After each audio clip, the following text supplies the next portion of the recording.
Welcome everyone to the 2021 FIDE World Rapid Chess Championship in Warsaw, Poland. I'm Grandmaster Benjamin Bach and it is my pleasure to be joined here by National Master James Canty. James, in the very first round of today, Hikaru is paired with the black pieces against Alireza Firouzja. What do you think is going to happen in this super important matchup? This game about to be crazy. If you not, hey, I hope you don't miss this game. That's all I'm saying. If you here right now in the stream, shout out to you. This is a big boy game. People took off work to see this game today, Bob. Yeah, definitely. It's going to be fire on the board against Firouzja. Just kidding. No, but yeah, Hikaru gets a very, very tough pairing. Alireza is rated 2650 in rapid chess, but as we see here, he's rated 2800 in a classical. He could have easily had an easier pairing. But yeah, a very, very tough pairing, but it's gonna be fire for sure. So let's see what's gonna happen. We should be getting underway any second now. Waiting for players to get to their boards. Ben, they talking about you look like a Super Saiyan right now. Ben is a Super Saiyan apparently. Wait, why? They like your hair is like a Super Saiyan. You're like a Super Saiyan. Well, I Super mean, Saiyan Bach. Ooh, I'm a, I'm that's a, nice. I'm a Saiyan. Like when I become a Super Saiyan, it lights up and becomes blonde. Oh man, that's fire. You gotta teach me that, bro. Right. Yeah. So my hair don't do that. So I'm trying to figure out how to get that part.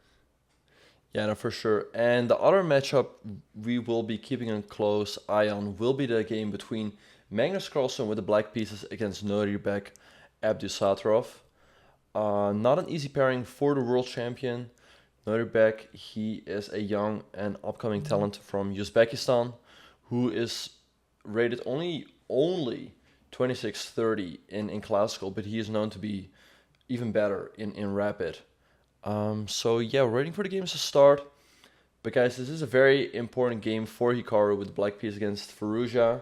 It's not an easy pairing at all. So make sure to spam that flower to give him that power. Yes, spam the flower to give the man the power. We need all that power today. You know, guys, it's going down. Yeah, Everybody's watching Firouzja and Hikaru. Yes, everybody else's game matters, but we're definitely watching this game the closest today. yeah.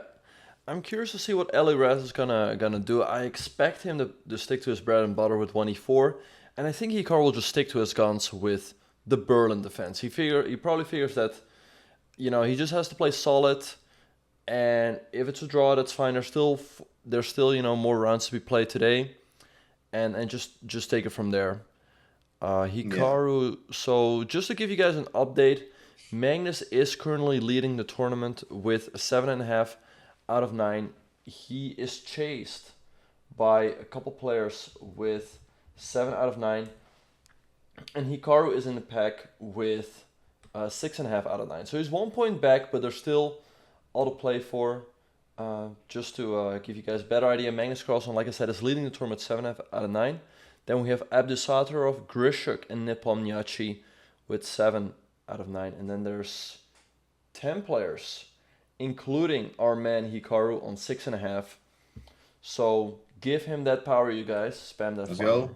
It's in the chat. The chat is already on it. Yep. The chat is already on it. Yeah. So like I said, I expect e45, knight f3, knight c6, and then maybe a rook, maybe a Joko, a Gucci piano. Gucci piano one time. Yeah, maybe Gucci. Yeah, Gucci. exactly. Or they were saying I also saw some chat predictions when we were live on the waiting screens and stuff about D4. If he plays some D4, what will we see? Is he going to play King's Indian? Is he going to play Queen's Gambit Decline? So we're excited to see. I'm really hoping for a sharp game. I'm really Yeah, hoping for a sharp game, but we'll see. yeah, no, for sure. It would be great if Hikaru could get a win here, but not an easy pairing at all once again. So draw would not be the end of the world, but he needs to get in some points today. And of course, we're gonna flip the board and make sure to look at it. Oh wait, make sure to look at it from Hikaru's perspective. Um, so yeah, like I said, he is in, so he's in shared fourth place, but on tiebreak he is in ninth place. And we are getting underway. We see the move 1c4 on the board by Abdusattorov. Alireza has not moved yet. So I expect, well, Canty, what do you think the winning score is gonna be? Usually 7.5, 13 games, I think 10 and a 11. half. I mean, 11 is gonna win for sure. Because that Yeah, would so mean 10.5. Magnus would go 3.5 out of 4. And then any of the other players would have to go 4 out of 4. But I think 10.5 is gonna win for sure as well. I wonder if 10 is also still pretty hefty 10 is score out of nice. 30. 10 is hefty. We got E4 on the Yeah. board, actually. Alireza with E4. And Hikaru is probably going to hit him with that regular Berlin E5. Yeah. There it is on the board. Yeah. E5. E5 by Hikaru. And yeah, like I said, I expect Alireza to play the Gucci. Yeah. Yeah, the Gucci piano. He's used to it. We've seen it. We've seen the H6 G5 lines too before he castles, which is sort of pretty aggressive lines there. But we'll see. We'll see. It could be a mix-up. Yeah. All right. Why is Magnus taking so long? I think it needs to catch up. Yeah. It might already be tripping. Let me go to live chess. Let's just make sure we got that open too. Yeah, it's already moves in this one. Yeah. Wait, let me update that real quick. And Magnus. This game, yeah.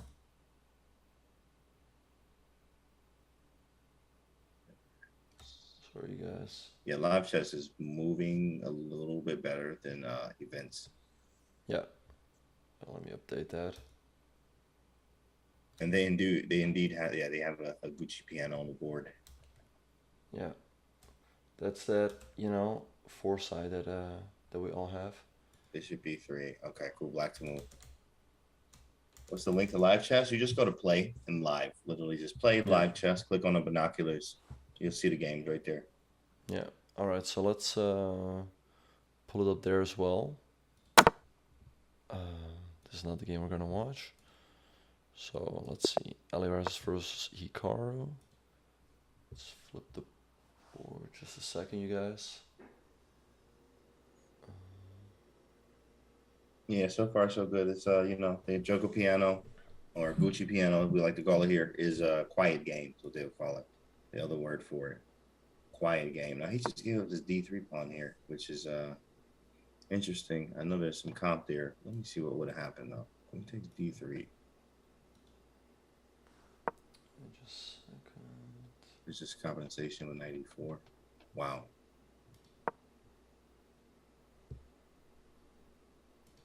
Let me pull up the right Check game there. 2. Okay. I'm fixing it up right now, chat. He's fixing it up. Yeah. Okay, there we go. There it is. So yeah, both Alireza and Hikaru are still moving fairly quickly, so I'd assume both of them are still in their preparation. Yeah, and then as you can see, the game below us is the game between Noterbeck Abdusattorov and Magnus Carlsen. Alright, so what do you make of Hikaru's position? I mean, it's a typical Joker piano in which black played for d5. That does mean, though, that the pawn on e5 is very often a target. And Alireza just played the move knight at g3. So Hikaru has to make a decision here. Does he give up the bishop pair? Or does he go bishop to g6? And allowing bishop takes c6 and knight takes c5, but there's a capture on d3. But then I have the bishop here with double pawns on the c file, and the b file is open with compensation due to the bishops. Yeah. I actually like black in that position. So I'm actually gonna try bishop g6. Right. So bishop g6. And yeah, indeed, like you said, if white takes everything, black should be fine because d3 hangs in the end. But guess what? Black also has to move bishop takes f2. This is a typical tactic in the Italian, and if you take, queen f6 check, and I win your rook. Pick up some material. Exactly. Very nice. So I think something like this was played in the game. There was a game I think between Maxime Vachier-Lagrave and Darius Swears in the Singfield Cup this year. I think Black took, and then a 5 happened. So probably both players are familiar with that game. So it's gonna be interesting to see where they will deviate. Interesting. Oh, and Yeah, D4 on the board, F5 and D4 here, bro. This is sharp. yeah. This is what we wanted, though. We wanted some sharp stuff like here, or like this. Mhm. This is I mean, D4 is absolutely hanging, but the E file is open. There's bishops on the board. C6 is hanging. The F pawn's out. What is this position, right? Especially in a rapid game. This Yeah, is no, this. very scary. Yeah, no, For this one's somebody. heating up. D4 can potentially be a pawn sacrifice, but black's pawns will often be a little bit vulnerable, right? Like let's say, let's say Hikaru takes here. I expect Firouzja to take on C6. Hikaru recapture, and F5 is a bit of a target. C6. Well, these pawns are a little bit weak, but for the moment he will be a pawn up, so it will be interesting to see how this one will proceed. But let's after d4 he has not moved yet. So let's see how this one is gonna go. Very sharp. Alireza is moving extremely fast. Yeah, it's known to be a speedy monster. So yeah, let's see how this one is gonna go. Check Magnus too. Let's see what's happening in the Magnus game indeed. Boring, but bishops to Norderbeck, both of them, both of the bishops. Right. What happened in this game? How did he give up both of the bishops? Interesting. I mean, it's closed. Yeah, let's have a look at that game real quick. It's this line in the so Norderbeck played c4 the English. Magnus played knight f6, knight c3, e5, knight f3, knight c6, e4. So some sort of reversed Sveshnikov. Magnus goes bishop to b4. Black would like to play someone like bishop c5 and play on the d4 square, but here white has a tactic with knight takes c5 and d4, which gives white an advantage. So that is why Magnus chose the move bishop to b4, d3, d6, a3, and now he goes bishop c5. So in case Norderbeck takes, he can recapture the pawn, b4, bishop b6. Norderbeck goes after his bishop on b6, and Magnus gives it up. And now he takes a knight on f3, which is slightly surprising that he takes voluntarily. Right. You would expect him to wait for a move like h3, but he takes, goes knight to d7, g3, and queen to f6. So interesting game, right? Like white is the two bishops, which is generally an advantage, but the position is fairly closed for the moment. Right, Yep. which it is closed, but it is closed for the moment, right? It can't open up later. Exactly. And he did not. He moved his queen back to d1. So does this route, well, maybe he has b5, which is super annoying, but I'm thinking knight f8, e6, d4. But it's super annoying because of b5. Yeah, no, you're making a good point there. If black moves his knight back, indeed white has to move d5, forcing the knight to go to d4. Because generally, like let's say white makes a move, what black would like to do is put a piece on d4. Right, so let's say black goes here and white takes, you're going to recapture with the knight. So indeed, white can consider going b5 right away, forcing black to go knight here, and then we take, and black is forced to take with the pawn. Right, so then he's no longer... Yeah. White can go here and here. Oh, white can go bishop g2 and f4, with some initiative on the king side and in the center. And knight f8 is in fact played by Magnus. It's played, but b5 is like, what do I guess he's just like, wow, he didn't play b5. He just let him put the knight on d4. I mean, right. I'm definitely kind of baffled there in a way. Bach, you know the knight's coming to d4. It's going to be extremely strong on d4. Your bishop is terrible in this position. The light square bishop, in fact. Especially if you're going to trade the knight on d4. I don't understand there. Like, what was b5 was really forcing the issue there. And I don't think he ever would have gotten two knights to d4. Right. Yeah. No. I think Norderbeck's idea is that in case Magnus goes knight e6, I think he just wants to castle, and after something like knight d4, he wants to play f4, and put pressure on black center that way. So about castles g5. Well, like, Actually, there's a nice trick. I think if black... Aha, wait. I thought if black castles, there's pawn takes e5, queen takes, and rook f5, which looks like it's winning the game on the spot, right? Because the queen is trapped. You cannot take Right. my rook, because then I take your queen. Right. But black still has the move knight f3 check. And as soon as you take this knight, now your bishop Oh, is you take hanging. on b2. Very nice. Exactly. Get up out of there. Yeah. Yeah. Yes. Yes, So that's what a why... way. There's moves as well. Yeah. By the way, it happened. Castles is on the board here. And it says G5 is just too much. I mean, it is a lot. It is a lot, but it does restrict F4. True. Actually, It's yeah, it's an interesting move because it completely restricts F4, which is White's main idea. I mean, if White doesn't go F4, what else is he gonna do? And Right. the center is fairly close. You restricted F4. D4 is also completely restricted. And if White doesn't do anything, Black is just gonna push this pawn on the board, create some counterplay here on the king side, and you don't have to castle in any hurry. I don't think you want to castle queen side because White is ready to punch at you with something like a4, a5. So castling king side has sort of lost its appeal. So we kind of just keep the king there. Nice.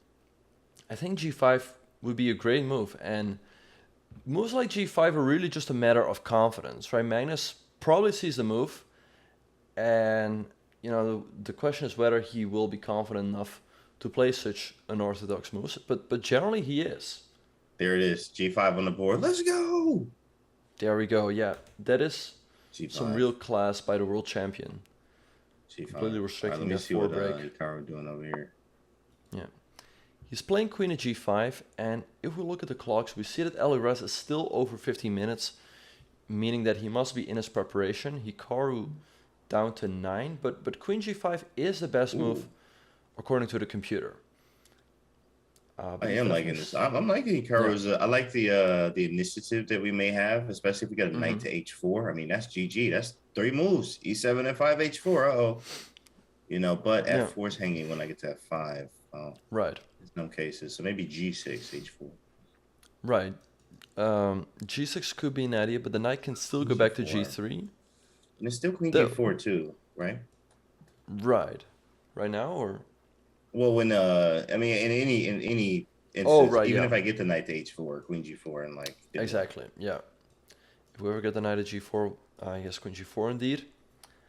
And so, and if Black plays g6, that looks like it's trapping the knight, but there's still knight at g3, right? Like if Black ever takes, that leaves the queen hanging. So let's see if Alireza is still in his preparation. It looks like he's taking his first think of today. Which is a good sign for Hikaru. We'll take it. Finally out of prep. That's right. That's right, Clyde. Yeah. I was streaming from the same room. Yeah, I'm at Box House. Yeah, I'm at his crib. Yeah. Exactly. You gotta get yourself a nice microwave that increases your rating instantly by 200 points. Come on, you see it. You see it right behind me, right? Yeah. But you know what makes you a lot stronger? By spamming that flower of power. Sheesh. Come on, don't give him too much, Bob. Yeah. Don't give him too much. Well, people always ask us, you know, how do I improve in chess? Like, what should I study? You know, which books should I read? It's really easy. Just spam that flower to give Hikaru power, and also gives yourself power. That's right. Right. Yeah, that's Bob giving y'all a little bit too much today. I'm gonna have to hit his PayPal up later.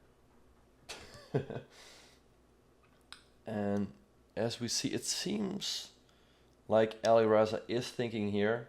Very good sign for Hikaru, because it's always extremely annoying when your opponent is blitzing out his moves. He's still, you know, in his preparation. But it's always a sign of relief when he takes his first think of today. Yeah, makes you feel better, especially when you're like, man, he's finally thinking. Good, he's out of prep here. Perfect. Now he has to find the plans, figure this thing out. And always a good thing, as you already know too, as well, is thinking on your opponent's time is some of the greatest things you can do in chess. It's awesome. Yep. We already know Hikaru is way ahead on that. Yeah, no, for sure. And also, yeah, he's catching up on the clock here. Alireza has 12 minutes So yeah, what are his options here? I don't think you ever really want to take an e5. That's playing right into black's cards. Black's gonna recapture with the knight, hitting the queen. And if the queen moves, stuff like f3 happens. Your bishop opens up. So white never wants to take.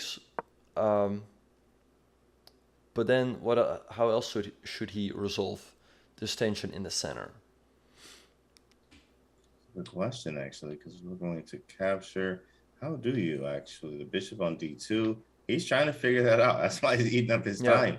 If you look at it from his point of view, what does he play with g6? Exactly. Still being something to be aware of. What's the eval here? I don't have the eval or nothing on. Let me turn it on because this is kind of murky for white. Equal, well, of course. Of course it's equal. Of course. Yeah. It's ridiculous. Well, I mean, both players haven't done anything, terrible. And as we see here, the eval bar is showing plus 0.22 for white. And yeah, white can take on c6. That is an option. But Hikaru will just recapture. And once again, like white can take this pawn here. But black gets a lot of initiative in return. I think Hikaru will just move the rook. This knight is still a bit of a problem. So I don't think that will be really worth it for Alireza to give up that strong bishop on d5 for the knight on c6. But then at the same time, a move like g6 is always in the air. This knight on h5, it's a little bit peculiar, right? Like it's not getting trapped right away, but how is it ever getting back to a normal, stable square? And you may actually have to play something like g4 in some cases to try to stabilize the knight, or even g3 after moving the king to try to, get your knight back in the game. It is something to really pay attention to here. Of course, the engine is going to figure this out. This is difficult. His knight is in a very bad place. As Alireza is eating up time there, we have a lot of development in the game with Magnus, where g5 did happen. Looks like one of the knights moved around. Like, what happened? What exactly. Happened here? Lots of moves. Yeah, no, it's good that Hikaru is catching up on the clock. So, you know what else you can do? You can toss in that prime to make Alireza take his time. Prime time. Exactly. Right, prime for Alireza's time. Yep. It also supports the channel, keep things going here.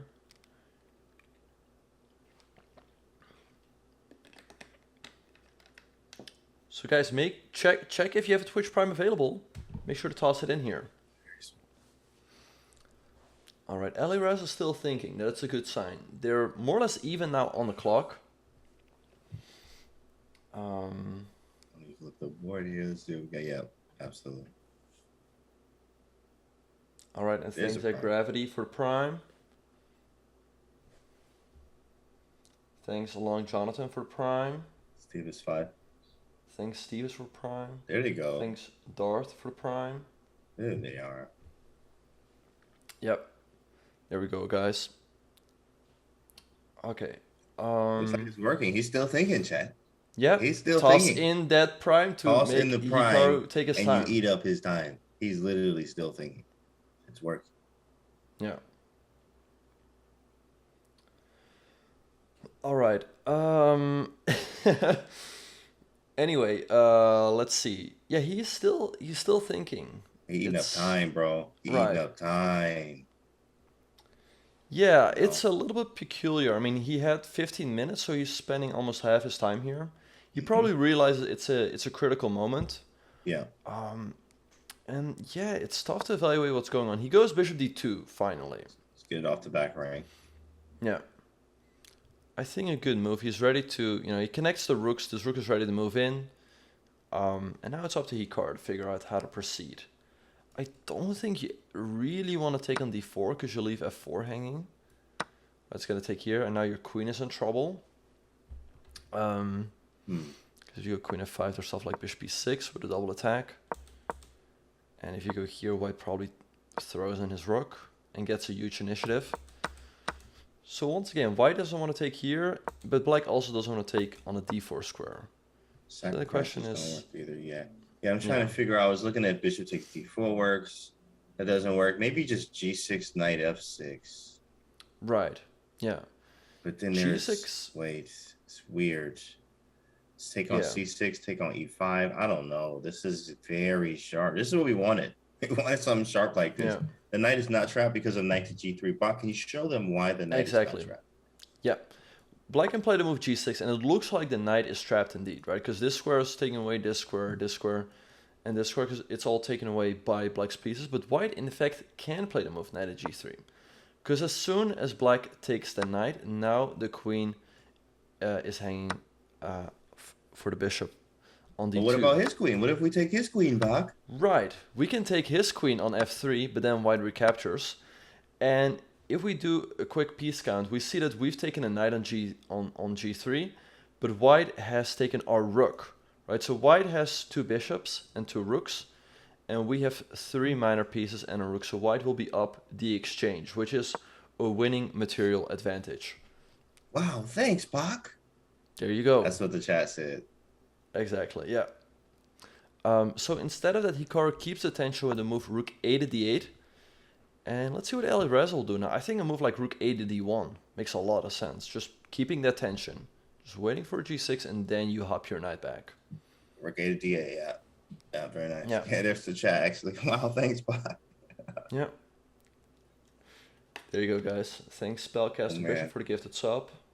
There we go. Yeah. Rook a to d8, I like it. Centralizing and also putting pressure on kind of these bishops here.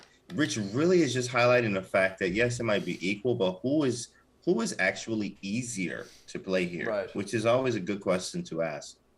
Yeah. And I think that question is actually in Black's favor because of the Right. knight on h5. Yeah. Yeah. No, I think you're making a very good point. I think it will be difficult to deal with the fact that your knight is always, something you have to worry about. But we see Alireza playing the move rook a to d1. Yeah, What now about once like again, queen h4 and like threaten g6? right, that makes a lot of sense. But actually, as soon as we play queen h4, the pawn on e5 loses protection. Right, so now white can take and take an e5 because we no longer cover the Knight square b8, twice. check the move though. Knight b8 from a big dog. Sheesh. He played knight at Karpov. b8. He been studying Karpov games. My Huh. goodness. That is a Karpovian move indeed. Sheesh, All right, big so this looks like a very weird move, right? Why would you move your own piece backwards? But the idea is that in case Alireza takes on c6, he wants to be able to recapture with the knight. Now, furthermore, let's say Alireza makes another waiting move like bishop to c1. Hikaru wants to go rook takes d5, deflecting the queen on f3, because now as soon as it moves, we can take the knight on h5. This queen was overworked. It was doing 2 jobs at the same time. That was nice. Yeah. It's the engine like hates knight this at stuff, b8 really? What's the engine say by about it? Hikaru. I didn't like it. I didn't like it that much, but that's okay. It's giving like, a slight advantage for white, but it is very difficult to figure out. And we see that Hikaru still has 7.5 minutes on the clock, while Alireza has 6.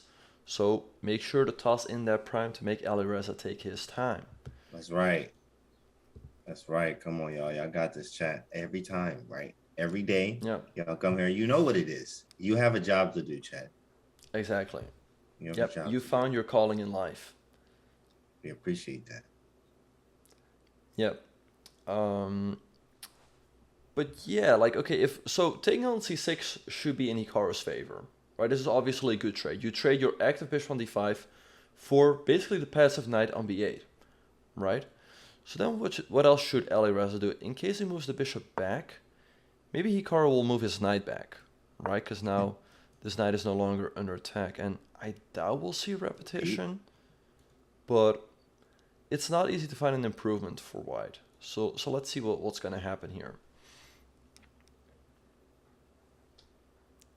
Knight B to D8, Knight D to B8. That's just, I really am impressed by that move. I like it. Bishop A2 did happen, by the Bishop way. A2. Let's see if we see a knight to D7.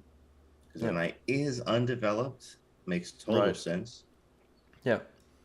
I think this knight has to come back to D7, indeed. And yeah, then the question will be, okay, maybe Alireza will repeat once to gain a little bit of time on the clock, because he has 5 minutes compared to Hikaru's 7. But let's see what else Alireza would do if he wants to keep the game going? Maybe move like rook to e4, potentially putting pressure on this pawn on f4. There's Have a no double knight maybe. f6 you have to worry about because that square is currently covered. But maybe something like g6, And then knight hitting the f6, knight, which was and knight earlier talked f6. about. Yeah, But I mean, maybe it's not too terrible. I mean, this is risky. This feels strange. yeah, Maybe White's okay still there. I think he is. yeah. For those of you wondering, rook f5 is a move hitting the knight, but white goes knight to g3 back once again. This move is possible because of the pin, and now black's rook is under attack right away. So that would be quite disastrous for black actually, because rook has to move back, and white gets huge control in the center. Great questions, chat. Yeah. So let's see what Hikaru will do here. I do expect Hikaru to play knight at d7. In the meantime, thanks Kornobi for the 6 months. But yeah, he's taking his time here. I do think knight d7 is the way to go. 87 seems great. Absolutely. Developed that last piece Yeah. again. We undeveloped it, which is totally fine. In many cases, obviously here in this situation too as well. We have to redevelop this piece again, which could definitely cause for a repetition of moves. This could be seen to be a draw. This could be a draw. Right. But we don't know.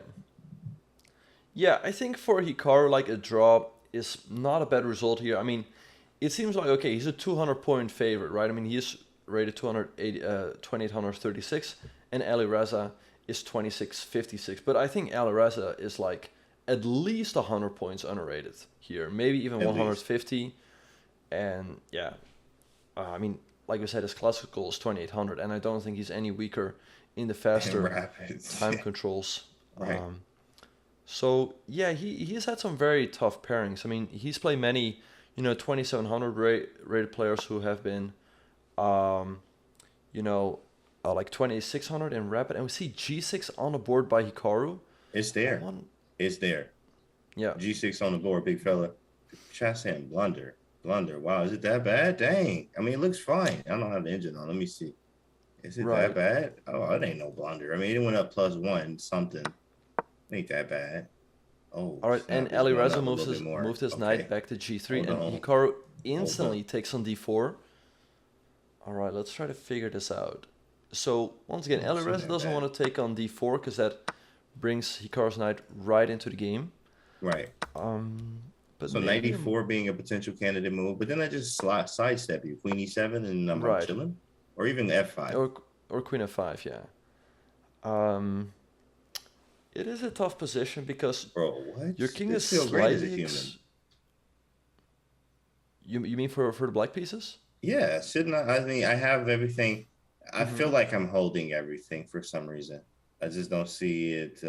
Maybe it's not as concrete. Obviously, the engine has something here to be missing, but it just doesn't feel as concrete. Yeah. Yeah, true. Okay, so black is up a pawn here. The one thing, there's a couple things though that are a little bit complicated in the position. Oh wait, do we have a move on the board? 92. Alireza played knight e2. 95 immediately? Wait a second. I can't play f3 though. So Alireza is putting pressure here and here. I like 95 hitting the queen. All right, so if Alireza were to take on c6, on b7, maybe we go knight to c6, right? Putting the queen offside from all the action on the king side, and then, black is actually threatening to trap the queen, right? Like let's say white makes a random move, right? Like let's say bishop here, go rook to b8, queen goes here, and guess what? The queen is suddenly trapped. And if the queen were to take here, we trap it with. Wait, it's not that easy to trap, but we get a huge initiative on the. Well, it's actually not that easy to trap it. Too much. But we get, initiative on the king side because the queen is blocked off from there. So let's see what will happen. I think 95 is the way to go, but maybe Alireza would want to move his queen to e4 to keep his queen closer to all the action in the center and on the king side. I mean, it's a moment's notice away from taking on c3 and sacking on f2. I'm so close to figuring this out, right? It's just the pieces are a hop away from this being decisive for black.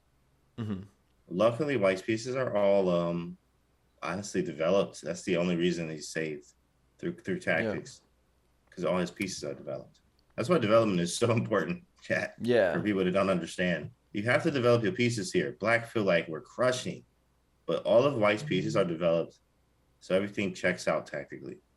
Yeah. No, for sure. And the difficult thing here for black is that you don't ever want to take on c3 because white is going to recapture. And now look at these bishops. Black is suddenly almost checkmated. He will have to block with a knight, but it feels like something bad is just going to happen on this diagonal, right? So you never want to do that. I think 95 is the way to go. And hit the queen. The queen will have to go here and then maybe move in the other knight. But okay, white's going to take here and get a lot of initiative. So it's looking a bit dicey for Hikaru here. By the way, people, the chat going nuts right now. Something happening in Magnus's game. Oh, let's see what's happening in Magnus's game. Chat is going insane. They're saying blunder here. What happened? Yeah. Where, like, what day is it? You know, everybody going crazy.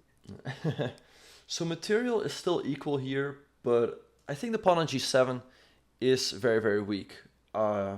Magnus can go queen h7, for example, any moment and pick that pawn off the board. It will be tough for Nepo to hang on. Furthermore, white's king feels quite exposed. If black ever gets in move queen f3, it's basically going to be checkmate, right? Yeah. So this should be good for Magnus. And another Yeah, win here great. would get him very, very close to another World Rapid Championship. Oh, you're looking good. Looking good there, yeah. No way in. Oh, and we see queen f6 on the board by Hikaru. This is looking tough. I mean, I guess his idea is that after knight takes f4... Play g5. Right, maybe g5, there's always knight e6. It's not looking easy. It's 2.5 minutes compared to Alireza's 3.5. It took on d4. I took on d4, okay. You don't have to take that. Knight takes d4 seems like the most natural move, and Hikaru plays it. But once again, he will have to deal with these two bishops. I mean, we see take. White can take here, I guess. This looks very nasty to deal with, because white is hitting this. This is still under attack. Simply defending both these pawns is already very difficult. Because if you go here, you cannot go here, because that drops your rook. If you go here, white takes here. These bishops. These bishops are very, very strong. Plus 4.7. What engine you using? Plus 4. Oh, bro, that's nuts. Yikes.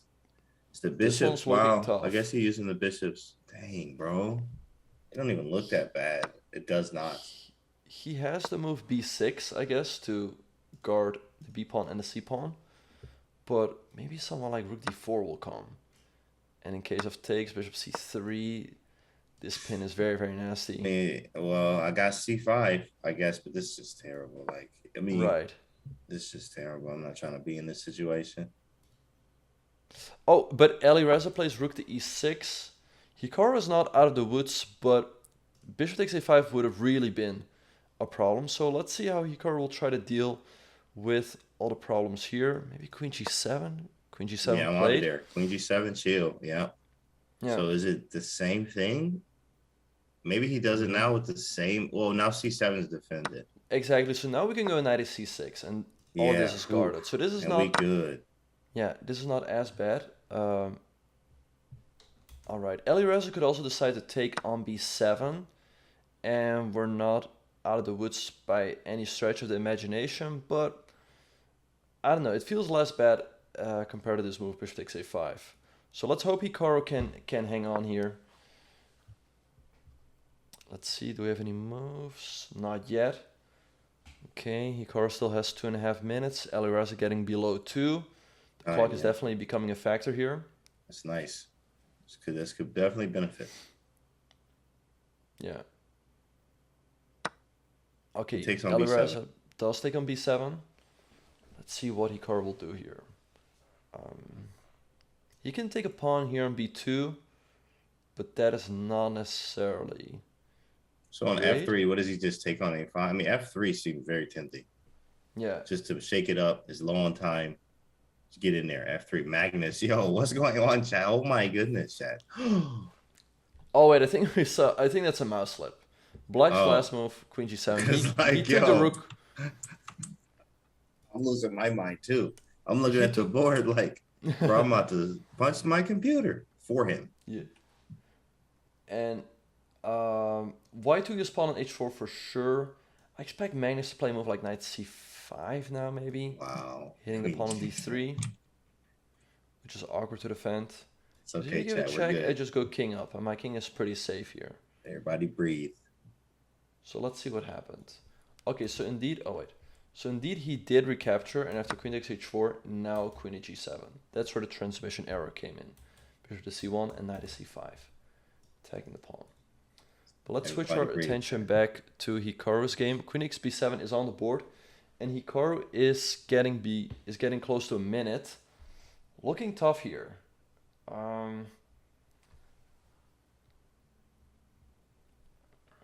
Let's see what he's gonna do. Yeah, everything is kind of weak. His king is always very open. Yeah. I wish if I could get, the bishops are so strong. I definitely like the f3 just to jam it in there, just to be super annoying, mess up his pawn structure over there. You play bishop f6, so you can't move the bishop. Okay, that's nice. Right, but if white just goes back, then everything is kind of hanging, right? I mean, what is no f3 either? Yeah, you control f3, you hit this, you defend the rook. F4 is weak. This one's looking very, very tough for Hikaru. Let's hope he can somehow hang on here. I think the best, honestly, we can hope for here is a draw, but let's see how this one will unfold. Both players are getting very low on the clock. That's true. Keep the hope out. Let's get that spam up, chat. We need that spam right now. Hey, chat. All right. Hey, yo, chat. We need you. Hello, big chat. Come on, and chat. Rook. We need y'all right now. Rook E1 by Alireza is on the board. Rook E1, he did go back. Yeah, and C5 by Hikaru. Okay, he wants to get in the queen trade and then try to take on B2. Again, it's tough fighting against the two bishops, but maybe he can manage somehow. Oh, he's definitely capable. We've seen him do it before. Yeah. We've seen him do it before. Exactly. Hikaru's known to be very, very strong. Finish. We know that. Yeah, for sure. And he's known to be very, very strong in the time scrambles. So is Alireza, of course. So anything can still happen here. That's right. 50s, they both under a minute, 10-second increment. They do get 10 seconds every move. No flagging. Yeah. Exactly. Yeah. So keep spamming that flower. He needs you. Let's go, Jet. He needs you more than ever right now. They're both getting under a minute. What is Alireza going to do? Is he just going to trade the queens, go into a good endgame? Or will he try to play for something more with a move like... Okay, he traded and took on a5. Hikaru has to trade the rooks now and take on b2. Ooh, this is ugly, bro. Fuck. This is ugly. This is not looking pretty. White can move the bishop, for example, and then simply start pushing this a-pawn up the board. Black c-pawn is not going anywhere, and together with both the bishops, this a-pawn is going to be very, very tough to deal with. Got the ops winning, got the ops with him, and it's a tough one, but we ain't giving up. We ain't giving up. Rook c8. Bishop b6 by Alireza on the board. I think bishop d4 is the way to go for Hikaru. Then I expect Alireza to play a5. And okay, maybe knight to d7, but once again, it remains very, very tough. White has these two very strong bishops. The a-pawn is clearly stronger than black c-pawn. But let's see. Okay, bishop d4 is on the board by Hikaru, and bishop d5. That pawn about to run. I'm out of here. At the same time, this is giving Hikaru the time to activate his own pieces. Knight at d7, for example. Yeah. The bishop will move to c7. So he definitely still has chances to survive here. Let's keep spamming that flower. He needs you more than ever right now. More than ever. Yeah. Just copy and paste it and just keep pushing enter. Copy, paste, enter. Exactly. Give him your energy. Control V, enter. Control V, enter. Yeah. All right, so let's see what Hikaru is going to do here. I think knight d7. Oh, he played knight d7 and bishop e5. Okay, trying to get a trade in here, but let's say Alireza simply trades an a5. That pawn, maybe rook f6 to stop it, but the a pawn is very tough to deal with here. Alireza is thinking. You can also 40 move the seconds. bishop. You can't think that long. Yeah, You 40 cannot seconds think for that both long. players. Move like bishop That's c4 good. would be Let's very go. tough Keep here. the clock running. Keep the clock running. Yeah. Okay, Alireza is thinking here. 20 seconds. Let's go. Keep spamming that flower. He's getting low on time. And we see a trade on e5 and a5 by Alireza. Hikaru will have to figure out now how to stop this a-pawn. He goes rook to d8. Okay, his idea is that in case of a6, he wants to go knight to c6. Alright, so if you take, I take your rook, and then I come back here to stop the pawn. And otherwise I can stop this pawn with the knight. Yep. So let's see, a6 is on the board by Alireza. Knight c6 nice by C6. Hikaru on the board. We got a c-pawn too. What is it? I mean, he's on initiative, but the chances feel good. They feel good. Yeah. But that doesn't mean it is good. Exactly. It feels like Hikaru has chances for a draw here, but it will remain very, very tough until the end. King of one played. I wonder if knight b4 is a move here. With the idea being that if you push, I take and take rook a8.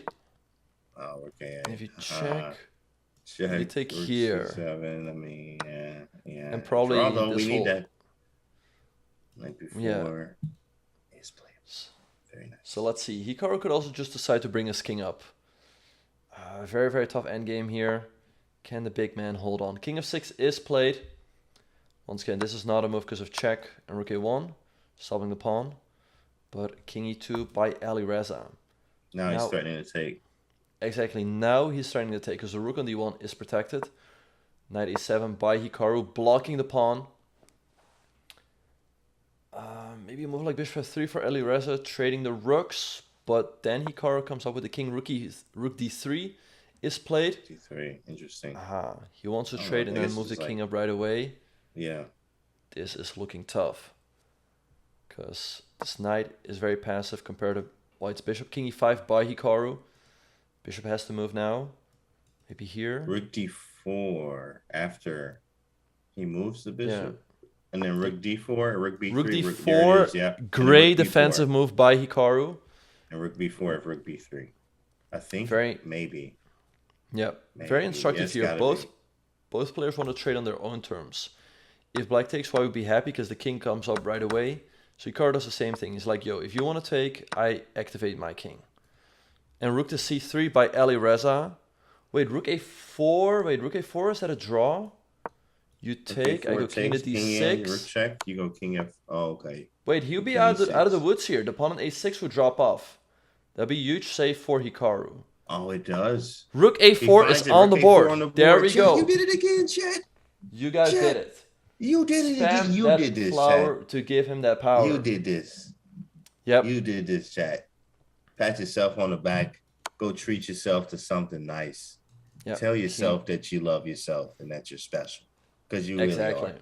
You really are. If nobody told you today. Exactly. Wow. And king d6 by Hikaru. Rook to d5 and king e6. It's not over just yet because this knight on a7 is still passive, but I feel like with 3 versus 3 on the king side, he should not lose this one right now. Yeah, we can't. We don't take a L here. Exactly. Yep. So some great defensive skills here by Hikaru, who looks to be saving the draw here. But let's not relax just yet. There's still, some problems to be solved here. And maybe, he has a knight. Maybe he can cook up some tricks in the time scramble. Maybe if we spam more flowers, we can give him even more power. That's right. Even more power here. You can feel the power. Bishop Very nice. It was looking bad. Bach, this game was bad, Bach. I mean, it was getting very, very, very, very bad. At one point, it was looking very scary. But the chat, with that energy, they saved him. Exactly. Yeah, rook to d5 by Hikaru. It goes king to f6. Now he's sacrificing a pawn, but I would think that, okay, if white takes, this bishop here is kind of trapped. You can go after, let's say, knight e7. taking away the escape squares, and then king to g7. So I think Hikaru doesn't have... Okay, check king e7. Maybe Hikaru can start playing... Nah, it's too much to start playing for a win. But I think he's completely out of the woods here. He has a minute, so miracles do happen from time to time. Rook to d2. There's also h6, some I weird guess. tricks in here. Yeah, there's some weird You tricks. do We have keep a your bishop knight. in there too long. You got the knight, yeah. Be careful. Yeah. You do have a knight. It is a time scramble, but it'd be a miracle if Alireza makes a blunder here and loses. But maybe if we spam more flowers, it is possible. Magnus out here tripping himself. Yeah. He's looking kind of weird. This game is looking kind of weird. Yeah. And for those of you who are wondering, both players can never, I mean, not never, but it's difficult to flag because there's a 10-second increment. So the 22 seconds that Alireza has are not as concerning as in an online blitz game. But it is, of course, possible to blunder, which we kind of saw. I mean, Alireza let his advantage slip away. But let's see what's going to happen. I think h6 makes perfect sense here. You put the pawns on the dark squares, and you just take it from there. People are saying that they drew. They drew. We don't have the official result in just yet, so we'll just wait for that. But yeah, a huge save by Hikaru. Once again, we would have loved to see him win this game, but I think he's just being extremely unlucky with the pairing. So a draw with the black piece against Alireza is not something to complain about. Yeah, that was especially after the position that was given to us. Yeah. It was looking rough, murky. Didn't know if we was gonna make it out, but we did. I'm sure Hikaru felt that power, and you guys helped there to secure this draw with the black pieces too as well. So we now need to win with white. Exactly. Yeah, 100%. He will have to win his next game with the white pieces to get closer to the leaders and fight for the medals. So let's, in the meantime, look at what's happening. I mean, do we believe, Chad, that this game ended in a draw, or do we keep it on until the final result is in? Can we believe, Chad? Usually they're trolling us all the time. Yeah, that's true. That's true. Sometimes Chad 3,500, and sometimes they 350. Sometimes. Yeah. All right, we're getting a word that in fact they did draw, so we will trust you guys this one time. Let's see what's happening in the other games. So why don't we throw Magnus on the main board here, or actually we can keep Magnus there on the second board. Whatever. Let's throw him on here. It looks like Magnus is in some trouble. Although not really, but it should probably be a draw. White has his H-pawn. Oh yeah, he's patting it out right now. I can see it on the board. He found it. Perpetual. Yeah. I think there's never a win for White. If you ever push this pawn, Black starts giving 100 checks. Yeah.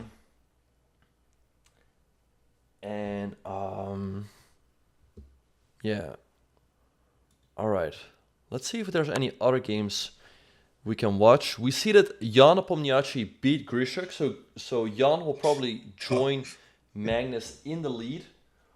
Jan is going crazy. I don't know what. Jan is mad. Jan is pissed off. It will probably be Jan and Magnus in the lead with 8 out of 10. As we know, Hikaru moved to 7 points. But this game is not over just yet. Magnus will have to figure out the right checks. If you queen check here, White's going to move his king up the board. And he almost has no time. So figuring out the right checks is not easy. And his f-pawn can sort of be your own dooming, because it's blocking a lot of your own checks. Right, so Magnus is figuring this one out. If you go check, once again, there's no more checks after that. Queen e3 check. Okay, king up. Gotta go king up, yep. Looking tough for Magnus. If you give another check, I go king up. And once again, this f-pawn is blocking yourself. Magnus playing right here. Okay. Whoa, He goes what's a going 4. on? This was a draw. Thought it was. I moved away. Not anymore. What is going on there? Right. I mean, maybe White pushes the pawn and gets out of the checks. Or what else does he do? Maybe throwing a check first on d7. It's always nice to centralize a little bit. He goes queen d7 check. Okay, b5 looks very natural now for Magnus, and h7 is on the board. Can Abdusattorov pull off a win here against Magnus? Because, I mean, if you give a check and go king up, it's not that easy to figure out a perpetual. And this h pawn, because once again, this f pawn is blocking all your own checks. Hasn't he beat Magnus before? There was someone that tilted Magnus. Was that him? He or was that... did tilt him, but he did not beat him. He was in a lost position. Okay. And then Magnus dropped a pawn, but that game did end in a draw. Oh, but it draw. Okay, I knew that's the guy. I remember he looks familiar. I'm like, I think that's the guy that tilted him in the video. E5 by El Magneto, but check. Wait, how does white win here? King G4, that's not the right move apparently. Magneto's thinking. Oh wow, Queen D1 was +6. Oh my goodness. Dang. Queen D1. If you go king back, I give a check and queen. But there's still king b4. But let's f3 on the board by Magnus. Okay, you have to take the pawn. You cannot let Black push his own pawn too far, because then that takes away too much attention. So he's got to take that pawn. And then let's see. Okay, he takes the pawn indeed. Magnus is not out of the woods just yet. Again, this pawn is about to promote. If you make one wrong move, white gets a new queen. Noderback, the young talent, 17-year-old from Uzbekistan. Can he pull off a win here? Queen f6, king e4. What checks should Magnus give? Oh, h4. Okay, keep an eye on it. Right, but now Noderback could decide to hide on the queen side, right behind this b pawn over here. I can never take this pawn either. This is very scary for Magnus. Yeah, for sure. This is very scary. King d5 is on the board by Noderback. How will Magnus try to survive here? Is Magnus going down? That will make him lose his lead. Queen h5, and with 3 rounds to go, it is not in his own hands anymore. Wow, yeah. That's right. And a draw would keep him still first by half a point? No, a draw would make him share the lead with Nepo. With Nepo, okay. Right. So Nepo is in the lead, and we will see whether he will be sharing it with Magnus if this game ends in a draw, or with Abdusattorov if, in case the young talent manages to win. I think that there's no chance Magnus can ever win this one unless Noderback blunders terribly or flags. So and this ain't looking good. I mean, he's out of there, right? What if we just... Do we have enough checks? Queen G3, right? Right, yeah, it feels like he should. I mean, I don't really see how white is ever hiding from the checks, but maybe Noderback can figure out a way. He's up like 20 seconds, so he's definitely feeling more comfortable than Magnus here. Very difficult. We also have Queen D4 check and queening is the goal. Maybe hide the king on A6. No, King H7. Right. Okay, I'd expect you have to give a check. Maybe we block, check, block. Okay, gives a check. Wait, how does white... I really don't see a way out of this. Wait, I think you... G1? No. I think you B8. Block, check, you block, check, and you go here. Because it goes there right away. Okay, Queen f6 and King a7. Now there's still Queen f2. Wait, how does he get out of the checks? I think what white should do is go King to b7, Queen f3, and Queen c6 now. Queen c6 is the move. No, wait. Yeah, and check, Queen c7. Check. Oh, Queen c6. Yeah, so Queen 6, Queen f7, Queen c7 has to be played now. Right. And if check, you go to a6. Because then if check, after Queen b6, there's no more checks. Right, King a6 is the move here. King a6 will put Magnus in a very difficult situation to try to make the draw. Okay, so Queen f6, Queen b6, there's no more checks. White is ready to pick off this pawn here. Exactly, yeah. And if he would give a check here... Right, King a6 is on the board. Can Magnus survive here, or will he go down? He's in a lot of trouble here. He has Queen h8 after Queen a8. Right, so check here. I just that is true, but still, like, it will give white a free hand because there's no more checks. Queen f7 scary too. Exactly. Repeat, check. And then go back. Oh my goodness. I don't know. This is Queen a8, King b6. He will probably have to go here, but then once again, it's up to Noderback. Queen h8 is on the board by Magnus. He's in a lot of trouble here. This could potentially cost him the World Rapid Championship. Rough. I mean, he is world champ. I'm not, at the Yeah. same time, like, okay, I'm not too bad, but Right. I Yeah. did want this one too. Exactly. So let's see what Norbert is going to come up with here. He goes queen c2 check. Where's Magnus going to go? a3 or b4? Both moves are possible. But Magnus fighting for his life here. King a3 is the move he chose. Magnus would love to keep this pawn on the board. Right, even pushing it himself, b4, if Yep, available. This is looks like exactly. Magnus is getting out of this somehow. I feel like. Yeah.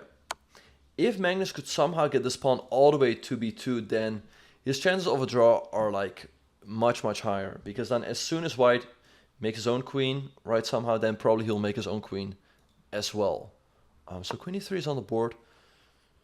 Now, he did not move to any of these squares because that would allow Norbert to take the pawn with a check. But let's see, white could take, but then black gets all the checks in the world. So let's see what Norbert will do. He also has to guard his own king. The queen on h8 Right. is like bulletproof in a way. Yeah. I mean, it's just very difficult to make progress. I like that move though. That was Yeah. a nice move, wasn't it? Wow. Yeah. He What goes do you king even to do about this c5. move? Dang, that was good. Oh my goodness. What a move. Yep. Magnus 10 seconds. I think he just has to go for the checks. Like queen f8 takes queen to b8, but one wrong check and you're gonna lose the game. That's crazy. He played played b4. Wait, this B4. is not the move. Wait, is he losing now? Queen c4, queen e2, queen e4, queen e4, queen e4. That's game, and it's on the board. Magnus takes an L. Damn, the world champion going Wow. down. I'm flipping the board. Call the arbiter. Flip the board. Walk Holy away. smokes! Wow. It's over. Magnus once again gets Norbert. tilted by Norbert. I mean, a queen trade will happen, and then this pawn is not advanced far enough. Norbert is going to queen first and win the game and take over the lead for Magnus Carlsen. That is insane. Insane He's performance. Yeah. Same kid that tilted him. You guys can go to YouTube and see that video if you like. Tilted Magnus, YouTube over the board video. It was this guy that he loses to again. He is on Magnus's list. Yep. Hikaru did some React Annie to it, so make sure to check that out. But yeah, Magnus loses to Norbert Abdusattorov. So that means that going into round number 11, Abdusattorov and Jan will be leading the field with 8 out of 10. Let's have a look if we can see what happened in the other games. Right, so let's go over here. And give me a second. Right, so let's have a look at what happened in the other games. So indeed, Jan beat Grishuk with the white pieces. Alireza and Hikaru drew. Jordan lost to Levan Aronian. Fabiano Caruana beat Besson with the black pieces. So Caruana will be half a point behind the leaders. And let's see. Duda drew. So he will be in the same pack as Hikaru. And let's see how Joe Bava did. I don't see Joe Bava's game. Because Joe Bava was also half a point behind the leader. So that is also an important game to keep an eye out on. I do not see his game, but this should wrap up round number 10. Wow, for the his most opponent part. looked just like him. That's kind of strange. Like it looks like a younger version of Joe Bava. I thought it was him. I was like, oh, they changed his picture, and then it was the other guy that he's playing. Actually, Robert. Oh, yeah. Robert Hovhannisyan. Yeah. Hovhannisyan. Okay. All right. Let's see if I can. We don't know yet how Badur's game went, but this round seems to be wrapping up. I think pretty mine as a draw for Joe Bava game against them. Hovhannisyan. Okay, that was a draw. Mm-hmm. So then Let me I refresh. think going into round number 11, it will be Jan Nepomniachtchi and Norbek Abdusattorov with 8 points out of 10 leading the field. Then with 7.5 points, we will have Magnus Carlsen, Fabiano Caruana, and then on 7 points, that's where Hikaru's at. So he will be 1 point back. He definitely needs to win in the next round with the white pieces. But don't go anywhere, guys. We are going to give you guys some funny clips to watch. We will be right back with round number 11. And welcome back, everyone, to the 2021 FIDE World Chess Championship in Warsaw, Poland. I'm Grandmaster Benjamin Bach, and it is my pleasure to be joined here by National Master James Canty III. James, in round number 11, we have some very big matchups. Yeah. We'll have Hikaru Nakamura facing off against Robert Hovhannisyan and Magnus Carlsen facing off against Jan Nepomniachtchi. What do you think is going to happen? Man, the Magnus Jan matchup is ridiculous. We just came off the world champ, and Jan got the hot hand right now. And a lot of times when somebody loses, it's a good time to face someone else that, hell, you just lost. First off, Magnus is angry. And I do remember in this, he had an interview. He was like, for me, when I lose a game, I immediately have to win another one afterwards. So Magnus is very angry. He just beat Jan. This is a crazy matchup. Jan really wants to win, obviously, to redeem himself.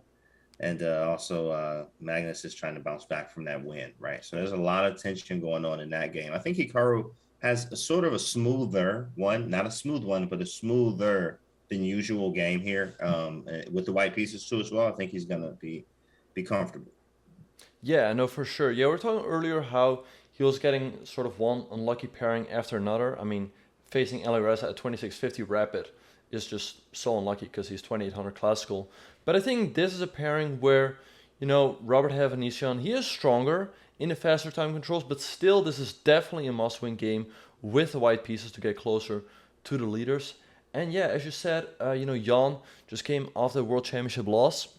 But probably, now he's playing here, he must be wondering, like, why are all my opponents so weak, right? I mean, he was used to playing Magnus for 3 weeks straight. But yeah, a must-win game for Magnus as well. He's half a point behind Jan.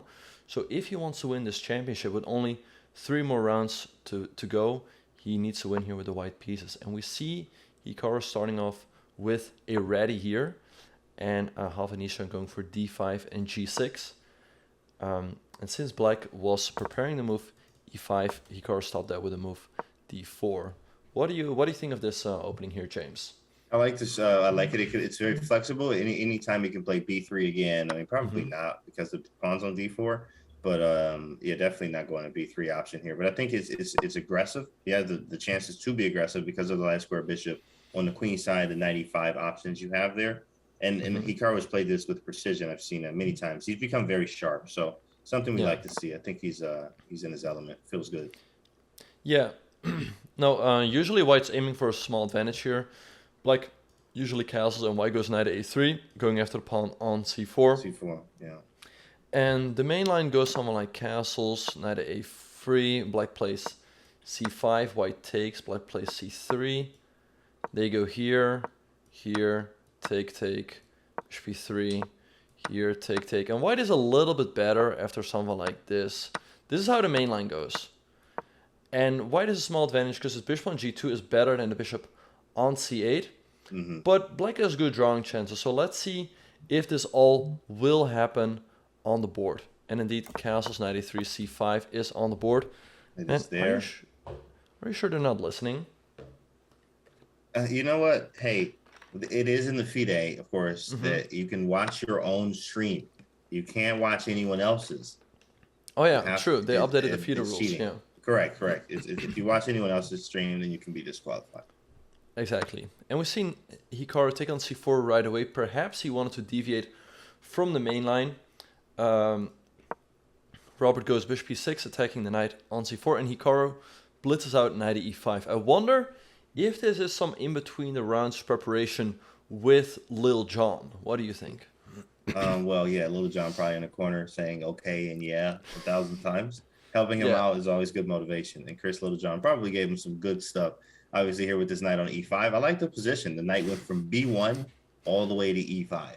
Right. Yeah. b1 all the way to e5. What a transition from this knight. The bishop is, a moment away from going anywhere. You always can play queen a4. The a rook comes into the game prior to the c file and the f to the d. And we just kind of hit this queen side. Again, that bishop, light square bishop on g2, increasing that pressure on the diag. It's looking really good here. I like the flexibility. Knight g5 is going to be really annoying for black as well. So lots of play here. Yeah, for sure. And it's up to Robert here to figure out how to equalize. If he's not careful, he can indeed end up in a position where he's a little bit worse without too much winning chances. I would think that he has to take on d4. If he makes another move, Hikaru's probably going to take this pawn. Right, so let's assume he's going to take on d4. I think if Hikaru takes to the knight, black should be fine with bishop to d5, neutralizing that bishop on a diagonal. So maybe Hikaru is planning to take with the queen, and then after take takes, maybe now bishop to d5. White can be a tiny bit better, but black is very, very solid. So I'm curious what Hikaru has prepared here. I mean, he's blitzing out all the moves, so I'm sure he has something up his sleeve. Definitely. Yeah, that's interesting there. I wonder what kind of play you could get out of that to push for more. Because, you're definitely going to play on. We're not going to trade all the pieces now. So you have to take some type of risk somewhere. Yeah. But it's good that Hovhannisyan is thinking here. It means that he's out of preparation. And let's see what he's going to come up with. In the meantime, let me move over to Magnus and Jan, a very anticipated matchup. Yeah. Sharp stuff here. Yeah, no, for sure. Rook already on b2. What are they doing? Yeah, they repeated the same opening from their World Championship match. Once again, it was a Catalan, and Jan sticking to his guns with bishop to e7, and Magnus deviating with the move bishop to f4. Castles is the main line. So bishop to f4, d takes c4, queen a4, knight to d5 takes, and b5 by Jan. Sacrificing a pawn for activity, going knight a6. He wants to go here very, very fast. Hit the queen, hit the pawn. a3, rook b8 takes b2, and knight to c3. But Magnus still seems to be in his preparation. This is some World Championship preparation from both the players. I mean, I've never seen this line, but you always see them cook up some stuff that has never been seen before, and then the other player already knows it. Yeah, correct. Right. Yeah. And then, I've seen this. Oh, yeah, let's just blitz it out. It's whatever. And then we'll show everybody real quick. And it's nice, right? These preparations. Correct, chat. Very nice. Exactly. These preparations is pretty nice. And in the meantime, we see knight b to d7 by Robert Hovhannisyan on the board, which does not seem to be the best move. The evil bar loves it for white. It's giving a +1 advantage. Let's see what Hikaru can do. Maybe something like knight to g5 that's on the board. Board. Hitting the bishop. The critical line here must be bishop to d5. Is there e4? But then we just go e4. And right. Bishop c6 and just snap that boy, or no? Exactly. Just take and e5, knight to d5, e6, and we're already winning. I mean, this knight is under attack. If you take, guess what? Fork town. We're already winning. We're already winning. Real hard flex. Everybody just stand up and just flex. Just stand up and just flex one time. Yep. Feel good that. Flex for Hikaru. You did that. But you did that, chat. It's like 10 moves. 10 moves, and he's already borderline winning. Because what do you do? If white takes here, your whole structure is ruined. I mean, if you take here, I'm going to take an e6. Recapture, I'm going to take here. And again, you got these ugly, ugly pawns. You could try something like, well, knight to d5 is not a move because I take. If you take here, guess what? Hitting. You're lost. Hitting. And if you take, guess what? You're also lost. So, very, very tough position here for Robert Hovhannisyan.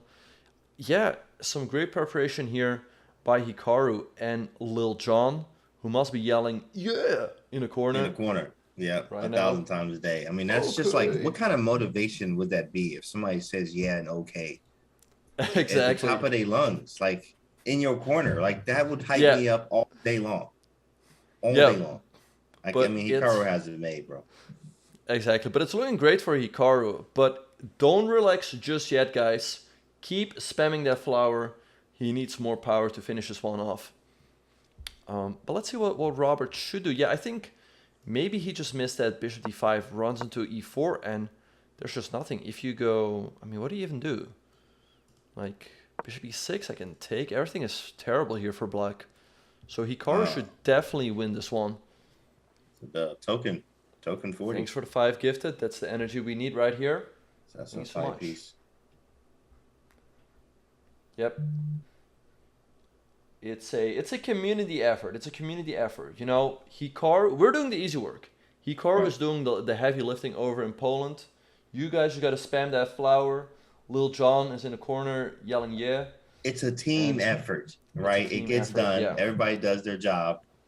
Yeah. All the way down to Little John. It's great. Exactly. Yep. I mean, this is a wonderful system we have here, guys. So let's see what Robert's gonna do here. I mean, it's looking tough for black. I mean, also, this is under attack. I mean, what do you even do? You know, actually kind of, because we're so focused on knight g5, you actually kind of forget that b7's hanging. So you have to kind of, you're kind of like forced to go into this line. And he goes for c takes d4. Yeah. Knight takes e6, blitzed out, pawn takes, and now queen takes d4 looks crushing. And black would love to somehow remove this knight and hit the queen, but there's just no way. Like I said, knight at d5, runs to bishop takes, and you can pretty much resign almost. And if you go knight at e8, guess what? You get hit by queen takes d7, and this. I mean, it's just terrible. I mean, look at the pawn structure. Let's just say it was equal, right? The pawn structure and having 2 bishops in the open file, C file quickly, is already an advantage there long term. Exactly. So this is extremely terrible for Robert here. Right. So I expect Hikaru to take the pawn on d4, and then I'm curious to see what's going to happen. I mean, I'd assume black should take on e5. We're going to recapture, and then black has some huge problems to figure out. e6 is under attack. b7 is under attack. This is looking pretty gross, to be honest, for black. Oh yeah, it's pretty disgusting. This is a family channel. Right. Yeah. So let's get that off the screen. Yeah, I think queen takes d4 has to be played here, but let's see what he's going to do. We see Robert down to 10.5 minutes. How much time does Hikaru have? Hikaru has still, 13.5 minutes. He goes knight to f3. Okay, that should also be a good move. He wants to take with a knight on d4. Black could play e5 though. That's an interesting move, knight f3. Oh, but didn't he just e5, maybe queen b3, knight g5 anyway? Right, there's some queen b3 and knight g5 action. Yeah. Knight f3, wow. Or maybe e3, and just put pressure on black's pawns that way. Because I mean, in case this trade happens, you got 2 double isolated pawns. The bishops are ready to do some damage, and e5 is on the board by Robert. I think e3 would be a nice move here by Hikaru, but let's see what he's going to choose. Yeah, e3 is nice. Even have queen b3 and knight g5. e3 is great. Yeah, just to develop that piece. So principally correct. e3, I need to get my pieces out. Steal. Yeah. For sure. Yeah, I mean, I like check and knight at g5, but black might get some activity with someone like knight at c5. Knight c5, yeah. Knight c5. And in case of check, maybe you sack. Right, so let's see what Hikaru is gonna... Oh wait, yeah, you could move the queen back. That is true. You don't have to sack. And then because in case you're trying to be clever, he's gonna take the knight. Show the chat. Don't do this, chat. Somebody did Don't this get today. ahead of yourself. Yeah. Right, hoping for a rook capture. This is pretty, but this is not. Somebody did that today. I hope that's not you, chat. It's okay. It's okay. Yeah. You're gonna be all right. So, because of that, I think e3 is the move here for Hikaru. Chipping away at the black pawn structure in the center. Once again, this trade is good for us. And yeah, otherwise we're going to take on d4, and black will have to deal with all the weaknesses in the center. So let's see what Hikaru is going to choose. He's taking his time here after e5. Yeah, he's debating. I think between e3 and maybe, or maybe he may surprise us and play something completely different. But e3, queen b3, knight g5 look like the most possible candidate moves in this position. For sure. And he chooses queen to b3 check and blitzes out knight at g5. Oh, he plays queen b3 and knight g5, yeah. I think black has to go for knight c5. If you go queen e8 to stop knight f7, white goes knight e6, hitting the rook. He's also threatening this, but most of all, this knight is just a huge thorn in black's eye. So Robert, he has to sack the exchange here with knight to c5. Let's see what's going to happen. Usually you sack some exchange with some compensation, but what compensation could you say that you actually kind of have? Maybe the center, maybe these pawns. If one of them fall, then the game's like just over. So we got two bishops and up in exchange now. Oh, but he goes queen to b6. A good move, because now once again, if he goes knight f7, he can just step the king over. This is once again not a checkmate because you capture it with the knight. One more time, right? Gotta show him that. Gotta show him that. So maybe Hikaru should go knight e6. Right, this knight on e6 is huge. And then somehow just improve the position from there, because black is completely stuck in the center.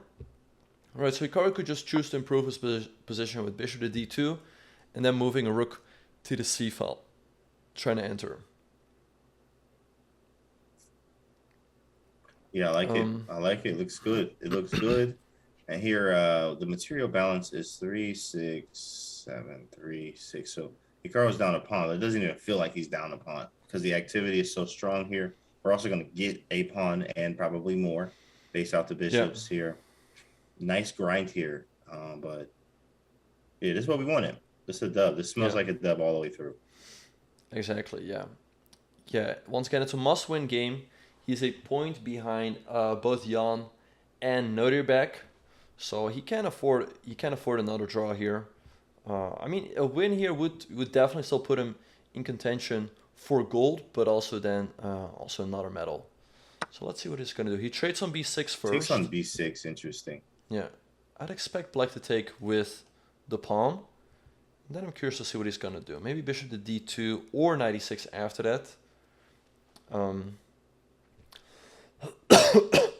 See what we got over here with Carlsen. Yeah. Right. So I think pawn takes makes sense. Opening up the rook looks good, but it's still pretty pleasant for white after bishop to d2 and rook f1. So can you keep this in the position? No moves just yet. Yeah, he's thinking about what he wants to do. Pawn takes or knight takes. Let's have a look at what's happening in Magnus's game. It looks like this one's heating up. Jan should be fine. He's also up 4 minutes on the clock. But okay, Magnus's knights are a bit tricky. He wants to hop in with knight to c6. Yeah. But on the other hand, those knights can also be loose. Right? a6. And then maybe move like a6 makes sense. And also don't forget this rook on c3 could easily be trapped. Not easily, but it can get trapped. Right, like a move like queen c3 or queen c1. The rook could That's easily, exactly the idea. Whoa, wait a second. Knight a4 though, right? Yeah. And we see a takes b6 on the board. I think bishop d2 should be the way to go. Oh, he goes knight e6, hitting the rook. Okay. And the bishop, kind of. Not really taking that bishop though. Black cannot go rook here because then bishop takes b6. Bishop takes b7. Will create a double attack. So black should move his rook probably all the way to b8, which is what Robert does. And now, man, look at the two double pawns here. We have two bishops, so we just make this a very nice, easy game to play for white. So maybe like a3, bishop d2, put a rook on the file, bishop to b4 as a plan, and start attacking these weak pawns. Yeah. Right, the one thing I don't like about playing knight e6 a bit early is that after a move like bishop to d2, black can now play e4. Although, I mean, it blocks the bishop, but it does hang this pawn, so... But black could play knight c5, initiating this trade. But you don't want to take, that fixes the entire structure, and... I mean, knight c7 is sort of not really doing too much. You just move your rook somewhere. So what are we thinking? Maybe b4, but b4 might be a little too committal, but b4 does stop knight c5. Yeah, b4 could be a nice move indeed, because it does stop knight bishop c5. d2. But then I was trying to figure out what to do with the a pawn. He played bishop d2. Bishop to d2. Okay, now knight c5. Looks difficult to deal with. Yeah, I think knight c5 should definitely be played by Hikaru. But once again, make sure to throw in that flower, because Hikaru needs a win here. He needs to get closer to the leaders. That's right. Plus, the pawn structure looks bad for black. Knight g5. We still could always go in with the bishops. This is a grind, obviously. You're playing a human. Yeah. You got to grind this boy down with the logistics and the foundations of understanding the positions. The pawn structure is bad. I have 2 bishops. I got open files. I got a lot of play.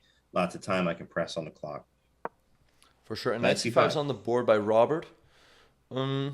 White could also decide to take and move the rook, because you cannot play b6, because that would hang the rook. So black would be forced to move the knight back, and then after something like b4, white would still have pretty nice compensation. Once again, b6 is impossible. Right. If you take, the bishop comes in, this is hit, rook c7 is coming. So black is also not out of the woods quite there either. So let's see what Hikaru is going to choose. And his bishop's pretty bad too on g7. Yeah. I also like knight g5, so I can go knight f7 to e5. I'm stopping knight e4 as well, because I think that's probably an annoying move. And maybe threatening to play b4. Right. Yeah.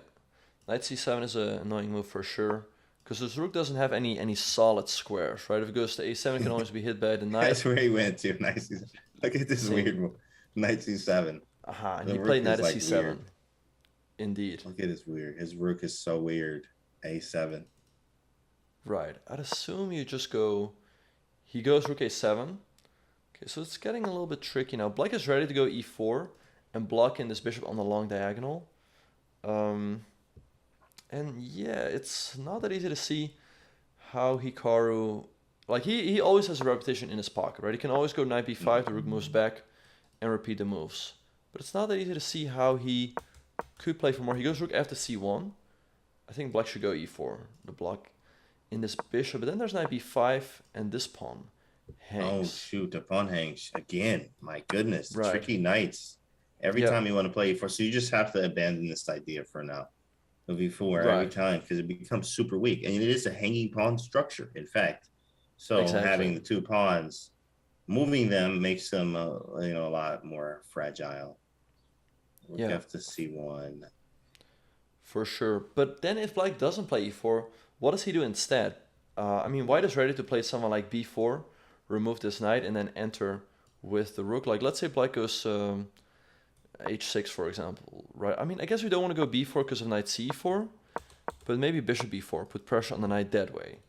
And if the knight ever moves, now we're ready to go. Well, this pawn hangs first of all. Chop on e7, yeah. Yeah.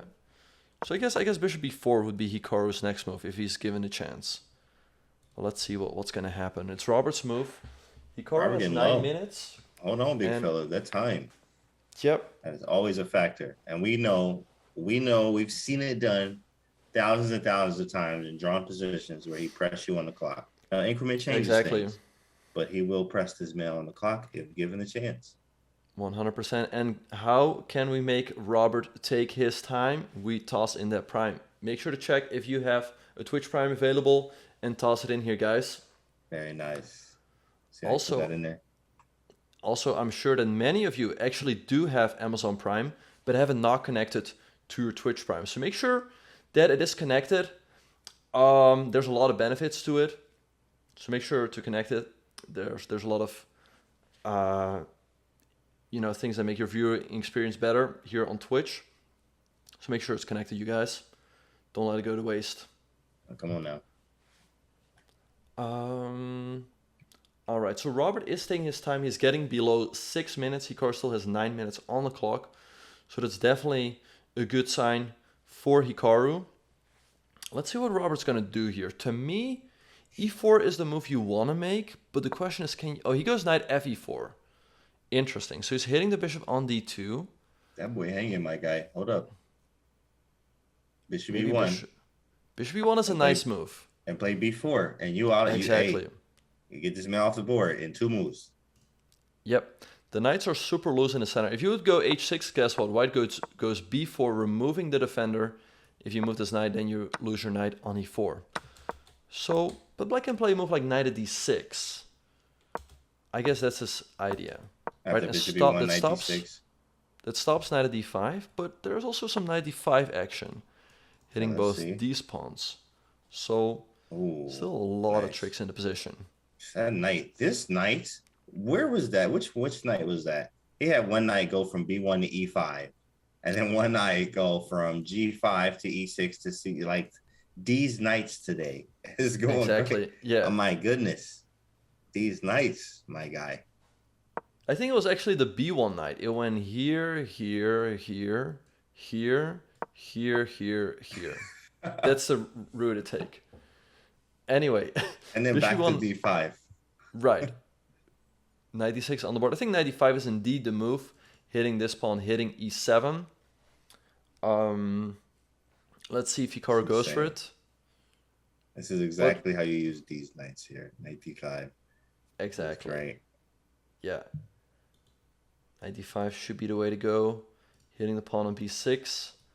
I'd assume that black cannot drop this pawn because that would make the knight on c5 loose. So maybe black should go rook to a6. We can take the pawn on e7.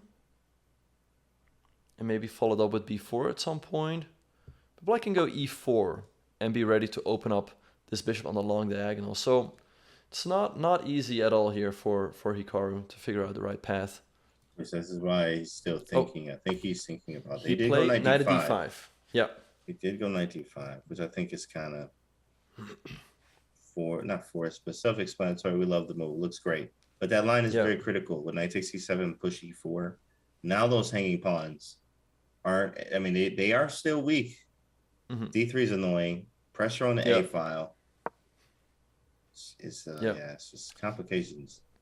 Yeah, I think this pawn on b6 is indeed very important because if black plays e4, which is just what I was going to say, white takes here. And where do you go with these knight? Because, I mean, you can move it, but this knight on c5 was really important. You can go knight e6, but you just lost all stability on the queen side. Look at the knights, these knights. Man, more of the story today is these knights. That's crazy. Look at the knights. Yeah, and the evil bar is showing a big advantage for Hikaru. Make sure to spam that flower to give him the power he needs. Robert goes knight to a4. Okay, I would think Hikaru should probably take that. Should probably take, and if takes... Yeah, 94. Maybe activate the rook. There's d3 though. Not that easy. Or maybe something like b3. The rook moves back, and a4. There's this, but rook a2. No, wait, then there's this. Tricky position. Yeah, very tricky. Let's see what Hikaru is gonna do. Oh, and they traded on a4. Okay. There we go, chat. Chat doing their job right there. I see it. Yeah. Chat giving that energy. They know. They know exactly when to do it. This is a must-win game for Hikaru. If you know the top board between Magnus and Jan ends in a draw, they would put him only half a point behind the leaders, and with 2 rounds to go, still anything can happen. But he definitely needs to win. Here goes b3, hitting the rook. Okay, the rook has to move back all the way to a8 now, I guess. Or another square. Maybe a7, just to keep an eye on b7 and doubling possibilities. Yeah, true. Yep, I like that idea as well. Hikaru has 6:41 on the clock. Rook a6 was chosen by Robert. Now, I think a4 makes sense. So in case d3 comes, you can move your rook. You can move your rook, and a2 is no longer hanging. So something like d3, rook a2 makes a lot of sense, or rook. But that's the difference with rook a8 though, because I remember you looked at that line and rook c8. I guess they wanted rook c8 or something there after d3, rook a2. Makes a difference, huge difference. Because now rook a2 is just fine. Exactly. Yeah, and now these pawns can easily be overextended. I mean, if black takes, white's going to recapture, e4 is going to drop off, and still there's a weak pawn on e7. So there's no easy way for black to solve his pawn structure problems. And if black doesn't do anything, right, like let's say he makes some moves for the king, white can always take and go rook to d2, and this pawn is going to drop off, right? So a lot of structural problems here for Robert, which he will try to solve by tactical means, but if it doesn't work, he will be in trouble. Ooh, and the time, right? We have to Yep, remember time is still an issue. We didn't even talk about the time exactly. for the last few minutes here, as we have 4 minutes. We're Yep, coming up to be 4 minutes here for Robert. for sure. Hikaru up 2 minutes on the clock. D3 looks like the natural move, but if he's not sure how to follow up after that, he knows that his pawns will be very weak. So tough decision for Robert to make here. Keep spamming that flower to give Hikaru that Let's power he go, needs. let's go. And you made a good point there, Bach, about the pawns being very weak. This is called the hanging pawn structure. Can you explain to the chat about the hanging pawn structure? What is it? What is Right. this? So the hanging pawns, I mean, it gives black a lot of activity, right? Because they're far advanced. But the downside to it is that they can easily become weak. So they're often very good in the middle game, but in end games they can be a huge liability because they can come under huge attack. So let's see how Hikaru will try to pressure these hanging pawns. And Robert goes a5. Hikaru's gonna go. He goes b5. Hikaru's gonna go a5 100%. Oh yeah, Right? A5 and we live. Yep, we got a pass pawn. Pass pawns must be pushed. You already know that. If Yeah. you haven't heard that, well, now you know today. A5. Creating a protected pass pawn. Maybe Robert is looking at the move b4, but then rook a4 for Hikaru, and then Oh, pawn he would played simply rook chop off. A2. Wow, he just played rook A2, bro. Maybe just Rook whatever. Rook a2. A2, I wanted to do it anyway. Interesting, though. Interesting. I guess he always has A5. Wait, why is a5 not played? Because d3 is still here. Yeah, Are but you now I sure? guess there's no. But Well, he now played rook D3 is a2. super annoying. Yeah, His super position annoying is still. still Yeah. good, but it's not as good as it could be. Like creating a pass, like protected passer. Also, the b pawn would still be weak. The rook on b8 would be passive. Yeah. Hikaru is definitely better with 6.5 minutes versus 3.5 for Robert. But can he close this one out? That's definitely a big question. I just bet my kids. Benny, nobody told you to do that, Benny. Nobody told you to do that, Benny. That is totally on you. We Yeah, didn't sign nothing. Don't put us right. in this. Yeah. Let's see. I mean, bishop f6 by Robert.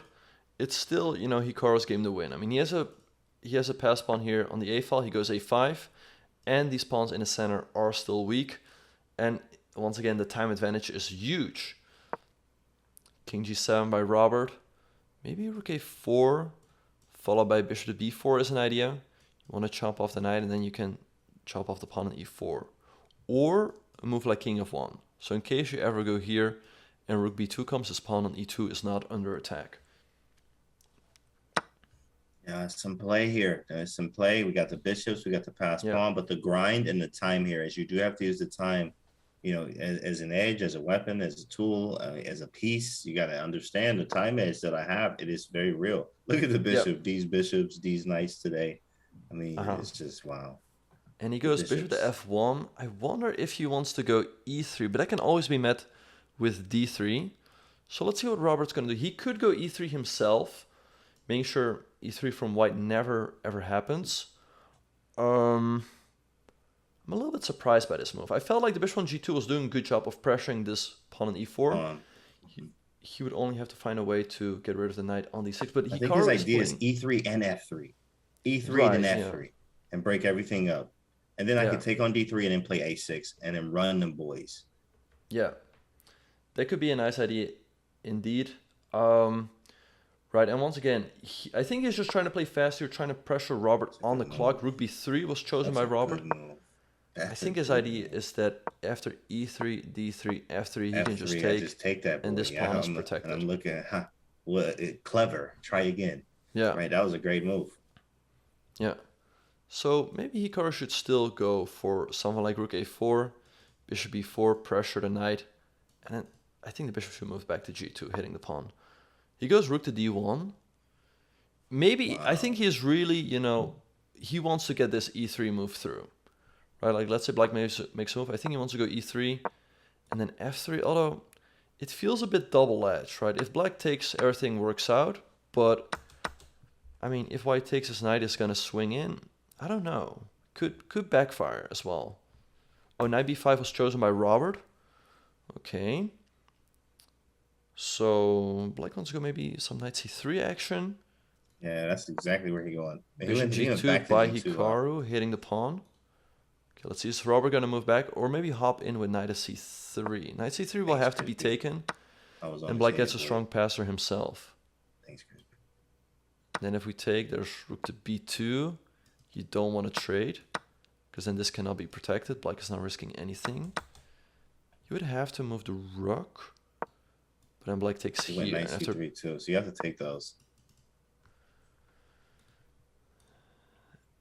Knight c3 is on the board. I feel like this one's slipping away from Hikaru. It really is. Takes. Like he has to take, takes. But then rook b2. Yeah, some critical moments there. Critical moments you have to seize. At least he's not losing games, right? You know? Yeah. At least he's not losing games. It's just like, yo, just turn the stream off. Like, we're not playing well. At least we're not losing games. Pawn takes c3, and now... Oh, I think one of the problems is that if you take on e4, black has rook to b2, and after rook d to a1, which looks like a nice move, right? Because if you take, I protect everything. But black has the move c2. Okay, now if you take, black's gonna take. Your rook is under attack, and this is a threat. And if you take on c2, he's gonna take the bishop. And if you recapture, now your rook is suddenly hanging, which transitions into a lost endgame. So it's looking tough for Hikaru. I mean, he can take the pawn, but there's rook to b2. In the meantime, though, Magnus, Carlsen, and Jan Nepomniachtchi already drew their game. So Jan stays in the lead, moves to 8.5 out of 10. Let's see what's happening on the other boards. Let's have a look at Noterback's game. I mean, that's a great result for Jan. I mean, Jan is going off right now. Yeah, Noterback is playing feather safe with the black pieces, which looks very nice for white. You cannot take this rook because that would leave this rook on f8 hanging, and guess what? There's checkmate. So this game, there he is. Okay. And otherwise, this is under attack. This is weak. There's a nasty pin on this diagonal. So let's see what's going to happen. Bishop takes c4, rook b2 is on the board in Hikaru's game.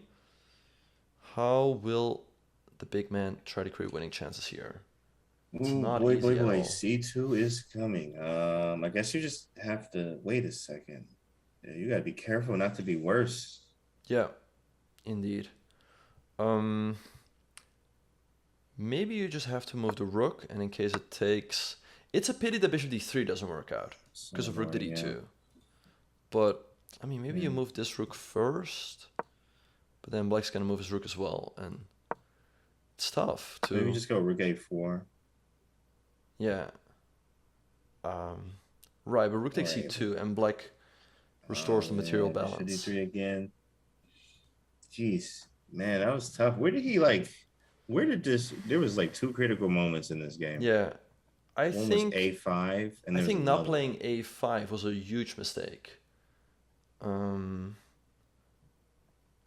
the other one? Because then the black rook on b8 stayed active. And maybe the knight f3 moved too. It was nifty, though. Yeah. Right, maybe he played a little bit too fast at certain moments. Sheesh, can't tell him like that. Yeah. Well. Let's see what's going to happen here. Can we count how many times Clyde has been a hater in the chat? Yeah. What about a rook on a3? Rook a3 is also a move. And yeah, black's still going to take, though. Bishop d3 can still be met with rook to d2.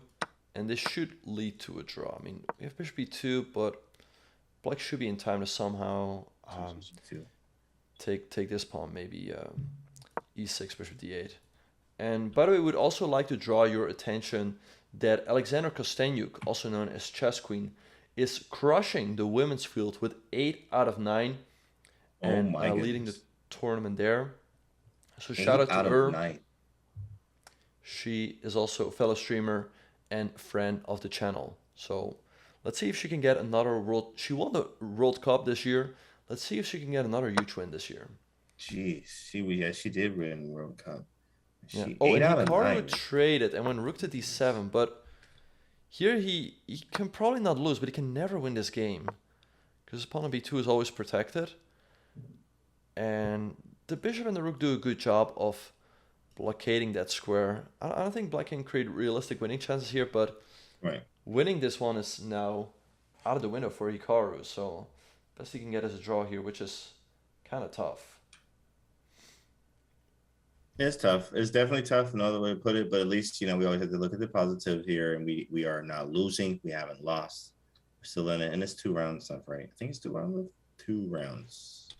Right, there will still be 2 more rounds after this. Robert could also play the move rook to e6, hitting the bishop. Because in case the bishop moves, there's rook takes e2. Wait, this could be very tricky. If you take the rook, there's queen. But actually, he took on a5. Hikaru played rook to b7. And I think this should be a draw.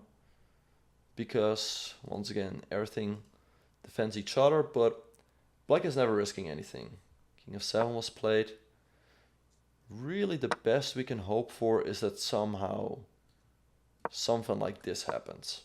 But that's, of course, never going to happen. That would be nice to see. Yeah. That would be great. Yeah. So let's see what's going to happen here. I mean, he's not out of the woods just yet. I mean, e3 is played by Hikaru. Maybe Robert will try to bring up his king, even though that does seem very difficult.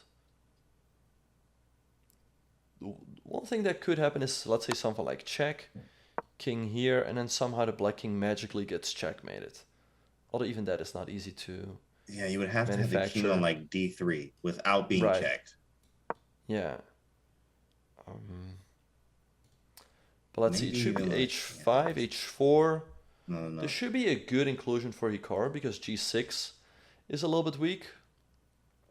But I think it is too much to ask for a win here. But let's see. We gotta hope for a miracle here somehow. Yeah, right. Hopefully time plays a role. You never know. Look, hey, what did we see with Geary winning that game? They should not have won that game. Yeah. I mean, look, I'm going home after that first fight. I'm going home. Rapper's not for me today. I'm out. Lose that game. So, you never know. Still exactly. And rook a4 by Robert is on the board, hitting the bishop. Hikaru could just decide to defend it with a move like f3, or move his bishop to, let's say, d3, or c2. Let's see bishop what c2, he's gonna... rook c4. Oh, yeah, bishop b3, b1's check. Yeah. Man, no tricks. You get checked first. Bishop d3 on the board by Hikaru. Yeah, I guess bishop c3 by Robert. Okay, now let's try to stay positive here, right? Like, let's say we go king up. Maybe f4, expand on the king side. Is there still not a chance for a miracle? I mean, if we push this pawn all the way up to e5, right? Let's be positive here, guys. Like, let's say Robert just moves the bishop back and forth. I mean, this is all very optimistic, right? Like, let's say something like this happens. Then if rook b6 would come, he cannot protect the pawn on g6. Even though that would still be a draw, but it's closer. And then we get the king wiggle room in there, get the king to g5. Right. And we're good. And we're at least fighting. b6 right away. e6 by Robert. Okay. Wait, there's a potential trick. Like, let's say we go king g2, right, which is what Hikaru does. You can go rook b4 and force a draw. And then you can do about that. Draw. You can do about that. Keep your head high. Yeah. We got 2 more rounds. We just focus on those. Oh, whoa. Hikaru wants to win. He goes rook to c6. His idea is bishop back, bishop b1. What a move. Yeah, I guess he just feels like with only 2 more rounds after this, he has to win this game. Even though it is probably not going to happen that he will win this one, he still has to try somehow. That's what you have to love about him too, as well, though. Is it's just to try The try hard is definitely try hard. F4, King F3, sure. King E4. Yeah, that will be his Make plan. some threats maybe. So Rook C6 on the board. Now once again, Black plays Bishop to E5, Bishop B5, Bishop B1, and Rook to B7, making sure check can never come. Okay, Hikaru should probably go F4, hitting the bishop. After Rook C7, I expect him to keep that Rook on the board. And after F4, there's still some... I mean, you can never move your bishop anymore, because then dirty Black flag, will clean right away. I can't chat. It's hard flagging with the 10-second increment. Yeah. Bishop F6, King F3 perhaps. But there's nothing White can ever do here. But maybe he's just trying to press him on the clock. Hikaru's accumulated some time, 130 against, 40 seconds for Robert. So, just getting low on time also gets you a little bit nervous. But that's true. Bishop G7, there's just nothing he can do. This bishop what about getting the king to C2 and play Bishop A2? Is that possible? King C2, so Bishop A2. King D2. But maybe as soon as the king comes here, Black goes here. Stopping you from... What you looking at? Going where? But then, okay, we do have B3. a check. Yeah, we got a check. But you have Bishop E7, right? Yeah. We gotta hope for a miracle here. There. Okay. Let's see what's happening. Bishop G7 is on the board. Okay, King E2, Bishop F6, and Rook A6 by Hikaru. Robert just keeps shuffling Bishop to G7. And also, as soon as I go here, you just start checking me. Right, remember, it's never too late to lose. If you do this, then check. If you move your king over, suddenly Rook C1. Should not overpress here. Like, a draw is always better than a loss. Exactly. Rook A3, Bishop to F6. I mean, his idea is probably here, and there's... Okay, he goes Rook to D3. Okay, he does want to... But still, like, there will always be a check here. How can he pull off a miracle here? I think... So he would like to get an E4, E5, but Black goes E5 himself. And this is where things get risky. Right, if Black gets in a trade like this, and the pawn on H4 gets weak... Rook to D8 by Hikaru. Too, yeah, E5, F5 there, Bishop A2. Many cases, that looks good. Maybe he should put his rook on the 5th rank. Put his rook on the C8. Rook C8, are we going around the back way? There's no room there. Just making a move. Do we press? Well, now there's this and here, but once again, there's no way to ever capture this pawn. And yeah, we're hoping for a miracle here, but let's see if Hikaru can pull it off. King to D2, he's going for your plan. Robert's over a minute now, too. He got a lot of time. Robert's doing fine. He's fine. Wait, he got King C2 in. He didn't play Rook B3. C2, okay. Now, if Black could maybe go Rook to A7, stopping you from going Bishop to B1. Also Rook E7 to defend, I think, too, as well. But then I have at least the hope of playing E4 F5. G takes F5, E takes F5, Bishop takes C6, or G6. I'm cleaning up. We have King H7 there, I guess. But for sure. Fine. At least it's better than we had. We need a miracle here. King C2, Rook A7 is on the board indeed. Okay, now he can put his rook behind again if he would like, but that's not doing too much for his position. I mean, Rook B8, I think is still a move you want to make. In case a check, I guess you move the king back. And in case Black goes here, suddenly this check is annoying. Because if you move the king back, you hang this. And if you move the bishop back, you hang the pawn on B2, even though that is still a draw, but at least we have... Oh no, wait, that hangs the bishop. Let's not do that. Right, okay, Rook B8. On the board right now. Wait, that has actually happened. Rook B7. Right okay, now. Bishop E7 is a clean draw. Yeah. But will he find it? Like, if Black moves the king back, he's going to take here, and then it's really anyone's game. If Robert goes here, it's still, more controlled. Because even though White takes the pawn, he's going after the G pawn, which cannot be protected. But let's see. There's a Bishop E4 in there, too. Some Bishop E4. Yeah. Rook B, yeah, okay. Robert is taking his time. It doesn't matter. 20 seconds. Hold on. I mean, what is he thinking about? Yeah. Yo, go Only ahead. 20 Think, seconds. hey, think away. Think away, bro. Yeah. Oh, King King G8 G8. is on the board, but wait, Bishop What? takes G6. What is he doing? I You guess can he just wants take that. this. I guess he wants rook to G1. And oh, but we move the king over, and then after takes, there's, let's say, check and take here. And it's, you know, we have these two pawns. It's not over just yet. Spam 'cause that I mean- flower to give Hikaru Yeah. that Like, power. why would you give these type of chances? You know, like, Yeah. hey, if you know it's a draw, you make it a draw. But He needs you guys. He's giving some chances. Yeah, it should still be a draw, but Hikaru is literally trying to pull water from a stone here. Spam that flower to give him that power. Let's go, chat. Can he pull off a miracle here? Let us go. Yes. King e2 is on the board. Okay, now once again, Robert can take this pawn, but then Hikaru's bishop is free to move and gobble the pawn on e6. Hikaru has a minute compared to Robert's 30 seconds. This one is not over just yet. It's not over, guys. The man is getting low, under 20 seconds. Yeah, King e2 on the board. Okay, Robert taking his time. He takes on h4. Wait, bishop h7! Bishop h7! Bishop h7 is a win! He blundered. King h8! That you guys did that! You guys did that! You did that, Chet. What did Because he after do? rook g7, oh, How you do just blunder take like and it's this? over! How do you do this? Holy How smokes, bishop h7 is on on the board! earth? This is insane! An absolute do this? miracle!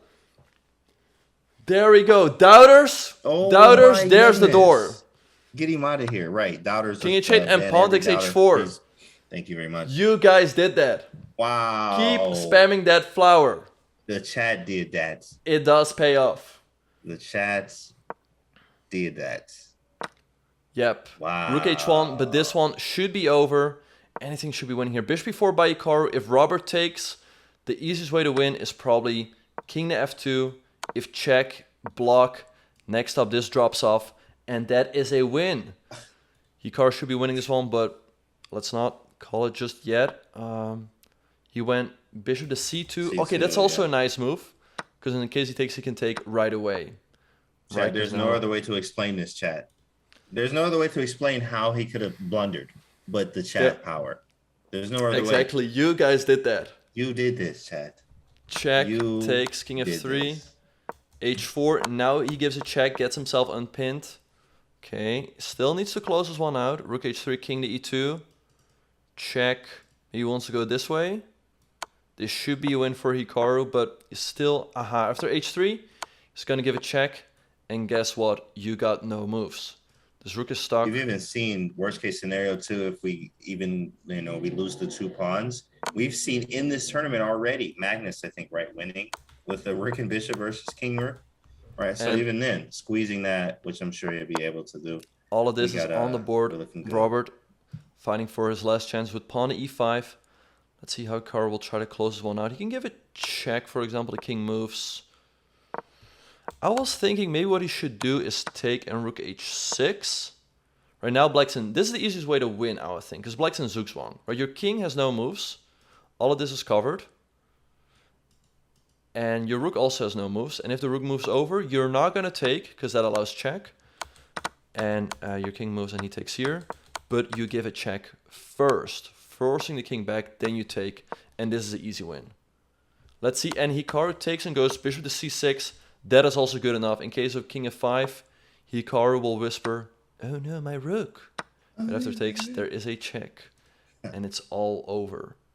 You guys did this. You guys did this. Oh my goodness, chat. I can't believe it. Sometimes chat King 3500 elo. And sometimes chat not even 100 elo. But bishop d7 closes this one out. Yep. Now do not take with the rook, because the rook to d1. You take with the bishop. He takes with the bishop. Okay, good. Now king g6, there's a nice way to finish this one out. You have bishop f5, protecting your rook, gobbling up the rook on h1. Hikaru's going to win this one, guys. You guys did that. Wow, that's beautiful. The flower of power paying off once again. Sending the doubters straight to the door. Doubters. So many doubters. King g5. Right. Everything should win here. King e4 looks pretty clean, followed by bishop f5. Bishop f5 right away by Hikaru, protecting the rook. You do not hang this because of this.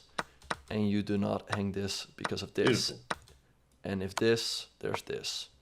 So Beautiful. easy clap for Hikaru. Absolutely. Yep. What a game though! Like this is he definitely had to squeeze water from a stone. Yep. It An was like absolute winning. miracle. Yeah, it was winning, then drawn, then winning, then drawn. I mean, I'm trying to hype things up here, but I did not expect him to win that game. So it's just going to be a draw. Got the dub, and that could be a spark. Shoot, maybe the next two games could be fire because of this. Yeah. Right, and it's in the books. Hikaru wins this game. Let's Moving go! closer to the leaders. You guys did this. Let's go. Yeah. All right. I'm not a Fire. I'm not a doubter. Fire. Yeah. All right, let's see. So Hikaru draws this game. Let's have a look at what happened in Noderbeck's game. I think they are still playing. I know a draw there as well in Noderbeck versus Fedoseev. So Hikaru is now only half a point behind with 2 rounds to go. All right, let's see what's happening on the other boards. We have Fabiano Caruana drawing against Grishuk. Let's see if Vance will do us better. Okay. No. So yeah, we see that Hikaru won. Magnus and Jan drew. Okay, so let's see. Let's go all the way up. So Magnus, Jan is a draw. They move to 8.5 out of 10. Then we have Noderbeck drawing. Let's see, is there still a game going on that we can watch? Okay, we have Hans. Oh, Hans, yeah. Hans Niemann playing against Salem. Hans, very unfortunate loss. Losing with the white piece against Salem. Fortunately, none of his tactics worked out in this game. He's losing, and I don't know what score puts him that. Then we have... This game is showing like, okay, this is a draw. I think... I think this round is wrapping up. We still have a draw here on the lower boards. Tough game for Hans there. Just checked it out. Yeah. All right. Let's see. Okay, so the results are that Magnus drew Jan Nepomniachtchi. So Jan moves to 8.5 out of 10. Noderbeck drew Fedoseev. Noderbeck is also still in the lead with 8.5 out of 10. Then Hikaru will go to 8 out of 11, sorry. Only half a point back. In that same pack is Magnus Carlsen, who drew his game. Also Fabiano Caruana on 8 out of 11. Then Grishuk won, also moves to 8. Levan won, also moves to 8 out of 11. Let's see how Joe Bava did. Joe Bava was also a player on 7 out of 10. Joe Bava, where is the dancing GM? Yeah, he took an L. Gukesh. Oh, he lost to Gukesh? Mm-hmm. Why is this so unstructured? I cannot find the game. It's under 38 on mine. 38? That does not make any sense, but indeed he lost. Okay, then we have Chaparina versus Alireza. Well, event spades. Oh, there was a draw. So Gukesh also moves to 8 out of 11. And Hans was doing great, but he goes down to 7. So, right. So yeah, there will be 2 players, Jan Nepomniachtchi and Noderbeck of the Satrov on 8.5. And then there's a pack including Hikaru with 8. Maybe Hikaru will be paired against some of the leaders. Yeah, according to the list so far, his Sonnenbornberger tie breaks put him at 54 with third. Third place, which is shoot. There'll be a bronze medal. So I'm saying, right, 2 games left. He close. Yeah. No, a medal would of course still be a very, very good performance, but let's keep spamming that flower. Maybe we can push him to gold. Right, so let's see if there's any last games going on here. I think this round is about to wrap up. Yeah. Rook and bishop versus rook. Yeah, black's gonna win that. Wait, what's happening? No, You're in his Drew. Oh wait, brother. you're talking about Lucas. Yeah. Wait, let's see. What board is that? Well, on events it says 59, but Okay. it may be mixed up for other people. Yeah. Unfortunately, Lucas, good friend of mine, is gonna lose here. He's down a bishop, so probably he already resigned. They just did not put the kings on the right places yet. Guys, we are gonna take a break. Stay right here. Give Hikaru all your energy. 2 more rounds to go. He's only half a point behind. We will see you guys after this break. All right, everyone, and welcome back to the 2021 FIDE World Rapid Chess Championship in Warsaw, Poland. I'm Grandmaster Benjamin Bach, and it is my pleasure to be joined here by James Canty. James, if we have a quick look at the standings after round number 11, we see that Nodirbek, Abdusatorov, and Jan Nepomniachtchi are in the lead. Then there's a pack of 6 players with 8 points out of 11. What do you expect is going to happen in round number 12? Here, I think that this is a big round, a very big round as I'm looking at the standings right now. Any win for Nepo, for Naka, for Carlsen, for even Grishik and Fabi here. Anyone's jumping in front of anybody, right? And Norderbeck here is also Jan, right? Norderbeck 8.5, right? So this could be a slugfest these last 2 rounds. It may be some big risks taken, but maybe not, right? But I think there are going to be some bigger risks taken in this round. Yeah, no, for sure. We see that Magnus is going to be playing Levan Aronian with the white pieces. Then one of the leaders, Jan Nepomniachtchi, is playing our man Hikaru on board number 2. And then another big matchup, Gukesh against Abdusatorov. Gukesh is way underrated here at 2050. He's more like 2600, 2650. But not a pairing you can complain about. If you're Nodirbek, he could have easily played one of the big guns like Grisha, Caruana, Duda. But he's playing, a strong GM and not a super GM, right? So this could be Nodirbek's chance to maybe win the whole event and become World Rapid Champion. That would be huge.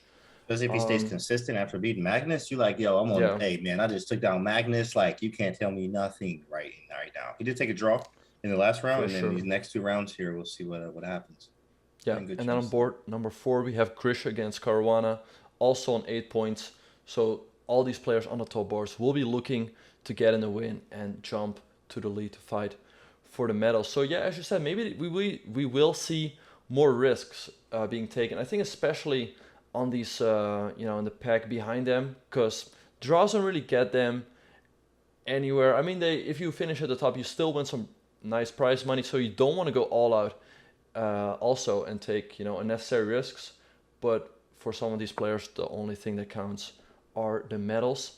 And as we're talking, let's switch over to the games because we're about to get underway. They already started. Yep, just started. Nepo with E4 has started.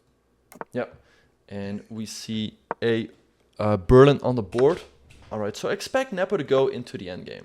It goes rook to E1, which is a bit, maybe he wants to push for a slight advantage. Let's flip the board and look at it from Hikaru's perspective. So, not an opening Hikaru must be too happy about this C because Black doesn't generally have great winning chances here, and usually the most he can hope for is a draw. And he's definitely facing some World Championship preparation here. Now, Hikaru often chooses the move knight f5. The other main move is knight takes e5, and there we see knight f5 on the board. Yeah. What do you think is going to happen here in this position?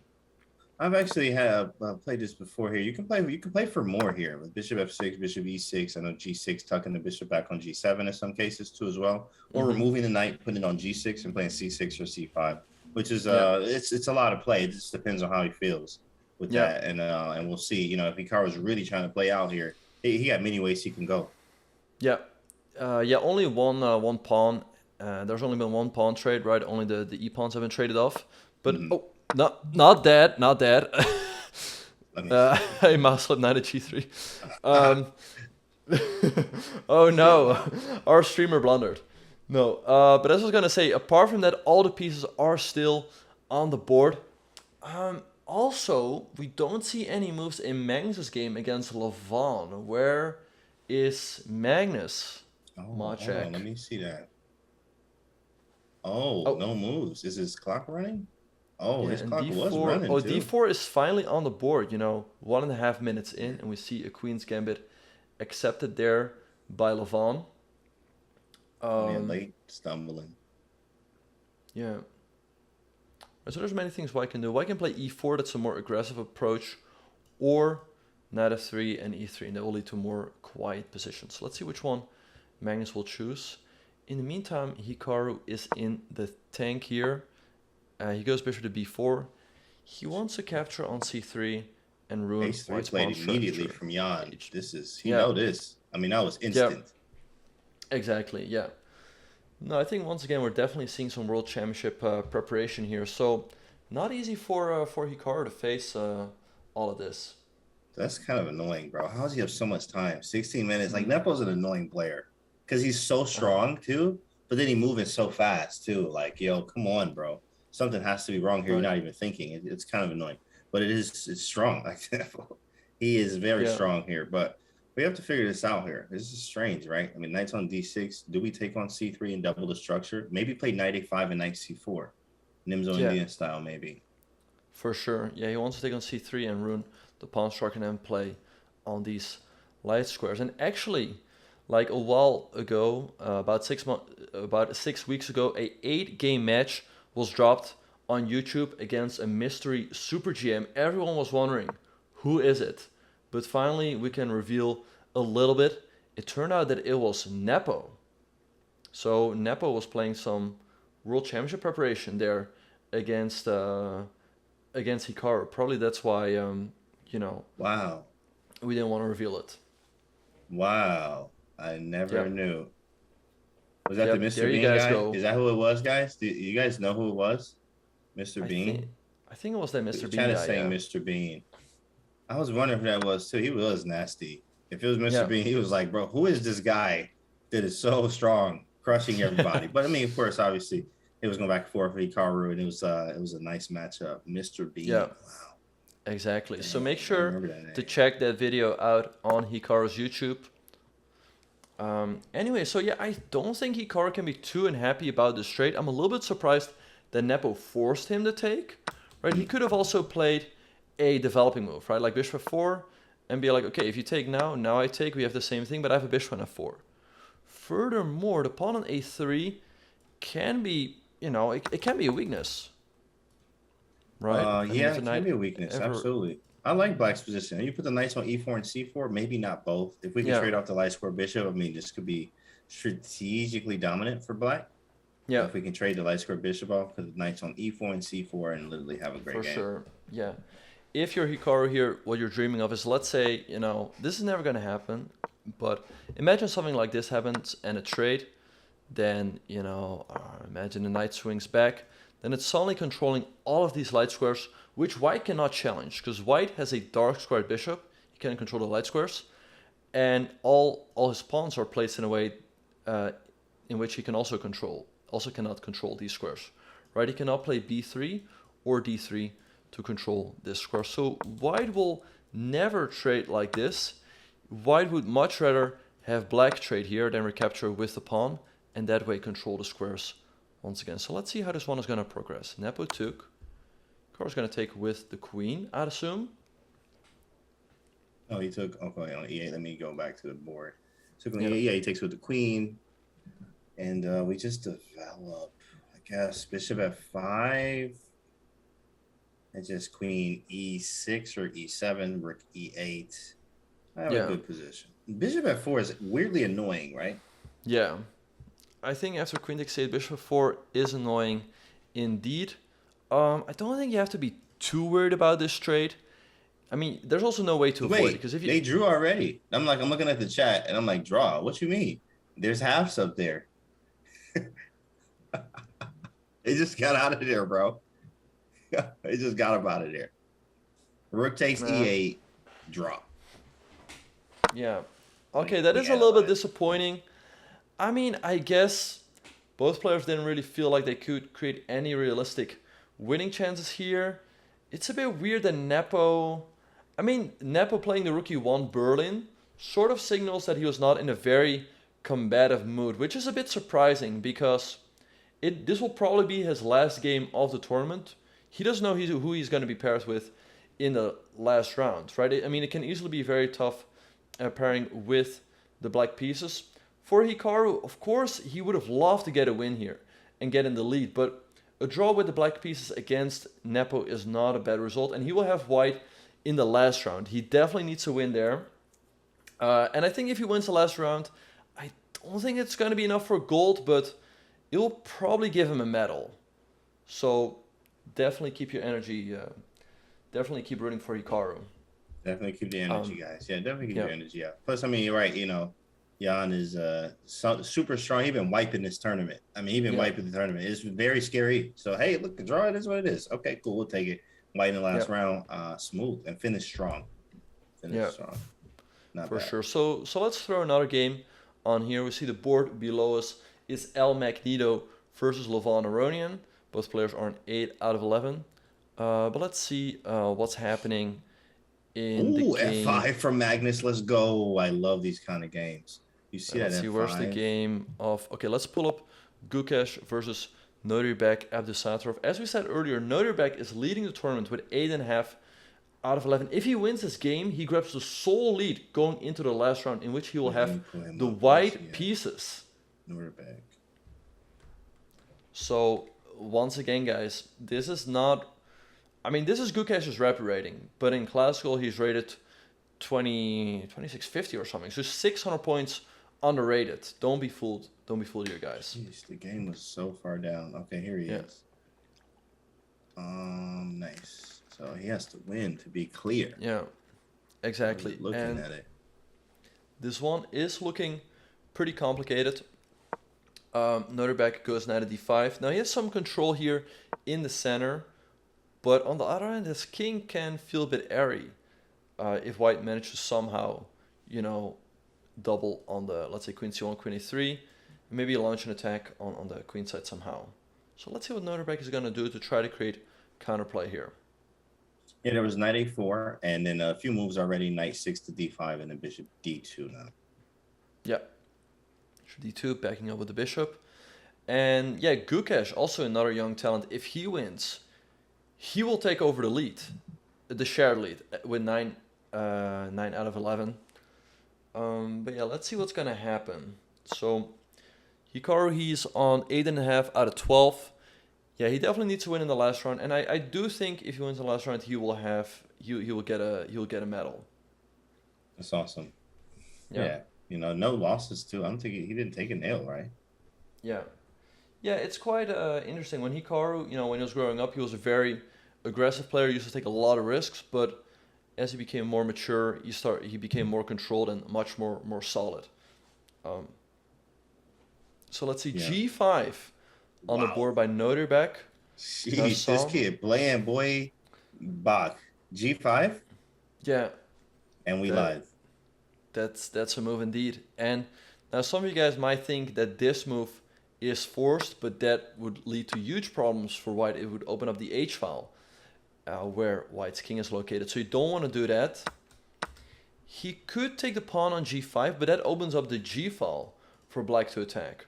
Right, like let's say white takes. He's gonna go rook to g8. Be my guest and take another pawn, because now all sorts of tactics start to rise. Black can move over the other rook, and now if he moves his knight, maybe knight to c3, and suddenly there will be bishop takes g2 hitting the king and the rook. Oh wait, not bishop h6, but knight h6. But there's all sorts of tactics here. Someone like rook takes g2 and booyah. Right, so don't be fooled. Scary. And take all those pawns, you guys. G5, what a move from the big dog. Exactly. Yep. Yo, Magnus out here going crazy too, pushing G4 all-out attack on Levon. I don't care about nothing you're doing, he says. Let's have a look at that game as well. So it started off pretty quiet as a queen's gambit accepted, but now all of a sudden Magnus is going for the throat. He develops his pieces, then goes f4. G6, Levon is like, okay, I'm stopping your move f5. Magnus is like, bruh. Plays a 5 anyway, takes. bishop h6. Now you cannot move the rook because you leave this pawn hanging, or take with the knight and you lose. So Levon goes knight at d5, blocking the diagonal, and Magnus goes g4, going straight for the throat. Your move. What do you do now? Exactly. Now, I wonder what his idea is in case Levon takes. There should be something, like some sort of capture, something along the f-file, but it's not that clear cut. Let's see what the world champion has cooked up here. But definitely, Magnus is going for the win. He realizes, like, hey, I'm not in the lead anymore. I don't like that. He wants to catch up. And Levon striking back with the move b5. Trying to distract Magnus from what he's doing on the king side. e5. Look, hey, Aronian's like, I do these tactics things too, young fella. Yeah. I do those things too. So we're going to see what happens. This is crazy right now. Yeah. And for those of you who are getting ads, there is a very easy way to get rid of those. Just make sure your Amazon Prime is connected to your Twitch Prime, and that way you can subscribe every month to a channel for free. It supports your favorite streamer. Make sure it allows Hikaru to have commentators like us on here while he's traveling. And you also get his emote, so there's a lot of good stuff. Also, I'm sure there's a lot of you guys who probably do have Amazon Prime, but not have it connected to your Twitch. So make sure that is connected. Maybe, one of the mods can help you guys out if you don't know how to do it. Prime time. But yeah, prime time indeed.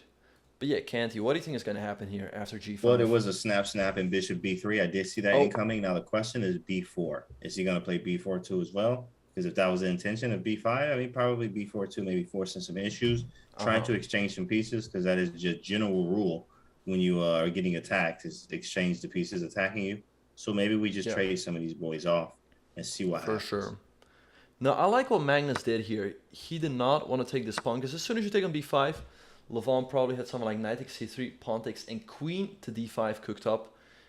And the queen is suddenly entering the king's position. Once again, that's a drawback of pushing this pawn. So that's why Magnus goes bishop to b3, keeping the bishop on the diagonal, but also very importantly, controlling the d5 square for Levon. So this one is heating up. What's also heating up is the game between Gukesh and Noderbak. We see here a trade and queen c6 on the board. Noderbak is looking at some tactics like removing the knight and hitting the queen, but maybe white just sidesteps. Also maybe some tactics towards a g2 square. It's looking dicey for white. What do you make of this? Dicey. In fact, I just put up the game. It's looking very dicey here. Of course, the engine's like, bro, white crushing, but like crushing what? This doesn't look crushing at all. It feels like the other way around here. But I need some open lines. Wow. In fact, I have to play it's white's move. It's his move. I got g4 coming. I'm a moment away from really making some damage into white's position. But with it being white to move, it does change everything right now. White has to be very accurate. In fact, this is a hard move here, but the engine says queen c1 is the only reason why this is 2+2, which I don't think that's coming from Gukesh here. Queen c1 is extremely hard. It does get off the diagonal, obviously, or the file of the x-ray of the rook, which makes sense, but is that right? Queen c1 out of all the moves in this position is really tough to make that one. Exactly, yeah. I think queen c1 is a good move because it sidesteps the file of the rook, right? Like, let's say white makes a random move. Let's say king here. There's all sorts of tactics like knight to c3. You cannot take because that leaves your queen hanging. So that is the first idea. And then black has the move g4, right? And black might be thinking like, hey, if you remove your knight somewhere, I suddenly have knight to e3 check. And if you take that, guess what? Queen takes g2 is coming for you. You lose your rook, you lose the entire house. But what white can do is white can go knight to e1 and guard this pawn this way. And it looks like black has all these tactics, but if they don't work out, then it could quickly turn into white's favor, right? Like, let's say black makes a move like rook to g8. Black has to be careful of something like rook a4, and suddenly your knight on b4 is under pressure, right? So that is sort of the danger here. And queen c1 actually has been played by Gukesh. I think for Hikaru, it would be good if Gukesh actually wins this game. Because if Noderbak wins, Noderbak will be a full point ahead, and it will probably be too tough to catch him. But only half a point behind Gukesh is definitely still doable. So let's see how this one is gonna play out. The way Norderbeck is playing too as well, though, it's very hard. But Gukesh did find Queen C1. It keeps this very, very good for white, actually. Let's see what happens in that game. Move over. Well, Magnus and Levon, a lot of pieces. This looking scary. I think this is a little bit more scary for Magnus now, just because of this darts with this light square bishop. Mm-hmm. You see that bishop though? Yeah. What is going on? Sorry, the light square. You're talking about Noderbeck's Levon's. light square bishop or Levon. Oh yeah. Aronian. Some developments here in the Magnus Yeah. versus Levon game. This game is definitely heating up. Levon playing fast. He has 11.5 minutes versus Magnus's 9 minutes, and he has sacked the exchange. But once again, look at Magnus's king. If Levon ever gets his queen on the same diagonal as the bishop, Magnus will face huge troubles, right? But it's not that easy. He cannot play queen and d5. So you have to figure out another way. He can snap off a pawn here. Magnus might have something cooked up on the f-file somehow, but this is definitely anyone's game. It's very hard to say.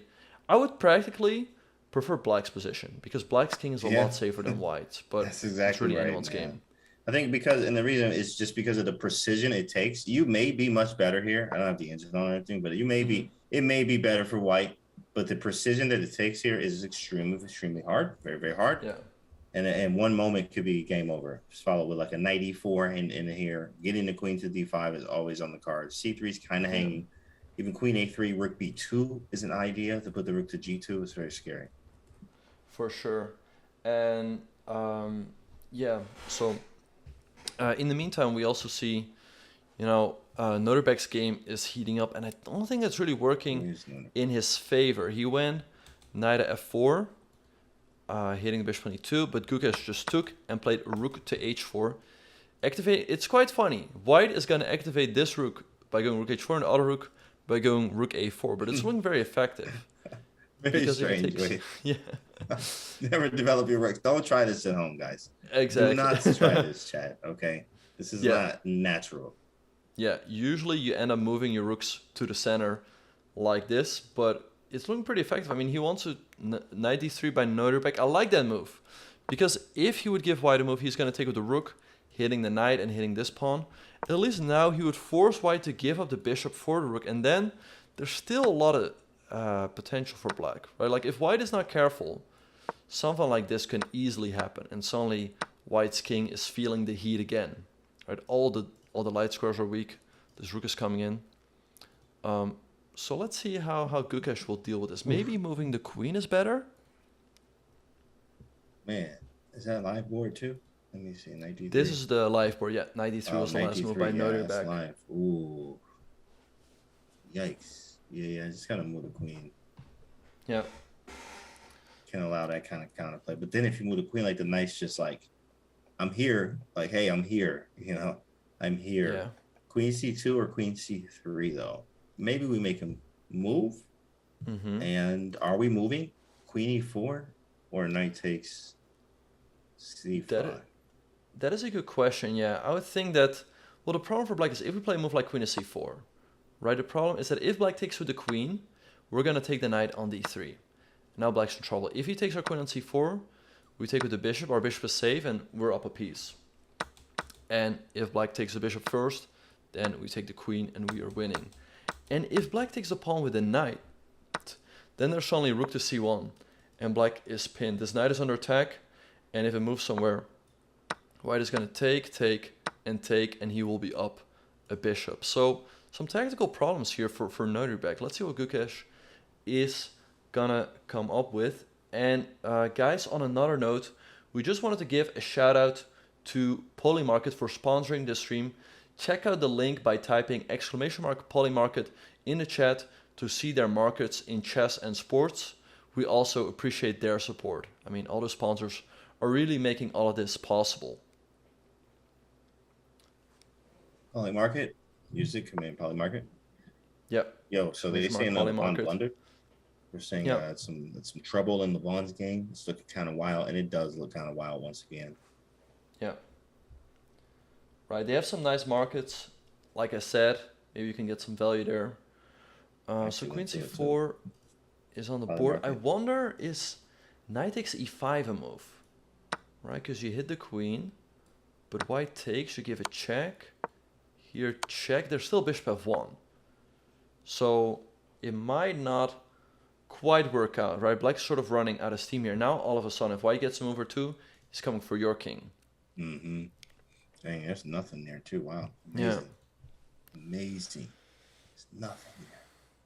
So Noterbeck is thinking here, I don't see, like, how is he defending this knight on d3?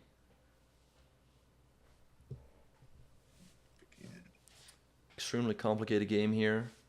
I gotta find that game again. Actually, it moved around. Wow. Yeah. Events. Okay, here it is. And where did he go? Knight d3. Nothing happened yet. Okay, queen c4. Yeah. There it is. Wow, queen c4. Yeah. So, oof. Yikes. This knight is gross. Yeah. And what happens on knight c5 again?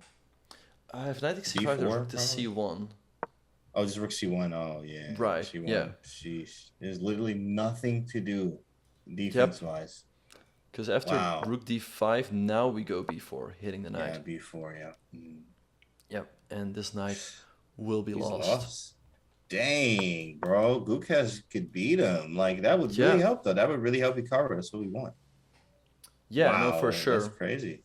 This is rough. Yeah. So I have to go queen. So I have to trade queens. Yeah, so... Yeah, maybe he D4. has to make a move. Oh, maybe he has to make a move like queen to d5 or queen to e4. But that's not really what you want to do with black. Because the endgame is not... Like, let's say you go queen to d5. That might be the best move. But white's going to take, and if takes, he's going to take. And after take, he's going to take an f4. White's up a pawn. This is under attack. I mean, if you take here, these endgames cannot be a lot of fun, right? Then I can come to g5, hitting everything. It feels like black's counterplay is insufficient. Because I'm not active. Maybe we take on f3, but the activity, he's too active. The f7 rook is too active. He went for it with knight takes c5, but I don't think it's working out. He went for it. Queen takes g2, king e1. I think there's just nothing there for black. Noterbeck, he's having a great tournament, but I think he's going down here with the black piece against Gukesh, losing his lead. Oh, my board did not update, unfortunately, so I am still on queen c4. Yeah. Okay, there it is. Knight takes c5. Yeah. He took on g. He's going for it. Chase on g2. Yeah, takes on king g2. e1. King e1 is Check on the bishop board. f1. It's not enough. No. It's not enough. What And is let's... this? Yeah, it's not enough.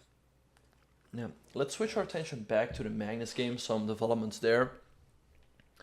We see that in the last position we saw Hovhan play knight at d5. His idea is probably to go queen at g5 and hit the king, but Magnus took and he recaptured with the f-pawn. Now the black king is also a little bit exposed. I mean, this diagonal has opened up. You know, if the queen ever lands on f8, it would be checkmate. But queen g5 looks like a serious threat. Yeah, man. Like you got to calculate everything here. There's checks everywhere. There's knight f4s in store. Luckily, the rook is not. You can't get the rook to b2 as black, so he's okay there. This queen knight bishop combo is scary though, and it is Magnus's move. There's no tricks yet. Queen f2. There's queen g5, h4, queen takes h4, knight g4, queen g3. Nope, don't work. Yeah. Rook d3 maybe. Maybe just go rook d3. Definitely. And we see here Noterbeck is still fighting on. He goes rook to d5, hitting the knight on e5. Let's see how Gukesh will address that. Maybe, I mean, should he move the knight or just defend it? Maybe queen takes f4 as a move. Taking the pawn, defending the knight. Let's see. The evil bar is all the way up. Like Gukesh should be winning this one, but it's still pretty wild. How do his we king is win? wide Any open. combinations here. Queen a4. Rook takes e5. I mean, rook takes e5. Yeah. Knight Still c6. very, very complicated here. He goes knight at f3 back, hitting the queen. Okay, the queen probably has to go all the way back to g7, hitting the rook in the corner. But it's still pretty complicated. I mean, white should be winning, but it's not over until it's over. Still Yeah, definitely and a lot of actually, tactics. because after knight f3, queen g7, if you try something like queen a4, queen c3 check, then you might be getting Exactly. mated. You Yep. literally might be getting mated. I don't know. Where's the mate in there? King e2, and then I don't see it yet. Feels like it's there though. It's kind of there, but it ain't. Is it? There's got to be something there. I mean, maybe just giving a check and picking up the knight, and then this is only a check, right? I can move my rook over on the next move. Yeah, right. Yeah, but we see rook c1 on the board.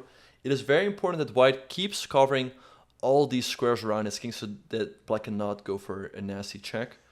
I think black has to try, but there's still plenty of tactics for black here. You know what black can do? Black can go for someone like queen to b2, entering the position, and then after c6, which is why it's main idea, rook h to d8. Now, if you take my bishop, there's suddenly rook e5 check. If you take that rook, it's checkmate on d2. And if you go bishop to e2, thinking you're all safe, guess what? Rook takes c2. If you take that rook, queen takes c1, checkmate. C1. Nasty mates, guys. Nasty. Yeah. Disgusting. And Noterbeck, he's going for it with rook h to d8. Oh man, mine is updating all slow. Yeah. Man, I wish my update in real time. I want to get the game here. Yeah. I'm trying to see that. And then in Magnus's game, rook takes c3. I mean, I don't know what's happening. I don't know who's going to win. But this is going to be decisive, though. For sure, yeah. I think it's very unlikely that we'll see a draw here. Still, Magnus' king is pretty exposed. It can never hide here because it will be on that long diagonal. But can Levon cook up any tricks? Maybe move like queen g4. Makes sense for Magnus to make sure that Levon can never hit him with a check. But then there's 93. Very difficult to figure out what's going on here. On 93, do I? Can I get spicy? Knight g6? Does that do anything? Right. Nothing. It does. I just take and queen g7, right? Yeah. Literally, it's nothing. Very, very wild here. And we see that Levon still has 6.5 minutes on the clock. Magnus down to 4.5. It's really anyone's game there. And this one right here should be Gukash's game to win, but still pretty wild with his king, in the center. His piece is not fully coordinated. A lot of tricks still for Gukash, so I don't know what's going to happen here. This game is critical for the championship. He goes c6. Okay, queen b2 now for c6. Wow. Oh, man. He's setting up. He's setting him up. Queen b2. Is he going to see it? Yeah, queen b2. Noterbeck has to go for it. And then there will still be plenty of tactics in the position. If he backs up the position, he's losing too much time and initiative. Queen b2 is really the move here. I mean, pawn takes rook e5. Man, what have you been eating, man? We need to figure out what his training routine is. What do you eat in the mornings? So we can figure out. Definitely. We need to do the same schedule. The kid is playing very, very strong. But then I got word. Is he 15? From the chat says it. 15, something like that. Yeah, he's very, very young. I know that for sure. 15. That's insane. The kid is 15. Yeah. So let's see. Queen b2 is on the board. Dang, he lost twice on day one and is still up here. Oh, and c takes b7 is on the board. Rook e5. Rook e5. I can't even. Might not even update it. Okay, c takes b7. Let me go to the stream. It's probably even faster there. Rook e5, bishop e2. This is the line we showed. After rook e2, so he's not it's not checkmate because of king f2. But you can take here. Why would he give him this counterplay though? Did he miss that? Yeah, it felt like there should be some sort of way to stabilize. But let's see. After rook takes f2, we can go king g1. And then what do you do?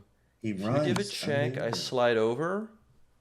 What about rook g8 check? King h1? And then there's no more checks. You can also give a check with the other rook, but still, after king h1, what follow-up do you have? I mean, wow, nothing works. I'll try rook f1, rook h2. Like, that's it. Yeah, that's all you would do here. Rook f1 or rook h2, and they both lose. Rook c2, but the queen's on the other side. Yeah, it doesn't work. Yeah, rook f1 looks clever, right? Moving the rook out of the way so you can go queen takes g2, but indeed, white's going to take out the queen and cover that square. And if you go rook h2, same thing. White's going to take out the rook and defend that square that way. So let's see. No, Gukash could also go king e2, king e1. That would lead to a draw. Black is nothing better. Going for the repetition. But he could also go to g1. Let's see, black.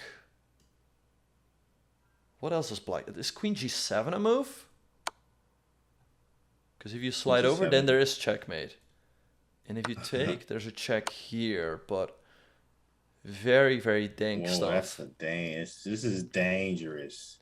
Yeah. What on earth is going on? King e2, queen check, king e1.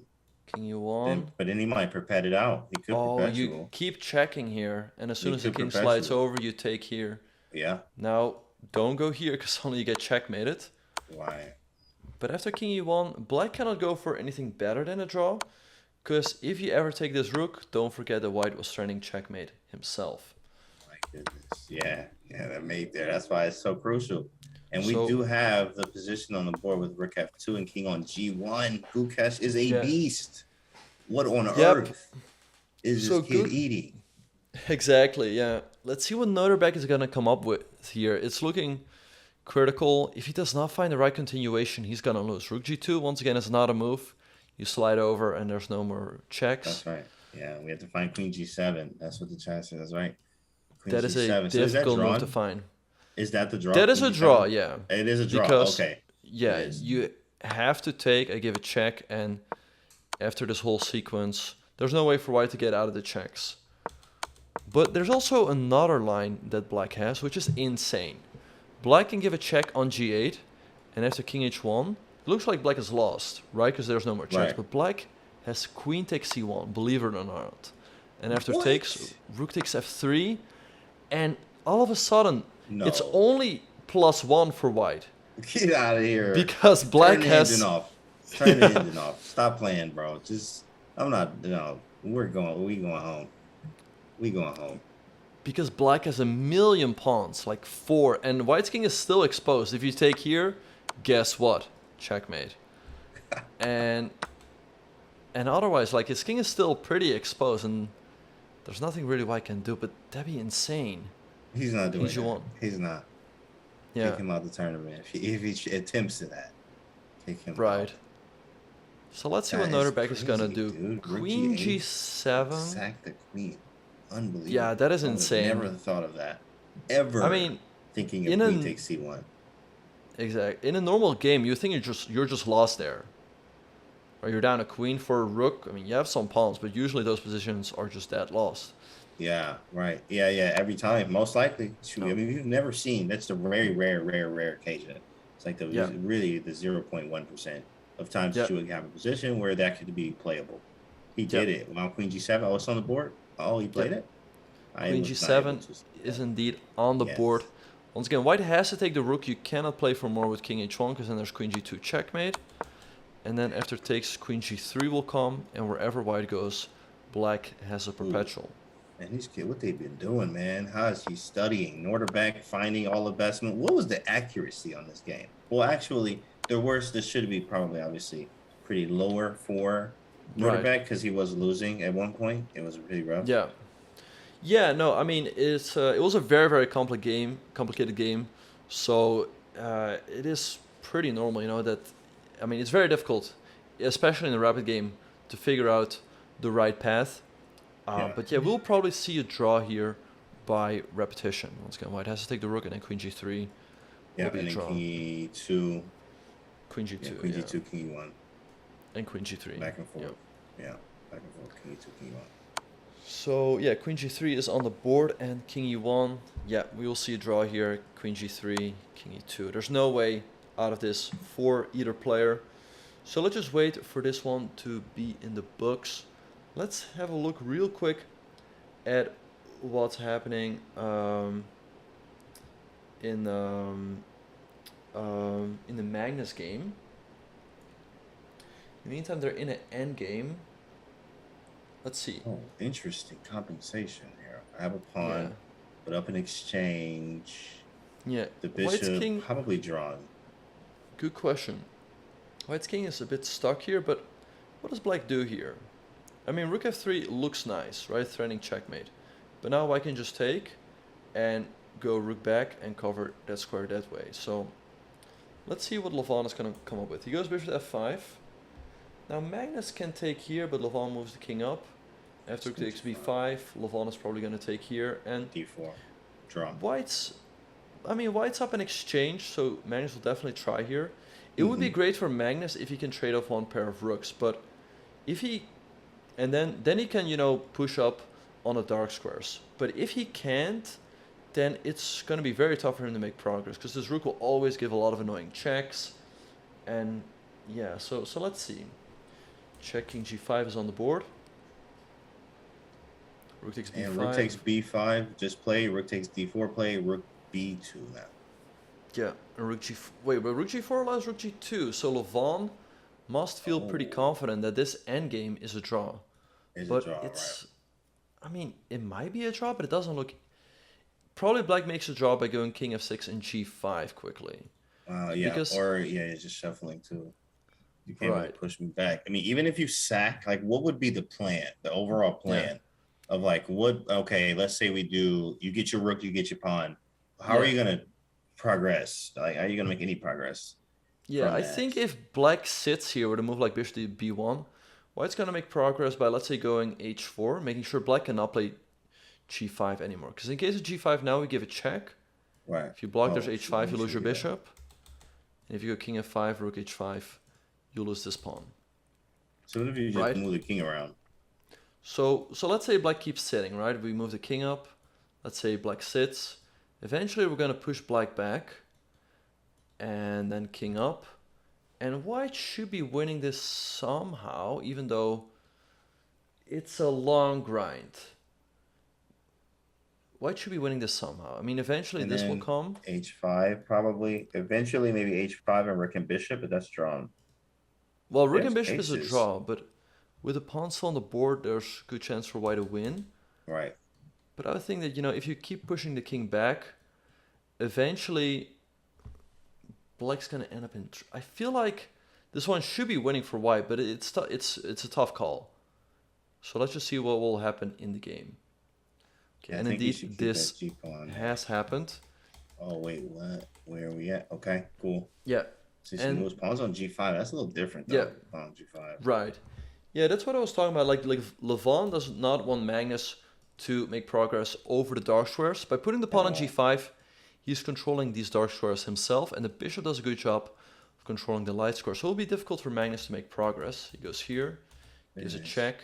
King g6 for Levon. I think this is a draw, but Magnus can definitely still try. He can bring the king around this way. So definitely still tricky, especially in the rapid game. What's the time situation too? 250, 220. Yeah, we just saw Hikaru squeeze, you know. Hey, man, look, squeeze that boy and got a dub. And a lot of that was the chat energy as well. But sad that he got that dub from a position similar. Yeah. Draw-like. But we want to draw here, so don't give Magnus any energy here, you guys. Let's not put any energy in the chat. Yeah. In the meantime, another very important encounter on the top boards is Alexander Grishuk against Fabiano Caruana. Both players are on 8 points, so they can join the leaders if one of them will win. And this actually looks very similar to the game we just saw. I think Fabiano is crushing it. Whoa. F4, rook g3 is coming. Like, I think you're just lost. Wherever you go, if you go king h2, check, force your king here, and rook g3, you can resign. Fabiano is going to win this game and join the leaders on 9 out of 11 points. Yeah, Grishuk is just lost. Maybe even fly. There's no moves. Rook g3 is coming. If you move the king over, check, and mate. Fabiano is going to win this game and move to 9 points and join Nepo and Abdusattorov in the lead. Let's see if Magnus can join them as well. Still pushing on. You know how Magnus is, guys. Magnus will push this boy on forever. 100% probably. Maybe the last game. Well, Alireza is still playing too, playing Dubov. Exactly, yeah. 3-4-5. There will be one more game after this, so it's not over. Once again, Hikaru definitely needs to win there. He will probably play one of the leaders. He will definitely play Abdusattorov or Fabiano. Let's think. Wait, so let's think. Magnus has not played Fabiano yet. So Magnus will be paired with Fabiano, and Hikaru will play Abdusattorov. That is my prediction. So what is it again? Magnus plays who? Oh, I said Magnus will probably play Fabiano, Okay, and Magnus then and Fabi. Hikaru will play Abdusattorov. Okay. Or no, wait, have Jan and Fabiano played, because then they will play each other. Jan has 9. Fabi with this is gonna be a win. That's 9. Yeah. Norderbeck and Hikaru. Who do we want? Like, who would be? Well, shoot. I mean, because you got Norderbeck or Fabi. Yeah. Like, you know, pick your. What do you want? You know, that's kind of shoot. It's a good question. 50-50. So let's Flip a coin. Indeed. It looks like Nepo has not played Fabiano yet, so I think it is pretty much set in the books that Fabiano will play Nepo in the last round with the white pieces. Fabi plays Nepo. Okay. And then nice. Abdusattorov will probably play Hikaru. Oh, but Hikaru might have black because Abdusattorov has the higher score, so he alternates. Oh shoot! That would be an unlucky pairing. Son and Berger, yeah. Yeah. The tiebreaks. This result is not in the books just yet, but there's no way. I mean, Fabiano must have won this game. There's no other way. Magnus still grinding.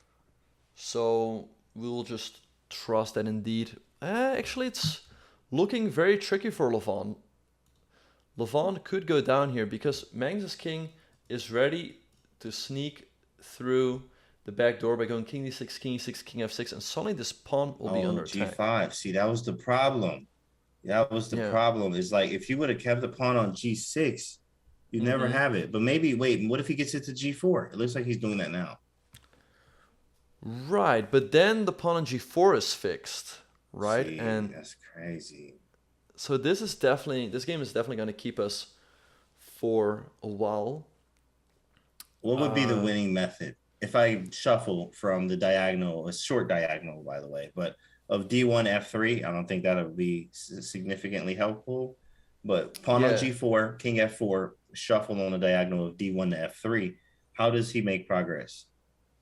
That is a good question. I mean, there's also no way, like as Levon, you would love to force a draw somehow, but after g4, you cannot get to the h-pawn because this rook is blocking your path. And as soon as, let's make a couple moves. As soon as you would, the king comes back, so it actually just loses, or you cannot do that. He did play g4. I expect Magnus to go king e6, king f6, and then try to push the king back by maybe giving a check here, or along the fourth rank, but as soon as he moves his rook, maybe Levon can go after the pawn on h2. The one thing, though, is that even if these pawns get removed, it might not be a draw right away, because this is the wrong corner for the king. Right? Like let's make a couple moves. Let's say somehow magically something like this. Wait. Let's say something like this. Wait, I don't even wait. No, wait. Let's say king e3. Let's just use our imagination here. Let's say something like this happens. Even though black snaps off the last pawn, since this is the wrong corner for him, he's still gonna lose.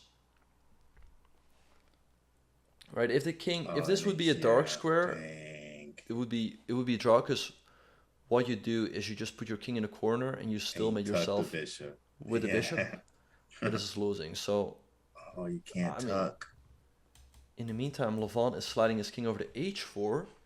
Apparently he's very confident that he can just hold the draw here. But I guess this is a draw. Sit there. Yeah, d1, f3. Just sit there. Can you kick me off at the right moment by Zug somehow? Magnus moves his king back. So that then he can move his rook. Right, so if Levon moves his bishop, now Magnus is going to move his rook. If the bishop moves back, he's going to try to check him like this. And if the king moves back, then he goes king up. And this diagonal is pretty short, so there's definitely still a chance for Magnus to win this one. King g5 by Levon. So again, h3 looks good attacking the pawn, but Levon would just move the king back, and this is a draw, you guys. Yeah.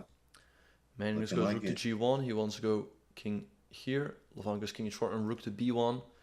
Trying to check him from the back. Magnus can maybe still squeeze out a win here. Win. That's hard, man. It's a table waste win? Ridiculous. Somebody says crazy. It's a TB win. Yeah. All right, so anyway, we trust that Fabiano won this game. We also see that Duda won his game against Salem. So Duda moves to 8.5 as well. Let's see, Fedoseev Karyakin is still an important pairing. Can we pull the game up? Let's have a look. Duda still playing? Oh, go right here. Yeah. All right, let's have a look if we can. Oh, it just ended. Literally just ended just now. White just won.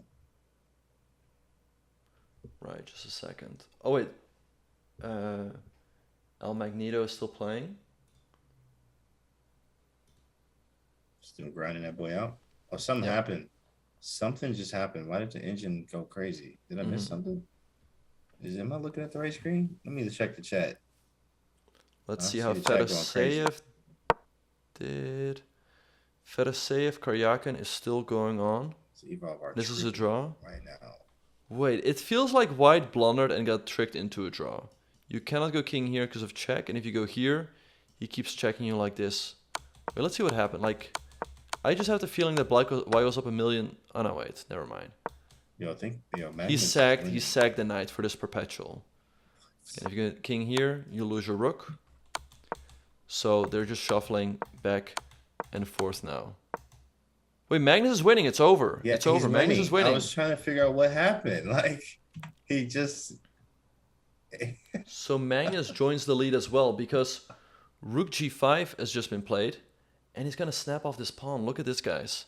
It's gone. d7 and take. And if you take, you will not be back in the corner in time. If here, I shoulder you. White keeps shouldering.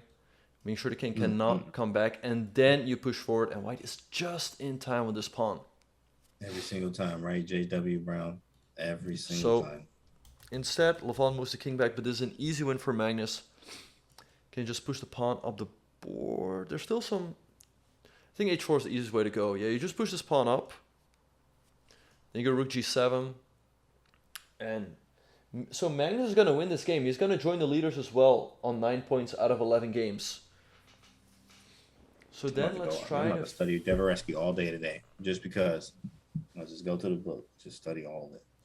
All right, so let's figure out what the last round pairings are going to be. Magnus will be on 9 points, Abdusattorov and Fabiano. I think, right, so two of those will play each. Okay, so Magnus is going to play Fabiano. Fabiano will have the white pieces against Magnus. And then Hikaru will have black against Abdusattorov. I mean, okay, that is my prediction. Right?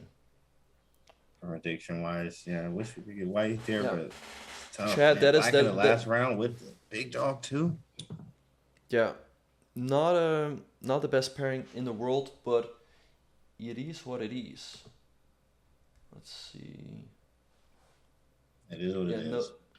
Notary Back just had 2 black games, so he will have the white. He just had 2 blacks too. Yeah.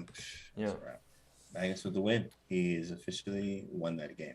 Yeah, Magnus has won this game. Let's see. We'll just have to wait for the rest of the games to wrap up. And yeah, this game between Fedoseev and Karyakin did end in a draw by repetition. Let's see what else we have. Alireza is pushing for the win here against Dubov, but it should be a draw. 3-4-5, 3-4-5, yeah. Oh, okay. We updated a lot more. Yeah. I have 5 pawns on the board. Now there's only 2. Sweet. And Abdusattorov is no stranger to Hikaru. They've played a lot of blitz games online. I looked at their stats real quick. And Hikaru, over 110 games. Hikaru has a 77% win rate, 13% draws, and a 10% loss rate. Now, of course, Rapid is different from Blitz, when there's flagging involved. But we do have faith in our big man. Can he get a win against Abdusattorov? It's not official. that he will play Abdusattorov, but I think that will be the last round pairing. And as this round, this one is going to be a draw. You don't take this pawn with your king, because it's checkmate. If you take with a pawn, black takes here. And if you trade here, guess what? Everything gets traded off, and we go home peacefully. So let's see if there's any more. Looks like that's going to happen there. Games. Probably going to happen. Christian Fabiano, that one didn't update for some reason. Right, but I'm pretty sure Fabiano did win. I mean, there's no other way. Anish and Alexenko. Oh, Anish and Alexenko are still duking it out, but it should be a draw. White is threatening bishop f4, attacking the king and the rook, and if you take, your knight is no longer protecting the rook, so I can just take it. Oh, rook e4 happened, rook g8, check, check, check, check, check. Here, here, here. Anish is still pushing for the window, but it should get that pawn. Be a draw. Extra pawn. So that game is still going on. Dubov versus Alireza did just end in a draw. They fought it out to the Bear Kings. We have a couple other games. But let's just watch this game between Alexenko and Anish Giri. Right, this game is probably going to end in a draw. But guys, we are going to be taking a short break here. Don't go anywhere, guys. After the break, we will have the last round of the World Rapid Championship. Hikaru is half a point behind the leaders, Magnus, Carlsen, Fabiano Caruana, and Noderbek Abdusattorov. He needs to win in the last round to win a medal. Stay here, guys, and show your man some support. Welcome back, everyone, to the final round of the 2021 FIDE World Rapid Chess Championship in Warsaw, Poland. I'm Grandmaster Benjamin Bach, and it's my pleasure to be joined here by National Master James Canty. James, if we have a very quick look at the standings, we see that we have 4 players leading the field going into the final round. Noderbek Abdusattorov, Jan Nepomniachtchi, Magnus Carlsen, and Fabiano Caruana. Who do you think is going to win the tournament? That's a great question here. We first have to see the matchup, the lineups, and then we can probably get more there. Caruana and Jan, that's a big. Honestly, it's a mix-up. Oh my goodness, I can't give you a clear answer. I can't, because there's so many things that can happen here. You got first off Hikaru and Magnus going at it. Magnus is gonna push all the time. We know this. Yep. Hikaru wants to win too as well, so that is not gonna most likely end in the draw. Fabi and Jan, right there. Jan wants to win. He's been going off the entire tournament, and then the kid Noderbek is like unstoppable right now. I mean, that last game he should have lost, and he didn't, and he's finding the engine moves. In fact, so. I don't know. I don't know, Bach. You tell me. Yeah. All right. And yeah, guys, the final matchup is going to be Hikaru versus El Magneto, my world champion, Magnus Carlsen. Can Hikaru score a legendary last round win here over Magnus and get a medal in this World Rapid Championship? We don't know what color the medal will be, but I'm pretty sure that if he'll win this one, he'll get a medal. Oh, and we are off.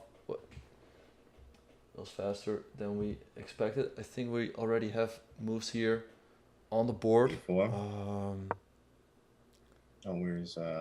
he? Okay, here. Cool. D4, D5, and C4 means game decline. Yeah. All right. So we see here that it's probably going to turn into some Callan. I wonder, or maybe Hikaru will go for knight of C3. That's what he does here. That's what he does.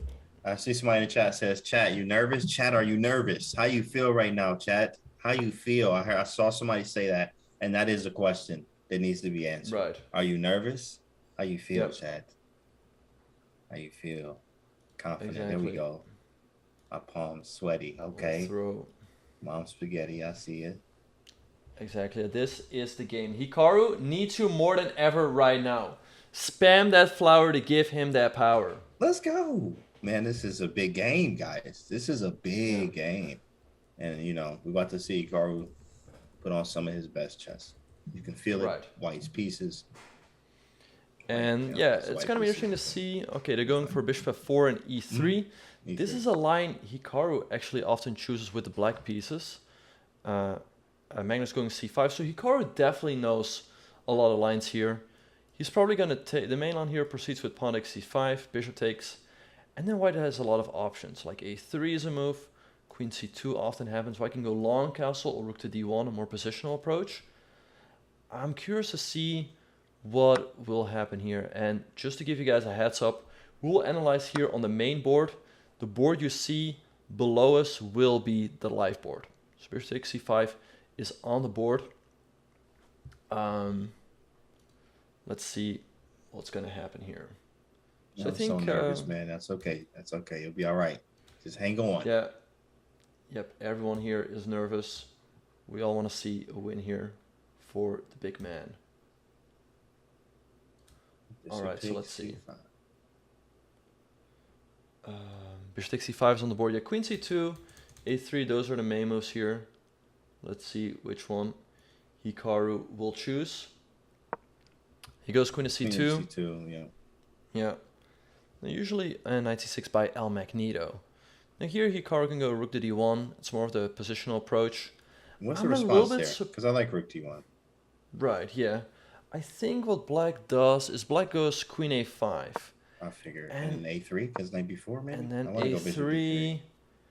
So I think in the World Championship match between Magnus Carlsen and Fabiano Caruana in 2018, Fabiano chose his move rook d8, and that was a new move at the time. The theory, as we all know, continues something like knight d2, d4, knight b3, right. Queen b6, knight a4, black sacks a piece, the bishop drops back. And I think we are all familiar with this line, right? Like black sacks a piece, but he has a lot of theory. Oh, and apparently the first result of the round is already in. Fabiano and Nepo already drew? With a draw. What? Wow. Wait, so what does that mean for Hikaru? If Hikaru wins, he shares first for sure. For sure. Yeah, so a little bit like Fabiano Caruana and Nepo. Apparently both players didn't want to take any risks in the last round. They just wanted to guarantee themselves some nice prize money. We will also be keeping a close eye out on the game between Abdusattorov and Duda. But let's see what's happening. Yeah, that Norderbeck game and Carlsen are only people left. 9, both. Yeah, those are only 9s left. Only 9s. Yeah. Carlsen and exactly.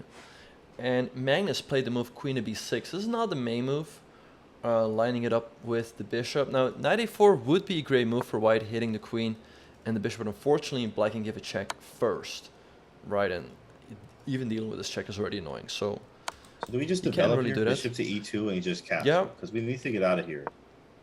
I like bishop e2. Yeah. But after d takes c4, do we just castle anyway, or do we take on c4? That's the question. That is a very good question. I like castling because now knight e4 does become a positional. Actually, it's a tactical threat. Like, let's say black makes a random move. We go knight a4. Then we take, and guess what? Bishop d6, hitting your queen and your rook, and white is winning. But Magnus is moving fast here. He has 16 minutes on the clock. Hikaru is taking his first thing here of the game. So 14 minutes. So Magnus is definitely still in his preparation. And Hikaru, he might have looked at this, but he's probably looking at the ceiling, trying to remember what he had looked at with Lil Jon. That's what he does. All right. Yeah. Yeah. Becomes a part of you. Exactly. Queen to b6. And he's no moves yet. Wait, the clock's not updating though for me. Strange. Refresh? Yep. Okay, let's see. That worked. Refresh. Dang, Magnus moving real fast. Do he have 16 minutes for real? Like, for real. 16 minutes. That's a lot of time to go. Moving down quick there. And indeed, Hikaru has around 13 minutes, it seems.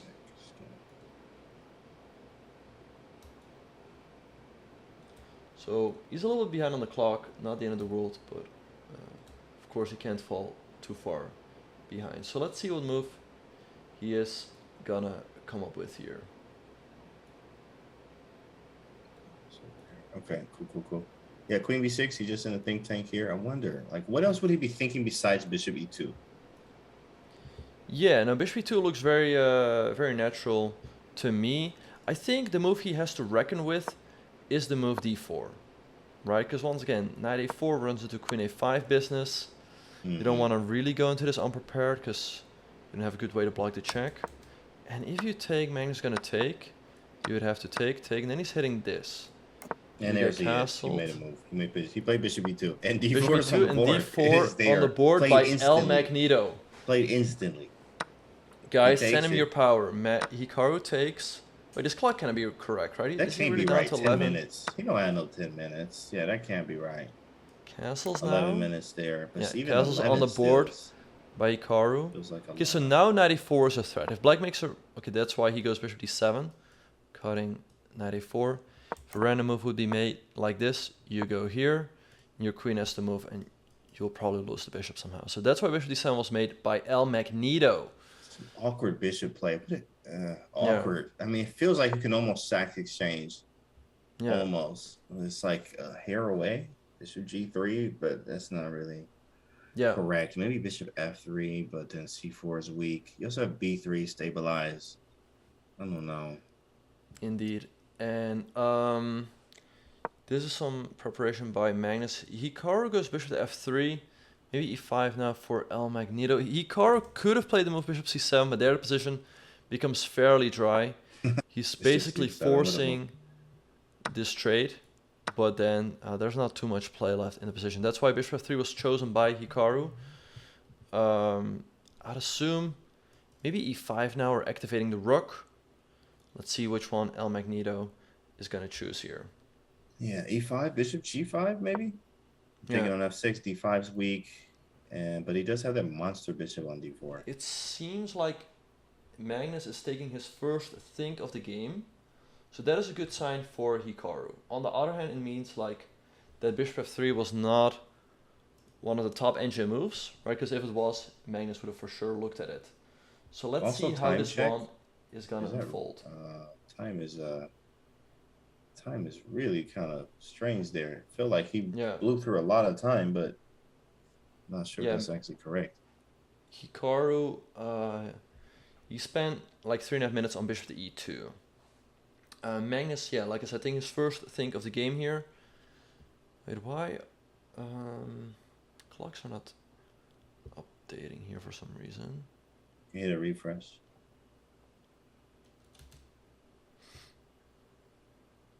Okay, it's ticking now, but I think Magnus has less time. It's ticking down from where he started, but let's hope they will keep updating for now. But let's see. Bishop f3 was chosen by Hikaru. I was just thinking rook c8 maybe, right? I mean, of course, activate the rook. c4 is hanging. Is there any immediate threats that we have as white? Yeah, f4 is still loose, so no.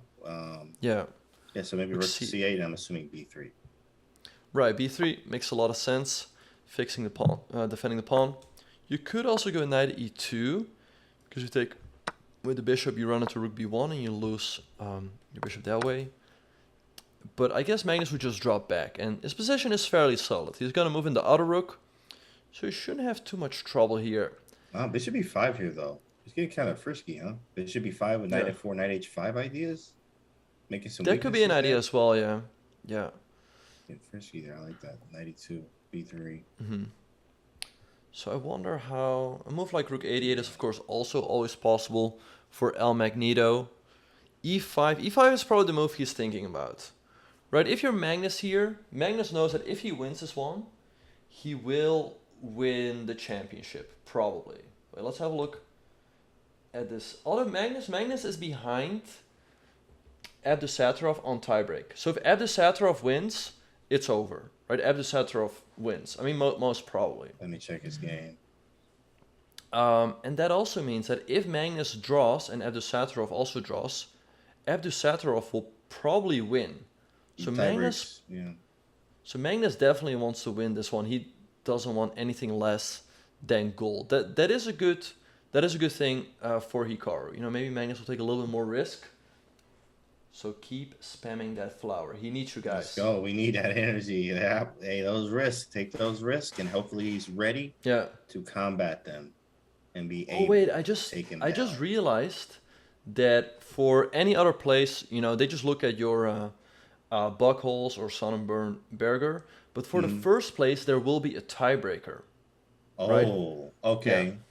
Okay, for first place, there is a tiebreaker. Wow. Okay. Yeah. So Hikaru would have to win this one in order to have a chance to join that tiebreaker. Noterback versus Duda still seems to be going on. I don't think the players are taking a draw. I think Duda also just wants to win that game. Right, he also wants. And Rook 88 by El Magneto is on the board. All pieces All right. active. Yeah. Same for white. So let's see what Hikaru is going to do here. Same for white. That was a good move. Okay, Yeah. D8. Yeah, of course, right? In the meantime, it looks like Duda is getting a good position out of the opening against Abdusator. That would be good news for Hikaru. Once again, if Hikaru wins, he will probably join the tiebreaker for the World Rapid Championship. So keep spamming that flower. Rook 88 is on the board. Energy is nice. The energy is nice. Maybe a move like b4. You'd love to expand on the queen side, because you cannot take the leisure bishop hanging. And if you take here, everything is nicely defended. I have these two bishops, so a nice advantage. B4 is very nice. So then A5, A3, take, and we still have C5. But then maybe he could take on B4 after C5. Or is there any tricks? Yeah, there's no tricks. So there might be E5 though. Bishop by D6, Magnus. then Knight A2. Whoa, sheesh. There's a lot going on there. Because if Bishop G5 now you can take. And if you take, Knight at D5, hitting the queen. Oh no. But there's Queen D6. There's Queen D6. So you still, well, you do have nice compensation here though with Bishop B4 and Rook to D3. Right. So I think it's. Oh, this has got to be enough for compensation. I think it's sort of a D3 gut call here. Like B4 is an interesting move. Magnus could also play solid with a move like Bishop to C6. But for Magnus, a draw is probably fine. Like he might look over at Noterback's game, see that Noterback is struggling, and with that in mind, he knows that hey, if I draw this game, I will join a tiebreaker and I'll just beat all the other guys there. Yeah, to beat the tiebreaker. Yeah, make it. You just got to make it there first, right? That's what he's trying to do there. Exactly. You got to make it to the tiebreakers. Both of them are. Bishop C6 is a good plan there too as well. How the time situation? Hikaru is down. Yeah, Hikaru's down on the clock. He is down. Let's see what he's gonna come up with. And he goes B4. B4 is on the board. Let's go. Wow. Let's go. Keep spamming that flower to give Hikaru power. Now Hikaru probably sees that indeed E5 wins a pawn for black. But he has probably calculated the line that we discussed. Bishop G5. Takes, Knight at D5, hitting the queen and the pawn. And after queen to D6. I like white's position after Bishop E4. You're hitting the pawn and you're also ready to go Rook to D3, Rook to G3 and go for checkmate. It's great. It's absolutely great. And even in this line here, I think you have to play maybe H6, H5, or even Rook E8 and try to just run for the heels. So forget, dodge that side of the board and be done with it. B4 is very nice. Good space there. C5 is actually maybe a threat, followed by Bishop D6 and maybe some devastating threats. Of course, queen takes B4 is hitting C3 first, though. Yeah, you gotta worry about that. For sure. Yeah, white has a lot of tactical ideas. After someone like H6, I would think that, C5 probably doesn't work due to the queen takes B4. The queen still defends the bishop and hits the knight on C3. But I think the move you mentioned, Knight E2, must be great for white. Because suddenly this bishop is sort of trapped, right? Black cannot defend it. Black can play E5, but this leads to a great position for white after the trade. Either we will have a great majority here on the queen side, or, now we have the bishop pair. So that is white's idea. Black has to be careful. Yeah, very so careful. E5 or bishop C6 by El Magneto, the solid move. Okay, solid. Yeah, so let's see. Hikaru can take now. If Magneto takes with the pawn, then probably Knight E2 is good. Still with some tactics against the bishop. So E5 these ideas again, are still and then there. we take again on D4. And Hikaru took on C6. I think Magnus should probably take with the queen. And then what do we do? Like Knight B5, you can back it up. Bishop B6. But, I like Hikaru's majority here on the queen side. That definitely gives him potential for an advantage. That's right. That's actually right. Absolutely. Especially when it comes to the end game, guys. That 3 versus 2 on the queen side, usually a better advantage in the end game. Knight Yeah, b5, knight d6 there too. Maybe playing c5 yeah, is possible, but it might be too much to do knight h5. yeah. But Magnus could interesting. also decide to take with the pawn, but I don't know how that weakens his pawn, and still there's probably 92 for white, and the bishop is still a bit loose on d4. So let's see what Magneto is gonna do. Spam that flower, you guys. He needs you more than ever right now. If he wins this Let's one, he will go. join the tiebreaker for the World Rapid Championship. He needs you Let's go, guys. chat. Come on, chat. Come on, chat. You know what Magnus, to do. what a This is Magnus with a nail biting. decision Go ahead. here. Do whatever you got to do. But I we're going think to he's get it gonna done today. take with the queen. It looks like the solid move, but Magnus is taking his time here, which is a sign that he's feeling unsure. That's good. That's a very good Yeah, sign. that is a Unsure very good sign Magnus. indeed. Hey, we'll take it. Yeah. So Hikaru's catching up a little bit on the clock. It's 8.5 minutes. Magnus now getting below 10. It was of course a little bit unpleasant when that time difference was like 5 minutes. Now, they're catching up. So let's see what Magnus is gonna do. I do expect him to take with the queen. It looks like the solid move, but we'll find out shortly. Yeah, Ponte's always, I mean, it also just like, it ruins the structure. It really Yeah. just like ruins the structure. What are the benefits of taking with the pawn? Yeah. Right. I mean, the benefits of taking with the pawn is I think really that the pawn on b4 is still under attack, and there's some direct gains to it. Right. But after 92, your pawn structure is fractured, and once again, there are some tactical ideas like we discussed earlier. If h6, white wins by taking and bishop e3. Easy tactics. Right. So Takes. I think maybe Magneto is also considering taking on c3. Right, if Hikaru moves the bishop, he's going to take on b4. Now, even though white has two bishops, he's up a pawn, so black is fine. And if white takes on c3 now, he can take on c6. It feels like white should be a little bit better with the queenside majority, but white is the bishop and black is a knight, but white doesn't have the bishop pair, right? So black is still very solid here and has good drawing chances. Yeah, it's a game, guys. Queen takes c6, pawn takes c6. Obviously, these are both moves. It feels like Magnus is spending a lot more time than he should have for this move here. So it's a great sign. Question is where the winning chances is not it's not like doesn't feel that big here yet. But you got to keep grinding. It's a grind. Exactly. And Hikaru is now fully caught up on the clock. He's even ahead. So, guys, make sure to toss in that prime to get Magnus low on time. It is working. Prime time. Prime for the time. It does work. Toss in that prime. It will get Magnus low on time. All right, let's see what he's going to do.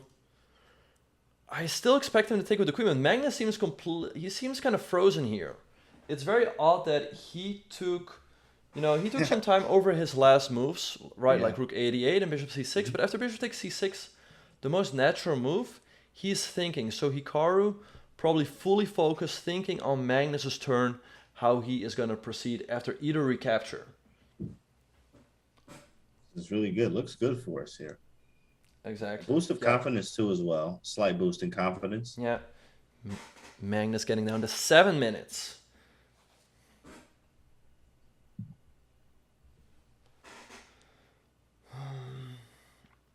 All right, so let's see what's happening here. People are asking, how are you aware of the table's results when you're playing? I mean, you can just walk around, right? It's not like that's gonna... I mean, you do want to stay focused on your own game, but you can, walk around for, a couple seconds. And people are tossing in that prime. It's bringing Magnus low on time. It is working. Pawn takes c6 is the move Magnus chose. Interesting. More chances is what he's saying. Yeah. All right, so let's see what's going to happen here. 92 looks very natural here for Hikaru. Let's see, we make this move on the board. Black has bishop takes f2, which has to be calculated. It's already played too. 92 and e5 played. 92 and e5 is on the board, e5. Okay, so Magneto is attacking the bishop and defending his own on d4. Expect Hikaru to take, and after take, it is still very, very solid for Magneto. Like, how does Hikaru create any real chances here? There's only a bishop versus a knight. Can play a3, but then Magnus probably goes c5 just before Magnus can... Wait, Hikaru has a funny move. Bishop to d6. Right, because you hit the rook, you block off the rook from the defense. But Magnus can take, and then there's c5, right, with a little fork. But he can take, and then take. And black should have sufficient compensation here with the 2 pawns. Right, so let's see. Knight takes d4, pawn takes d4 is on the board. Hikaru could play a3 for that reason, preparing bishop d6. Right? Yeah, maybe a3 and probably not give him that kind of... That is some serious play. You get rooks behind both the pawns and the knight's free to roam. I'm kind of just holding. Yep, indeed. So a3, but after a3, black can now toss in the move c5, which really shows it. Hard about chess. Yeah, it's always about one move, like who's faster. Both players are around 7 minutes. Spam that flower to give Hikaru power. What is he gonna come up with? Bishop g5 is a move, but then Magnus gonna take. And after take, you can go rook d3, but it feels kind of speculative. Or it feels like Magnus should be in time to bring the queen back somehow and defend. But I don't know. Hikaru taking his time here. Rook h3 is serious. But then he has f5. But rook h3, f5, rook h5? Yeah, definitely a lot of wild stuff happening over there. Hikaru's thinking. Yeah, once again, a3, c5. I think black holds everything together. It's a tough decision here for Hikaru. He could play bishop g5 here, but yeah, that's possible. If takes, it's still all very thin, very close to a draw. Spam that flower to give Hikaru power. He needs you guys. Yeah, he needs you guys. He definitely needs you right now, Chad. This is your time. Yeah. Takes d4 on the board. Let's check out Norderbeck's game. Yeah. And keep a close eye out on that one. Not really anything really going on there. White's probably a little bit better with the development, but not more than that. Ooh, knight d4, spicy move. That was good. Wait, knight takes a2.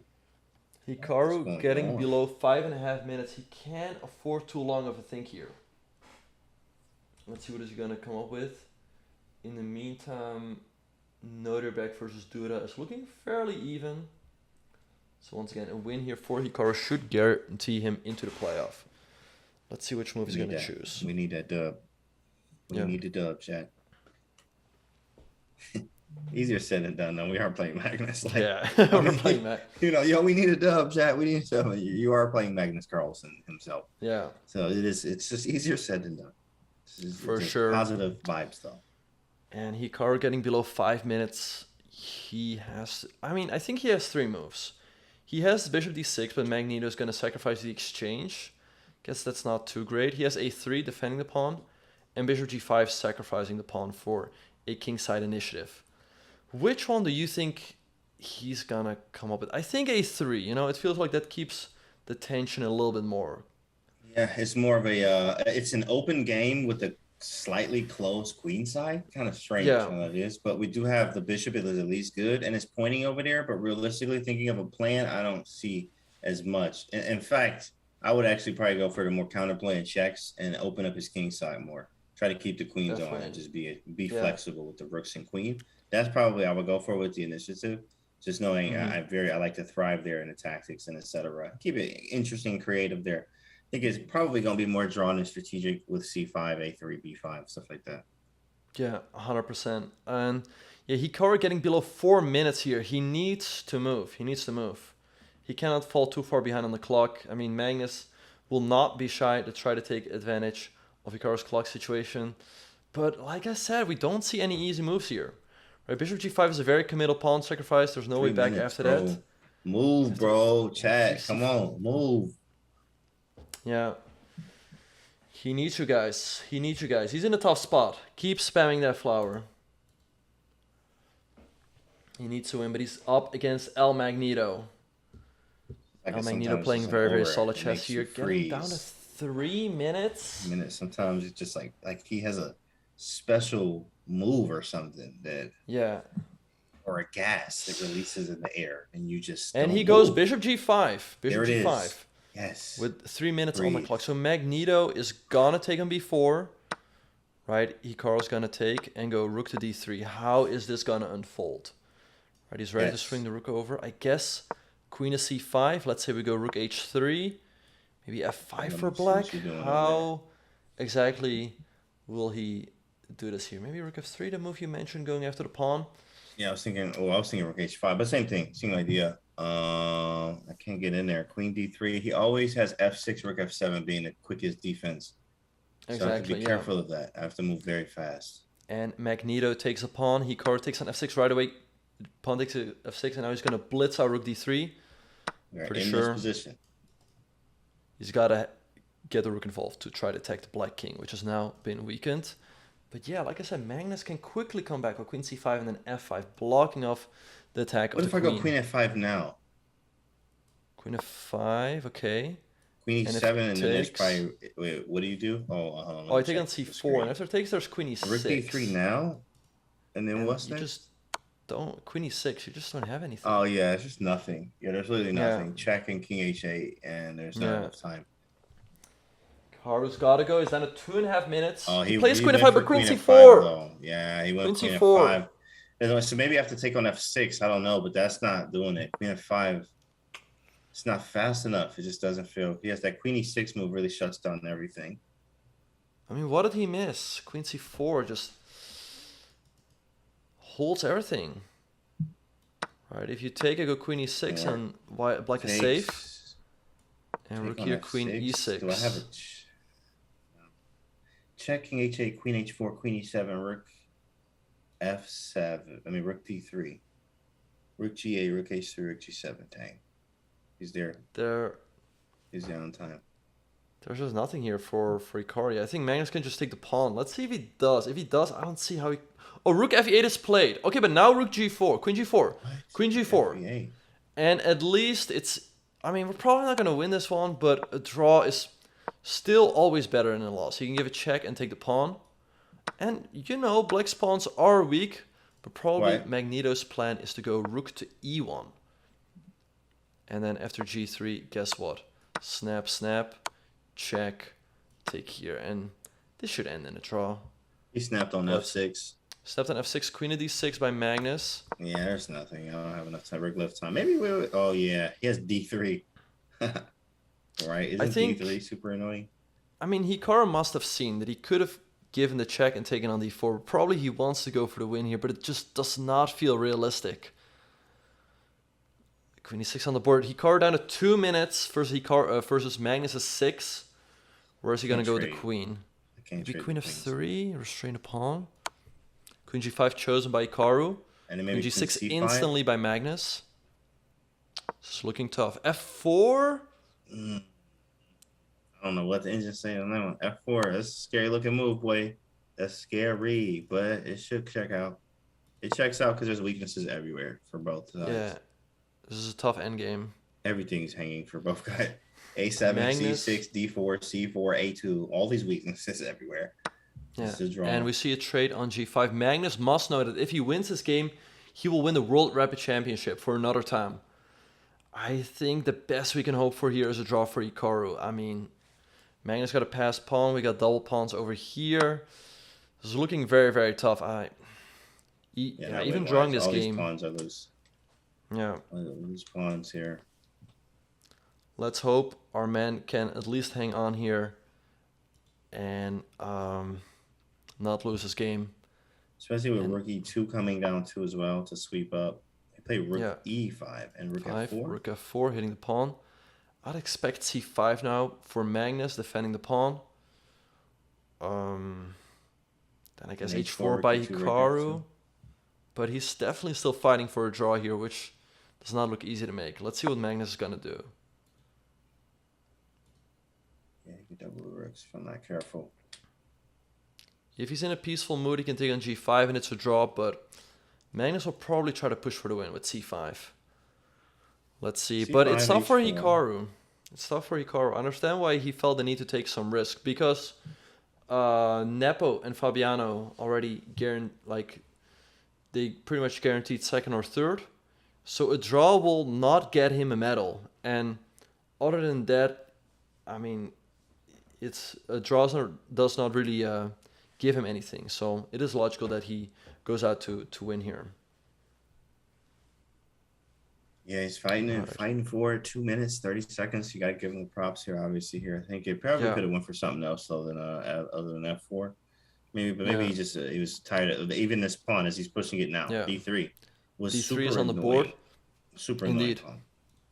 Maybe Hikaru should go rook to D2 to block the pawn. Even though Magnus can take after rook F3, it feels like Hikaru should hold on here and hold the draw. But let's see what he's gonna do. Take. Yeah. That's right. Right. Yeah. I mean, Magneto might win the pawn here. If you go rook C5, Hikaru's gonna take, and after take, you're down a pawn. But there's rook to A3, and this pawn cannot be defended. It will be a draw. And if you go rook to A5, I'm gonna take once again, and after take, you can take my pawn, but I'm gonna go rook to D6, and I'll force you in a passive position. If you go rook A6, I go pawn C5, and good luck ever activating your rook. If you go C5, same thing, and go here, and your rook is completely stuck, I can just bring up the king. This is an easy draw at the top grandmaster level. But Hikaru's staying here. Norderbeck too. What do you think of Norderbeck's game? Oh, Norderbeck's game already. Rook D2 by Hikaru. Yeah, I think he will hold a draw. Not the result he had been hoping for, but still, that will make him finish in like 5th place or something. So let's see. Norderbeck. Wait, has he drawn already? Wait, no, Norderbeck's in trouble, no? It feels like that because the double F pawns, he just played B6. I'm about to capture that. Yeah. I check and take on F4. Mm-hmm. Yeah. Rook F3 on the board by Hikaru. I think this one's going to end in a draw. Magnus could go rook to D4, which is what he does. Yeah, that's what he does. Yeah. But now Hikaru could take, and after takes, can give a check, and king to G and rook to D7, hitting the pawn. But he's not completely out of the woods, right? Check, king up, check. You go king down, and black takes. Oh, but you go here, and you keep checking along the F file. That's a draw. Yeah. Okay. Right. So I think rook takes D3, and then rook D8, rook D7 should not be. I mean, I'm pretty sure Hikaru will find it. He took with he took with the same idea. He took with a D2 rook, and then rook D8, rook D7. Yeah. So I do expect this game to end in a draw. Once again, not the result we need, but always better than a loss. Always better than loss, correct here. Always better than loss. Rook takes C4 by Magnus. I mean, I'd love to see a win here for Hikaru, but I mean, you can bet your kids that Magnus is not going to lose this one. In fact, Hikaru's I see some footage actually. I'm watching some video footage from the events page. Mm-hmm. Hikaru's like shaking. He's like shaking his head. And he's like, I mean, yeah. What, rook G3? What is that? Oh, I think he blundered. He probably felt that Magnus had to take, and this, but there's rook C5. And you still have to work very hard for. I mean, you can take and here. Down a pawn. Oh, this is about to be a grind. My goodness, being down a pawn. It feels like one of these lines should be a draw, but still, this feels maybe a little bit careless. Why did he not just check in here? That's why he was shaking his head. It makes sense now. I just saw the events page. They had a little footage of Hikaru made a move, shaking his head, doing all, like, man, he didn't like it. I guess that's exactly what happened here. So he should play something else, huh? Wow. No, he knows instead of the check. Oh, yeah. He knows he has his crowd here behind him, cheering him on.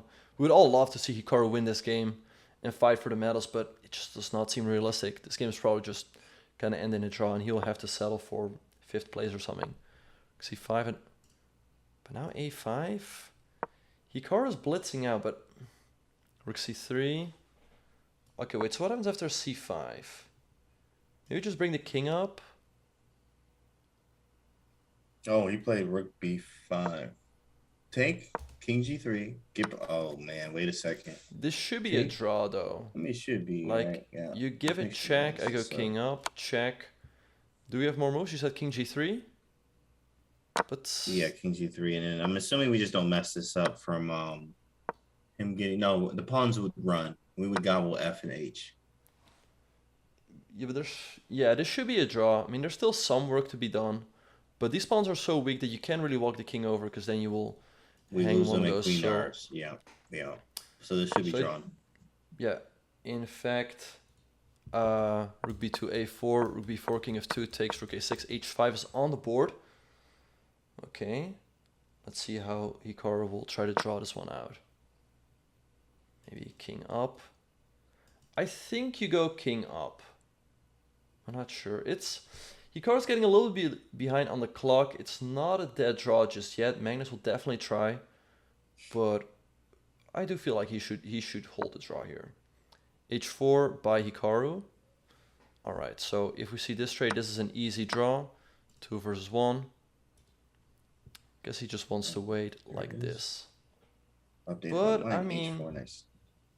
Magnus can bring the king up, like king g7. And let's say we go up, king g6, oh, f6, sorry. g3 and then king g6, and the king is coming to f5. This is still a little bit, although you go rook here. Okay, yeah, that is kind of rook annoying. h8. It's probably a draw because you're forced to go back. And then I check you again. It's got to be a draw. Right, yeah, you can't make any progress. You can't make any real progress. Yeah, you can get far up there, but you can never push like f4 or nothing. I'll take you. Yeah, no, for sure. But still some work to be done here for Hikaru to make the draw. Rook f4 by Magneto. That's a tricky move. Okay, wait, we can go king g3. Rook g4. Now, if you give a check here in a4, this might look nice, but after rook a5, your pawn's dropping off. So Magneto wants to go rook f5 for sure. Try to hold everything here on the king side, so then his king is free to move. But now, how does Hikaru make the draw? I mean, if you go king h3, the king walks over. If you go g4, there's check. Oh, he went active. He went king e3, g3, king g7, king e4, rook b5, and king f4. This is better. f6, rook a8. Rook a8 is the move here. Yeah. Keeping them boxed so the king out. goes Very up. Nice. You give a check. Don't be fooled and give a check right away. We go rook a8 and we wait. King up, check. Nice box out here. Right. There's still some chance. I give a check. Oh, he king did check. G6.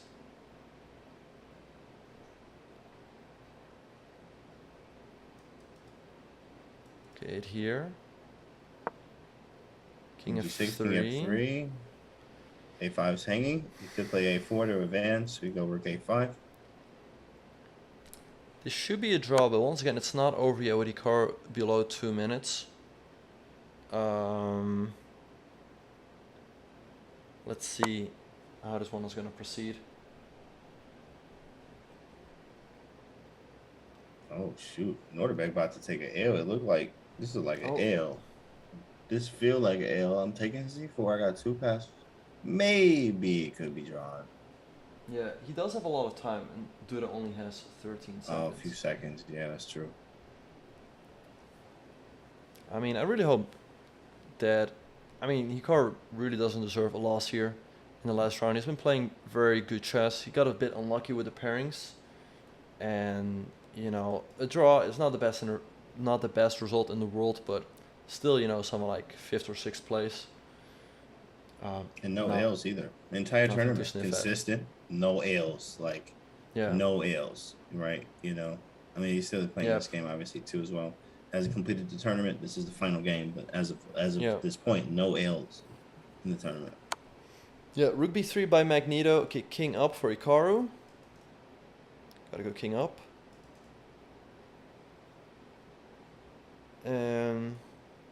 Then I'm curious to see what Magnus wants to do. Maybe he wants to go rook a3. It feels like... Ooh, I still think you should go rook a8. Wait a second. This is tricky, huh? Rook a8, check king, back up, king f5, and then what? We go to the other side? Do we go hit the h-pawn? He goes rook c7. Okay, right. So his idea is that in case Magnus checks and goes king f5, he has rook c5 check. Yeah, rook c5 lateral. Nice. 7 on the board. Nice. Yeah, a4 by Magneto. This is tricky. Okay, so go back to a7. But ooh, one get bug from behind though now. One bug the engine always has is that the engine thinks that if you go rook down, and let's say white waits and black goes here, king f3, and the engine often says like you can go a2 and it's -2, but after king g2 there's no way to make progress. This is a dead draw. Yeah, king g2. King g2. So just go behind the pawn. Rook a7, rook a2, rook a5. He should hold this one out. a3. But still, you know, some work to be done. King f3 played by Hikaru. Right, rook a1. And what do we do? I guess king g2. But the one thing Magnus can try is walk over his king. Like, let's say he goes here. So we go king up and then walk with the king. Oh, but Hikaru could always go something like king f4. And then after a2 give a check. No, but wait, this is tricky because after king e7 I thought king g5. You're too far away, right? I thought king g5 and hide from the checks, but guess what black can do? f4. f4. Nasty. And if you take with the king, then I can give a check. Promote my pawn. If you take with the g pawn, then also check. So there's definitely still tricks left in the position. Rook a1 by El Magneto. Hikaru's thing, he goes king f2. Okay, now Magneto is going to go f5. Once again, if Magnus goes a2, you got to be ready to go king g2. Right, you cannot go king up, because rook a1 check. Black promotes. And you cannot sit around here, because then black will go rook h1. Takes, and collect your rook. That's why the king is needed on g2. Very nice. So f5, check, king f7. It's tricky. Draw. Very nice. Easy draw in the books. Very nice, guys. King g2, Some king of y'all been e7. studying your end games. I wonder if he can sit around. Like, let's say he goes rook a5, king e6. He waits. Can Magneto bring the king over? That's his one idea he has. But then he takes. And black is never really in. Nah, black's never in time. You go here, rook goes here, rook c3. Oh, and then you take. Right, so Hikaru should just wait. Rook a5, king e6. Just wait with the king, I think, is the way to go. Yep. He's going to try to bring the king over. King e6 is on the board. King h2. Oh, he checks him. Check. You can go king h3. You don't want to go to the back rank, even though it should still be a draw. But if you go, wait, king g1 would be a mistake, I think. Because if you move the king over now, after rook f5, there's rook to b2. And this is lost, because the pawn moves forward, and you cannot stop this and this. Oh, so weird. I think he should go up, which is what he does. King f6 played. Now it's tough, though, to make a move. Oh, what do you do here? Right, because you don't want to go here and allow rook b2 and a2. You don't want to go here and allow the king up. Right, this king... Right. I mean, maybe he can keep checking him. And then go to the and back then rank. He should be in time to make the draw. You went king e5, rook a4, king d5. Okay, check. Oh, there's moves. Check is needed now. Just keep checking. Hikaru with a minute 26. He has time. Rook f4. Rook f4. Ooh, man. Everybody breathe. Hold your breath. Rook e2. And breathe. You take. e5. I don't know what's going on right now. This might be a draw, but it's getting very, very scary. Also, he's down on the clock. Scary. Rook f4. I think he's okay, right? Rook a1 takes. King up takes. I could. Is Magneto gonna find this? 5 minutes to calculate. King e6. Okay, move the rook back. Move the rook back. Yeah, just go back home, bro. Don't scare everybody at home. All 17,000 watching on national television. Yeah. Frightened. Exactly. Big shout out to all of you guys Rook a4. who've been supporting. Move the rook back. Do we have any moves? Rook f3 is also an option, but the king does go up. Oh, I don't like that, right? Then you have to go like rook b3. Maybe kind of chill around there. Maybe you could just chill on that rank though. He could go rook f3, right? This is known as the Van Kura position, He did Right, it. and the problem for black is that if he moves the king up, let's say we give a check, the king goes here. This looks extremely scary, right? Like black's pushing all the way up the board. But if black ever goes here, we give a check here, and we keep checking him. Black has no place to hide, weirdly enough. He could maybe go rook a1 first. That would allow us to bring the king back. But once again, you keep checking, waiting along the third rank. Right, well, you have to go here, because after a2, you have to be able to play rook a3. Let's see what's happening. King e5, check, and rook f3 back. Okay. Spam that flower to give Hikaru power. Let's go. By the way, Duda and Norderbeck drew. They drew their game. We do have a result there. Spam that flower to give him power. Let's hope he can still hang on here and make the draw.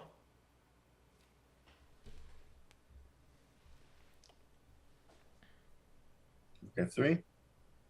F3 by. And Magnus thinking 2 minutes. Let's see it, chats. Yeah, it's just a draw. Yeah. You know Magnus likes to push that boy out. You know Magnus gonna push this thing out forever. Y'all are saying this is a draw, but good luck holding this. Good luck holding this. Right. Good luck holding this. Understanding the Vancouver position. Yeah. Rook f3, rook a4, king on h3. This is just. Do we have more moves after rook f3? No, right? No, nothing. Yeah. Rook f3. Very, very tricky endgame. King 4, rook f4 on the board. King e5. Oh, he goes up. Okay, take. Take the pawn. Take it. You have to. Right? You have to. Magneto is now going to go rook a1, I'd assume. But then I go king back. This should be a clean draw. Rook a1 on the board. King g2. King g2. Gotta go. Actually, everything should draw here. Rook a5 is also a draw. After a2, you go king g2. Easy draw. If black moves the king over, now you go g4. You create that counterplay you needed. Check, doesn't phase us. We go king back. And he's going to hold an easy draw here. King to g2 chosen by Hikaru. Yeah. Hikaru's expressions on over the board chess. Yeah. It's so great. He glanced He should be holding. Times. And maybe if Magnus goes too far, there might be chances for a miracle. Like take here, he now gets 2 connected passes. It's probably still a draw, but I think if you're Magnus here, you don't go insane, right? You just make the draw. But let's praise for a miracle.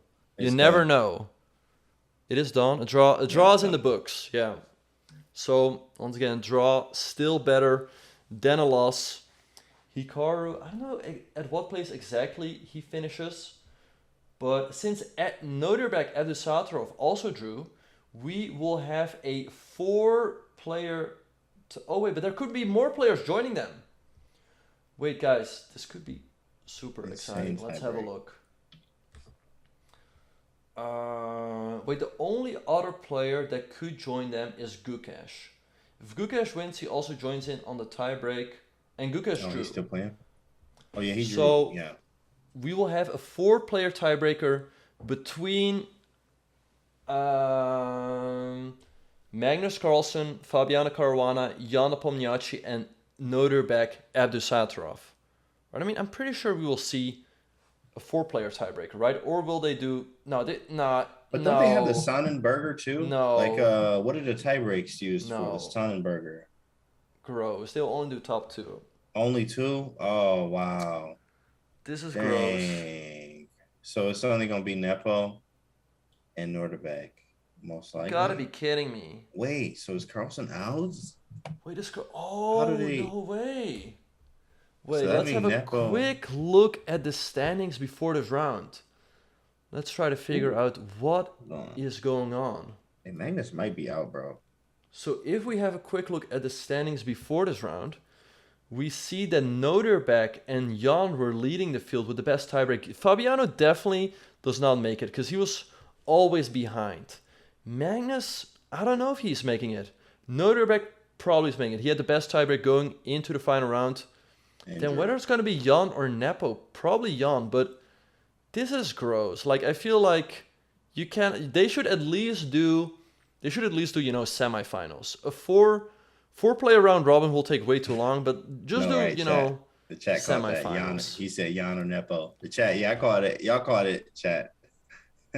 Bach said, it's going to be either Jan or Nepo. He said it confidently too, didn't he? It's Jan or Very Nepo. confidently. It's gonna be Jan Well, or Nepo. yeah. Well, we will find out very, very quickly. What fun will be Yeah, best. Magnus got knocked out by a React Andy. Can you believe it? Someone who reacts to memes. For Man, I mean, jeez, that's crazy. So Magnus won't be a winner. yeah, Most likely tough, will not tough for be Magneto. I the mean, winner. I do feel like this is not correct. I feel like they should have a 4-player tiebreak, and then I feel like a round robin will take way too long. But then they should do something like semifinals, even Yeah, though. semi. Yeah, that'd be nice. But that is still, a full day of chess, right? I mean, they will play it will be 2 games, one with white, one with black, and then it can also be tied. Then what are they gonna do, right? Oh, you're right. Then you got more chess. You Yeah. have more, So more than. I do understand the logistics here. I mean, a couple years back, they would just look at the top of the standings and be like, "Oh, another back wins. Yep, that's it. Let's go home." That used to be too Right? with the tie breaks too. Whoever got the best tie breaks, you're at Yeah. the top. Cool, that's it. Best tie breaks done. Yeah. Guys, once again, make sure to toss in that Prime, you guys. Prime time. If you do have Amazon Prime, make sure it's connected to your Twitch. I know there's probably a lot of you who are letting that Amazon Prime go to waste. Make sure to connect it. It's not that difficult, and you do get a lot of benefits on Twitch. Make sure to check it out. Type in twitch.amazon.com/prime and make sure it's connected. And give that Twitch sub, give that Prime sub to your favorite streamer. Thanks, Clyde the Frog, for the There you Prime. go. Thanks, Yeah, A hey, Philly, for the Philly. Prime. Okay. There you go. There we go. Love to see it. All right, let's see if there's any other games we can look at. Alireza is losing to Sergey. Yeah. Teriyaki. Weird. So weird. let's see. Wow, look at We him saw trapping the that this knights. game ended in a That's draw. over. Dang. Then, wait, they drew in 6 moves, Fabiano and Jan. What is that? He's ready to go home.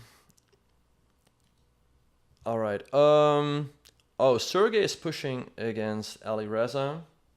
Let's see what's happening there, and then let's throw Rapport versus Kirill Shevchenko on the other board. I think Sergey is gonna win this one. It looks like usually with a rook versus only a knight, it's winning, but now since Black King is also getting checkmated, the knight is cut off. Sergey is gonna win this one. The problem is simply Very the knight, nice. and also you're getting checkmated. Then Right, the on knight can't other- move, and this is interesting. I've never seen this type of, at least not been on any Yeah. side of this in every game. We have rook knight, 2 rooks versus rook and knight. What is Yeah. this game? And then on the second board, we see Rapport versus Shevchenko. There are positions where rook and h and f pawns versus rook is a draw, but I think in this one, Rapport is winning. He's just too far advanced. King g7 is an easy win here, because in case you take, I just push. This pawn cannot be stopped. If you go rook b5 to try to check me here, I go rook here. Haha, you cannot check me along the 7 rank. And yeah, so I do expect Rapport to win nice. this game. All right, let's Look. see how Sergey should go about off. closing this one out. It's not over just yet. But yeah, we will see a tiebreaker here. And hopefully, tiebreaker format is hopefully Hikaru will be joining us as well for an interview. okay, cool. Let's see whether he will join. Okay, King a8. Now, I would think there should be many ways for white to win. One easy way would be to give a check here, and I just trade. And then I'm going to go after your knight. I go king here. Once again, note that this square is blocked by the rook. My king is going to take away all the other squares. If you go king up, I go here, coming for your knight. If you ever... Oh, Bob, you got up the wrong screen. We're looking at the standings.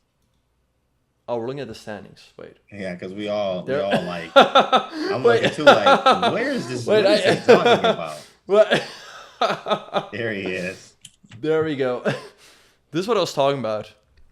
But wait, actually he goes king to e4, taking away all the critical squares for the knight, and then I go rook to g3, coming for your horse. If you go here, it's trapped.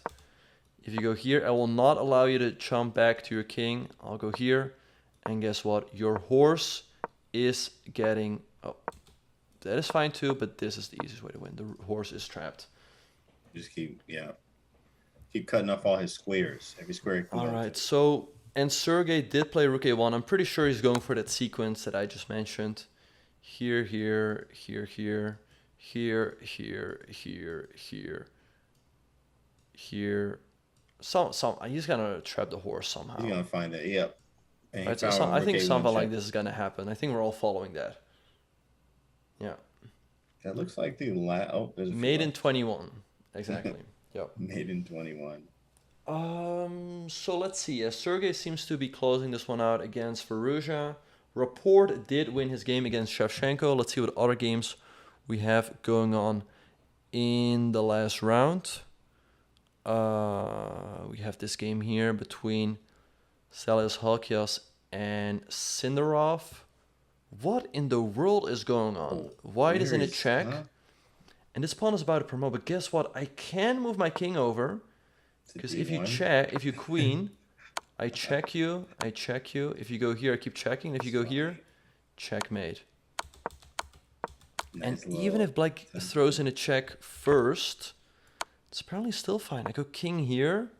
What? How is this a draw? That is insane. Because this pawn is also about to promote. If you go knight here, king. What in the world? This is insane. How is it drawn? What's the draw?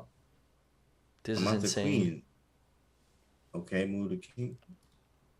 And then what? But yeah, let's hope that Hikaru will join us for a short interview. King e8 was played.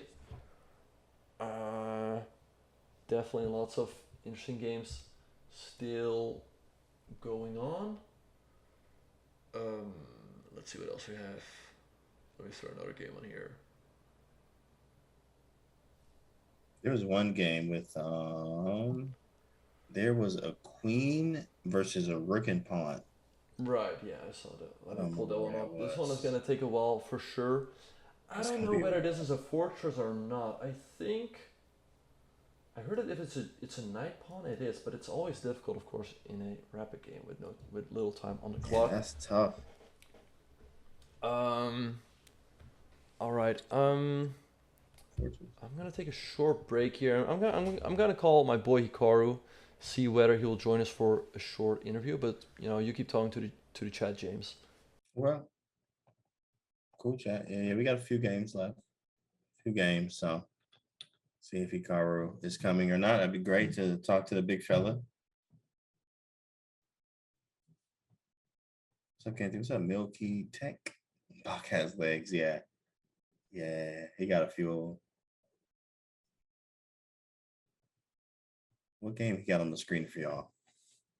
Oh, the crazy one with Stelios and Sindarov. Did you unlock his number? I can't reveal that information. Yo, James, what's up? What's good? Big fella, yo, Coach Angel. Nice microwave. Yeah, I'm at Bot Crib. I'm chilling. Yeah, we was playing 2K earlier.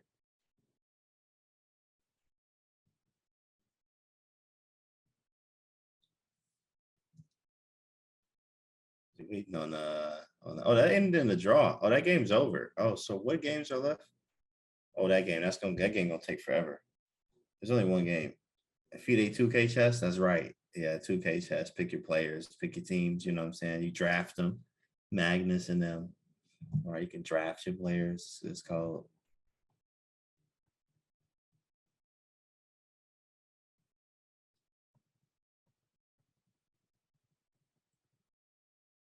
All right, you guys.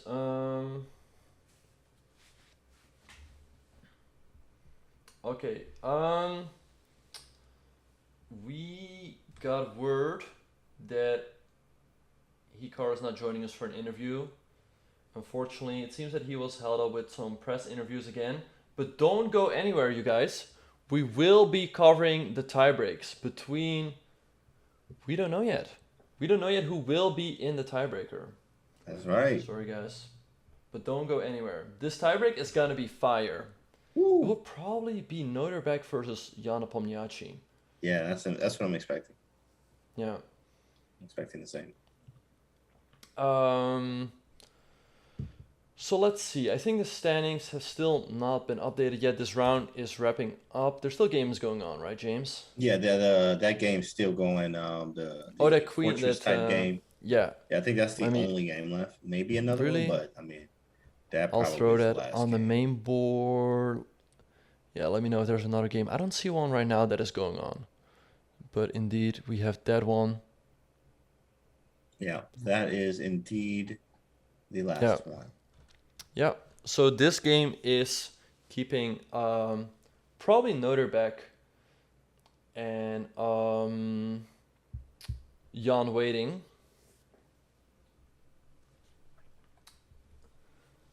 So yeah, we'll see when that's gonna happen. Yeah, Nepo and Abdu. Yep, correct, guys.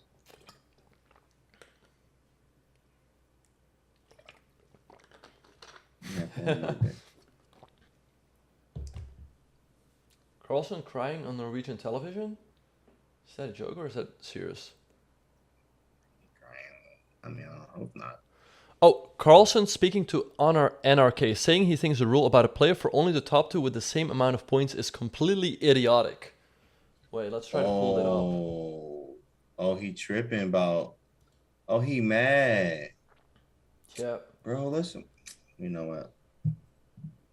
Wait, let's try to pull it up here. Bro.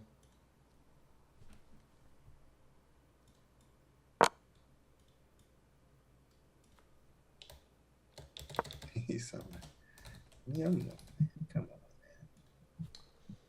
Wait. Man, we got the same score. I get it. Yeah, no, 100%. All right, wait. Let me try to pull that tweet up here.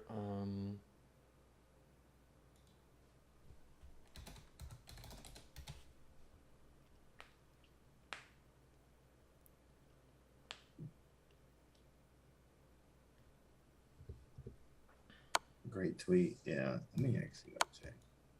Wait, lots of people are tweeting about it. I mean, I just open up my Twitter and I pretty much see everyone going wild. Everybody flexing real hard. Whoa. Let me check it. Where is he?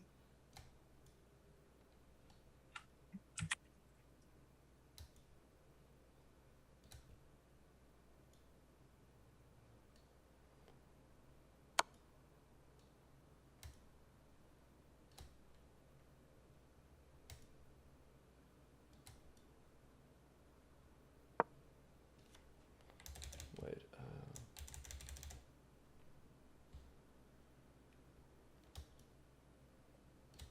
Yeah, lots of people already tweeted about it, as we can see here.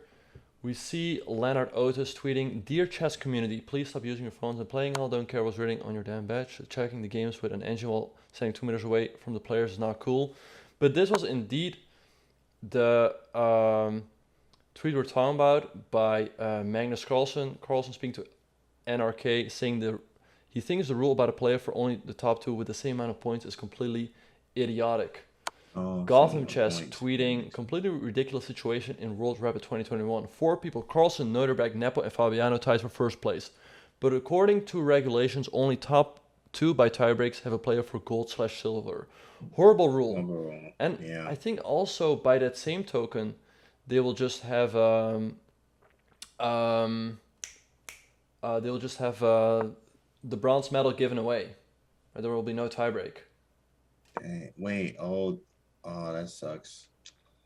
That makes sense then. So he's not complaining over anything because he didn't win. It's the legitimate complaint. Yeah. Like, look, bro, I got the same amount of points. I should have the same shot as you do, which is correct. 100%, yeah. Actually. So why is it like that? It's kind of sucks. Yeah, You it's have kind. I mean, I do get it. I do get it. I mean, it's just that the. Well, here's the thing. Here's the thing. We're talking about competition, right? We're talking about competition, and that should be fought out till the very end, right? Not by logistics, right? FIDE should not be like, oh, we want to be able to call it a day earlier, or whatnot. mhm.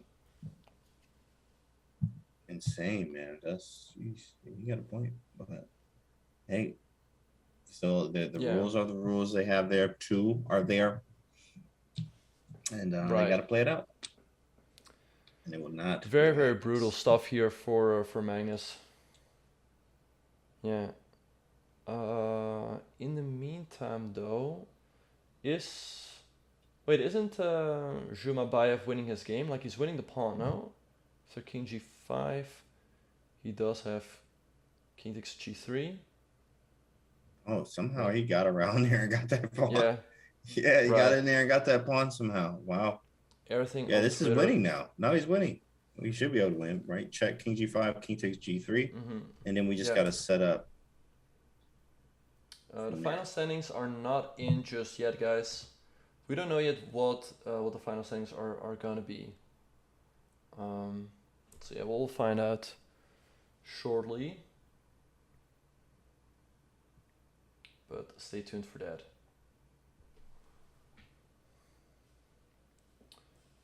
Hikaru is unfortunately not joining us for an interview today. He got held up by the press. But yeah, no, I totally agree with Magnus's take that yeah, just kind of ridiculous that the championship is decided this way and Yeah. not by fair competition.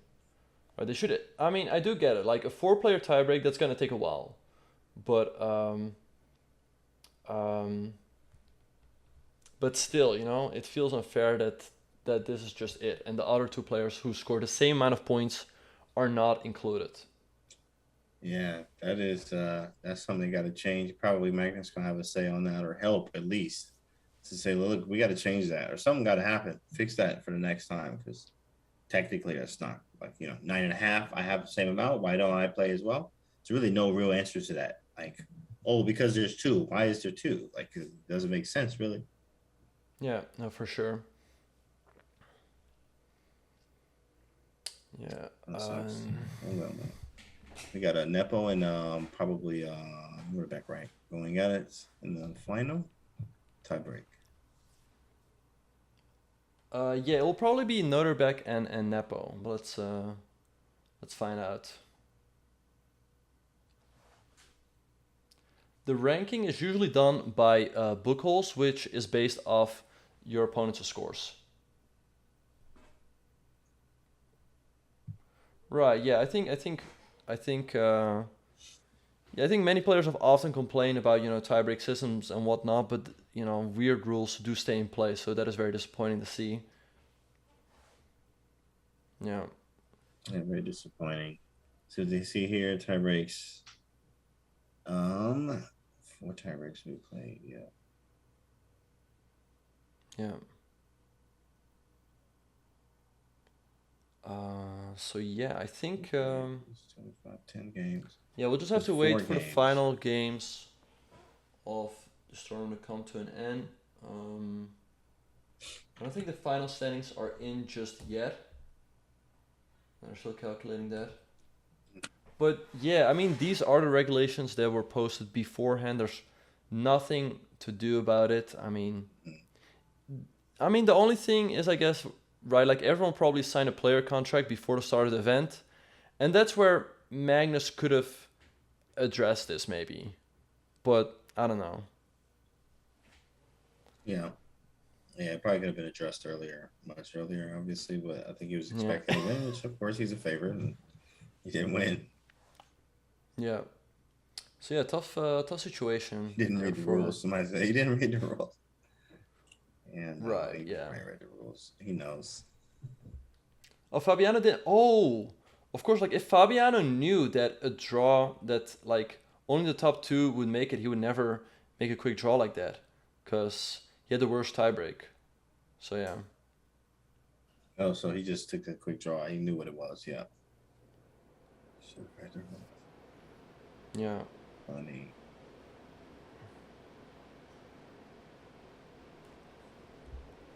Tiebreaks Read are the out. rules. Oh, really?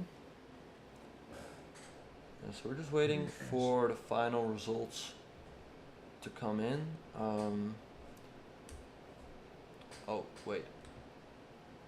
Final standings are up. Just a second, you guys. Yeah, let's see. He's setting them up right now in events. TV 1, 2, 3. Well, let me pull up the results here. And yeah, these were the last round pairings. If we do a quick refresh and look at the final standings, we see that Noderbeck, Evdusatov, and Jan Nepomniachtchi are going to play a 2-game tiebreaker. I guess it's going to be 15 plus 10. I mean, that is what they have been playing the entire event. Tough for Noderbeck. A couple years ago, he would just win gold here, which is huge. Yeah. And I don't know what will happen with the prize money. You know that the first prize is $60,000. Second prize is $50,000. I wonder. Yeah. 60K here. Oh man, this. I mean, I knew it was big boy money, but dang, $60,000, guys. 60K first place. That's a lot on the line. How much is the first? 60K is I mean, first. sorry, second. A third. A second is first 50K. Second's 50. Okay, that's nice payout. 50. Yeah. Second I think place, it's something like dang, 60, second. 50, then 40, then maybe like 30 or 35. I don't know. So I wonder if they'll just share the money or what exactly will happen. Mm-hmm. But yeah, not bad pay for 3 days of work. Let's talk about Yeah, 3 the rest of days. the standings. Man, that's nice. Rapid. I didn't have to write my moves down. None of that. I'm just playing. Yeah. Exactly. It makes me wonder, like, why you still have to write your moves down in classical, because pretty much every game is played on a live board these days, right? So, Oh, you're right. Yeah. With the DGTs, that makes total sense. Yeah. All right. That's Wait. We're getting the prize here. First gets 60K. Second gets 50K. Third 40, and then fourth place is 30K. Now, yeah, as we see, Noderbeck and Nepo are going to play the playoff. They scored the same amount of points as Magnus, Carlsen, and Fabiano Caruana, also a 9.5 out of 13. Then we have a pack of people on 9 points. Jan Christoph Duda, Levan, Aronian, and unfortunately our man Hikaru Nakamura did not make it into the tiebreak. He finishes with 9 out of 13. Still a good performance, but of course we were all hoping for more. And there's a bunch of other guys as well with a strong showing here. Let's see what else. I mean, we can quickly pull up, Hikaru's results. Let's see. Okay, let's scroll. Wait, I have to adjust the scene here. Give me a second, you guys.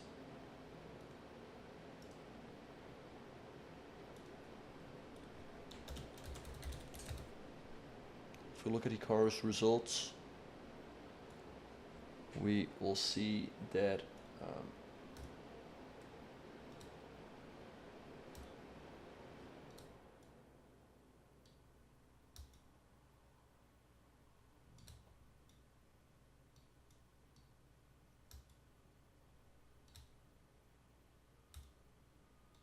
Four players, man. It's all right. No, it's only 2, buddy. Only 2. yeah.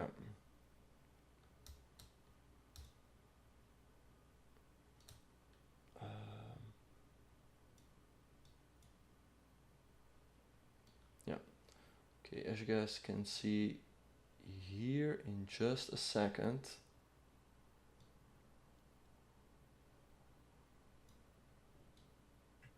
There we go. We can see that our man, didn't lose a single game in this tournament. That's also impressive in itself.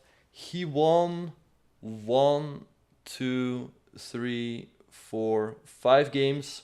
Not a bad result at all. He loses 13 rapid points, but it's really just due to pairings like Jordan van Forees, who's 2560 rapid, who's 2700 classical. Also Parham, same story there, 2700 classical, 2500 rapid. Then also David Anton, who's like at least 50 points or something, underrated. Same thing for Alexienko, he's also 2700. Alireza at 2650, who's at 2800. He Yeah. just got unlucky with the pairings. Right. He just got bro. unlucky with the pairings. It's crazy. Look at the ratings. But with all that being said and done, it would have been nice to pick up half a point more somewhere along the way, but it was really not easy. I feel like maybe that second round matchup against Jordan, like he should have won that game, and then there would have been chances, but and maybe, you know, here on day 2 against David Anton and Kirill Alexienko, but overall it feels like he just got a bit unlucky with the pairings, and it is what it is. Yeah, it is what it is. Still payday. Hopefully you have fun and you just say, I just want to go here and play good chess, have a good time. And there's still more chess left. We have Blitz tomorrow, which is going to be super exciting. For Exactly. Blitz starting tomorrow. Exactly, guys. Make sure to be here again tomorrow for the Blitz, but don't go anywhere, guys. We will be watching the tiebreak between Jan Nepomniachtchi and Nodirbek Abdusatrov. I think Jan is just gonna win that one. I think Nodirbek is good, but Jan is even better. That's right. You're right. And I believe that. I think Jan's the big favorite there. But the kid is on fire right now. Sometimes he's swinging. Sometimes you just in good stride. He's on a good stride. He's like, I'm playing for the final here. I took out Magnus. Right. So, he's playing some good chess here. Jan is definitely the favorite. But Nodirbek is no one to sleep on. For sure. So yeah, let's try to pull that one up. We're waiting, for it all to be set up. But yeah, there's gonna be tiebreak between Jan Nepomniachtchi and Nodirbek Abdusatrov. Also, by the way, guys, a huge congratulations to Alexandra Kosteniuk. She managed to win the women's section. She already won the World Cup this year, and now she scores another huge victory. So big shout out to her. Chess Queen Beautiful. on Twitch. Chess Queen. Make sure y'all follow her, man. Go ahead, see it right there in the chat. Hit her with the follow. Check out her streams. Awesome stream. For sure. Indeed. So yeah, we're waiting for this for these final matchups to start, which is gonna take a little while. Yeah, we'll just have to wait. We'll just have to wait, you guys. Yeah, we just gonna. They don't have them up yet either over here. Yeah.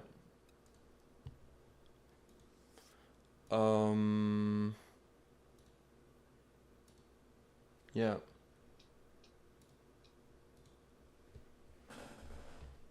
Hikaru's not coming. Hikaru got caught up with press and being asked the big questions. Yep. Hey, Hikaru, why did you not win? Hey, Carl, why did you not win? Hey, Carl. Well, hey, I was playing Magnus. Yeah.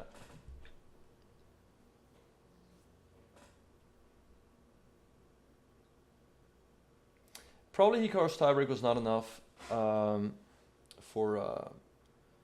would have win anyway. Yeah. But anyways, you guys, we are gonna be taking a very, very short break. Don't go anywhere, you guys. We will be right back with the tiebreak of the 2021 FIDE World Chess Rapid Championships in Warsaw, Poland, between Nodirbek Abdusatrov and Jan Nepomniachtchi. We'll see you guys soon. All right, everyone, and welcome back to the tiebreaker of the FIDE World Rapid Championship between Nodirbek Abdusatrov and Jan Nepomniachtchi. James, let's jump right into the game. They're playing a blitz tiebreaker after a rapid championship. I know, Bach. The chat was right. I mean, look, Bach, you got to remember, first off, the chat is 3,500 ELO sometimes. Yeah. Secondly, the chat all said blitz, and you were right. I really thought it was going to be rapid, but it's blitz. Exactly. Yeah. And we see a open reload pass here. Wait, the moves are flying in. It's the moves are flying in faster than the live board can follow. But is this again some world? This is again some world championship preparation? I think by Jan. Before bishop takes f2, king takes. Oh my goodness. His queen is under attack. Knight at d5. Bro. c5 and c6. Can y'all slow down or no? Like, come on, Danny. Is bullet or no? This is probably some preparation by both the players. No time. Wasted no time. Yeah. And queen a7. Okay, here's where Jan is having his first real think of the game. No, they're both still blitzing out. Okay, so white can take a pawn here. But then after takes, black will recapture the pawn and it'll be even. So instead of that, Jan played b3 to make sure this is guarded. There's no bishop c4 trickery. I think it should be a little bit better for Jan. But once again, guys, the moves are flying in. Let's see what's going to happen here. Noderbeck having his first real think of the game. Yeah, I think trying to figure out what to do with this position. It may have been prep, but I don't like how I feel here. My position with black, my pieces feel uncoordinated and just weird. I have a weakness on c6. Maybe I have to trade and play rook c8. I feel passive, but I guess the position is fine. But yeah, doesn't feel, my coordination is not there. Pieces. Exactly. It's always difficult. Yeah. But yeah, good sign for Nepo that Noderbeck is thinking. For those of you who are wondering, this is a 3-minute game with 2-second increment. But once again, it just feels, it doesn't feel right. If they tie in the blitz, they'll play a blitz tiebreaker. But they tied in the rapid, and now they play a blitz tiebreaker. It doesn't make any sense. Yeah. Yeah. People riot. Yeah. First they cut out, Magnus and Fabiano of the tiebreak, and now a blitz tiebreak of the rapid. Yeah, just doesn't make any sense whatsoever. Okay, bishop d5 by Noderbeck. That looks like a mistake.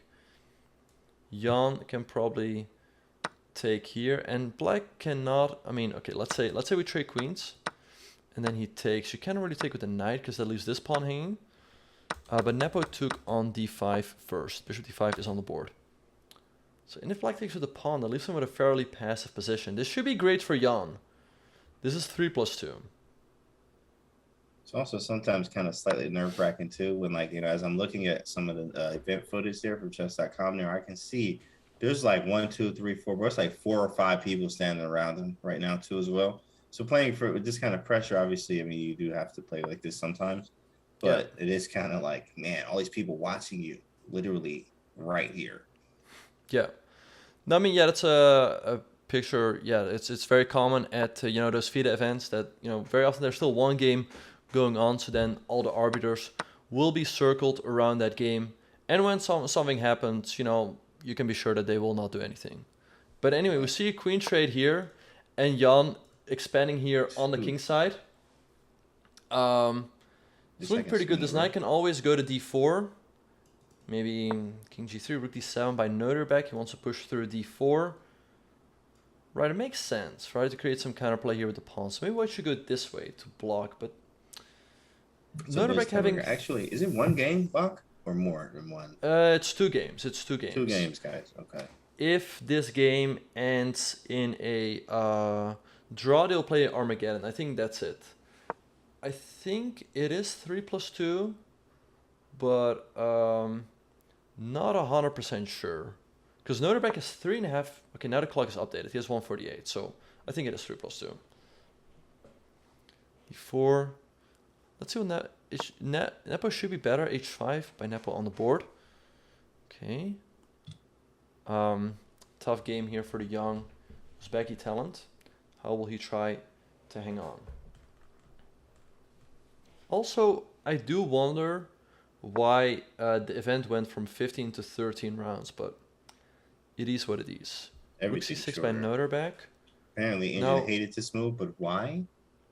Well, because white can trade and pawn at g5, and white did push all these pawns for a reason, right? He's ready to go h6, put the rook behind, maybe move in the knight. So let's see. Jan indeed did trade and played e6, breaking in the center. Now taking would be a bad idea, because Jan would take with an attack on the king and the knight. So Noorderbeck should do something else instead.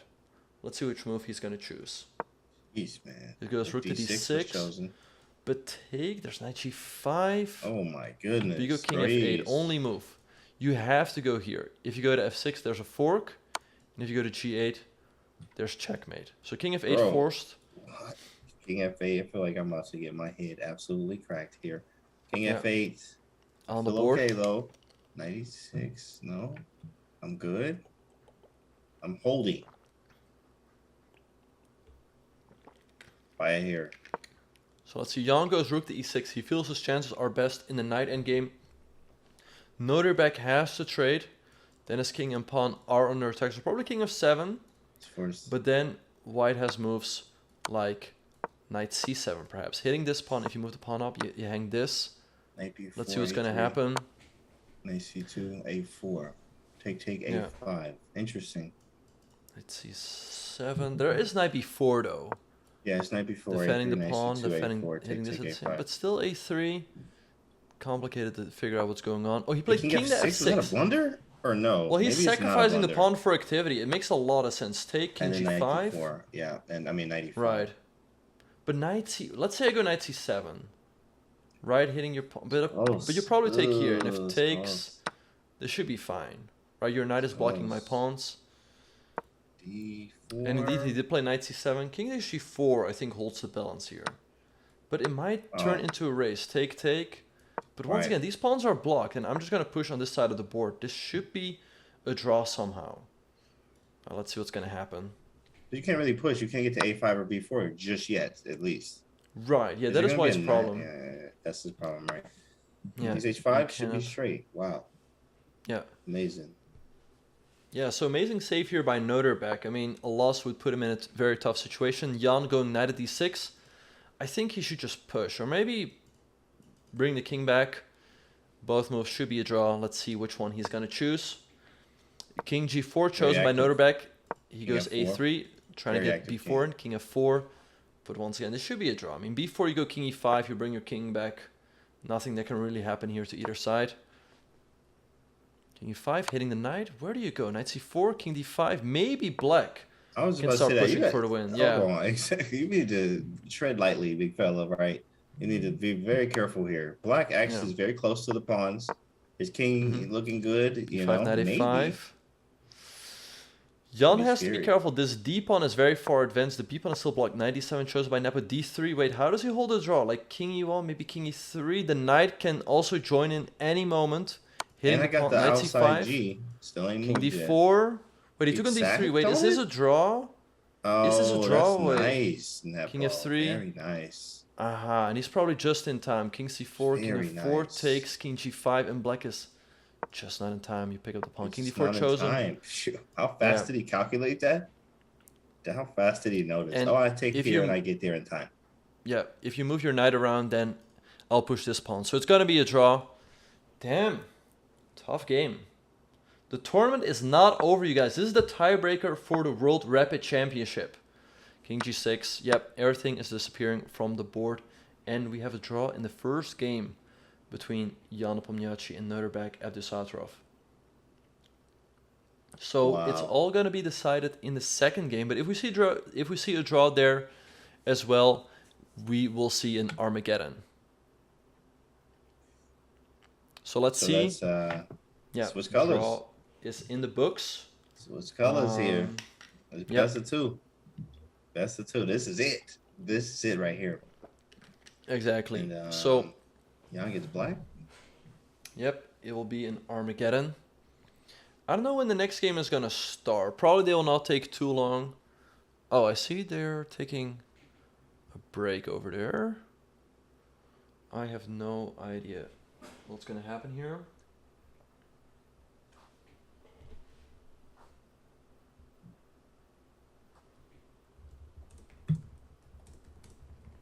We got another blitz game though. Another one coming. Yeah. What's up, chap? What's up, Turkey? Hello. There's no Armageddon. They just keep playing normal blitz. Oh, is it no Armageddon? Really? Wow. Wait, Man, let's try to everything's pull up the all messed rules up. somewhere. Yeah, can we just get a printout here. Alright, let's try to pull it up. World Rapid and Blitz. Information, regulation, open event. Blah, blah, blah. There we go. Oh, there's a lot in here, boy. There's a lot of regulations. Okay. A lot.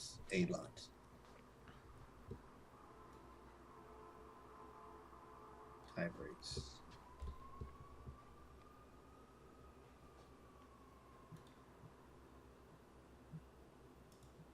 Sonnenberger. Yeah.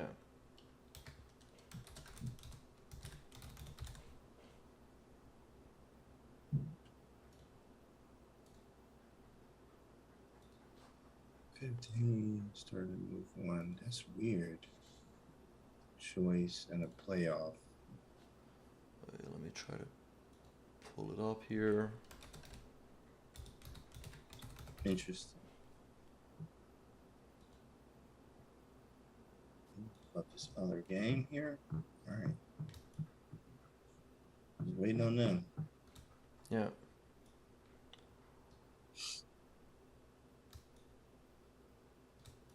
So for those of you who have no idea what is going on, let me try to pull it up here.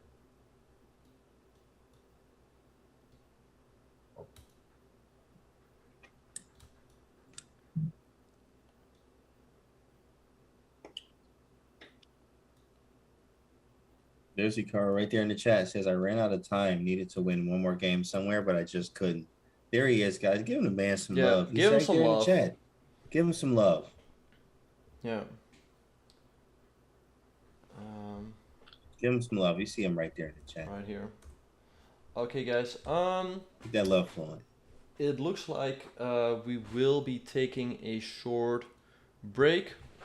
Don't go anywhere, you guys. The second round, the second game of the tiebreaker is gonna start shortly.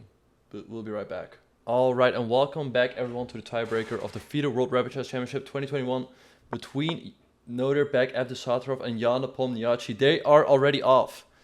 They play an English opening, same opening as the game between Abdusattorov and Magnus Carlsen in the regular portion. They are blitzing out the moves. Blitzing. Noderbeck's been playing this all tournament. Yeah. All over the world, rapping the blitz. Exactly. And I don't know if you remember, but remember when we hosted the tiebreaker of the US Championship, right? The game between Fabiano Caruana and Wesley So. It's looking very similar, like that game. Yes, I do remember, actually. Yeah, and this was actually slightly different here. I think with this exchange here now with the F file open. How do you evaluate this position here? What do you think, Bob? Yeah, so White has a double pawns, but it also allows him to break in the center with a move like d4. But the one thing is, though, is that this bishop on e2 is sometimes a little bit passive, and bishop on c8 is difficult. Well, what was I going to say? Like, these pawns are all on light squares, so that makes his bishop on e2 sometimes a little bit passive. So sometimes Black has the better bishop. White goes knight f5. I wonder if Nepo is considering the trade or what he will do. It's definitely, this pressure along the f file is always annoying. So let's see what's going to happen here. It's a knight on f5, and then the queen gets to g3. I don't know, but this just I don't feel good being attacked like this. It looks like after bishop takes f5, we double the rooks now.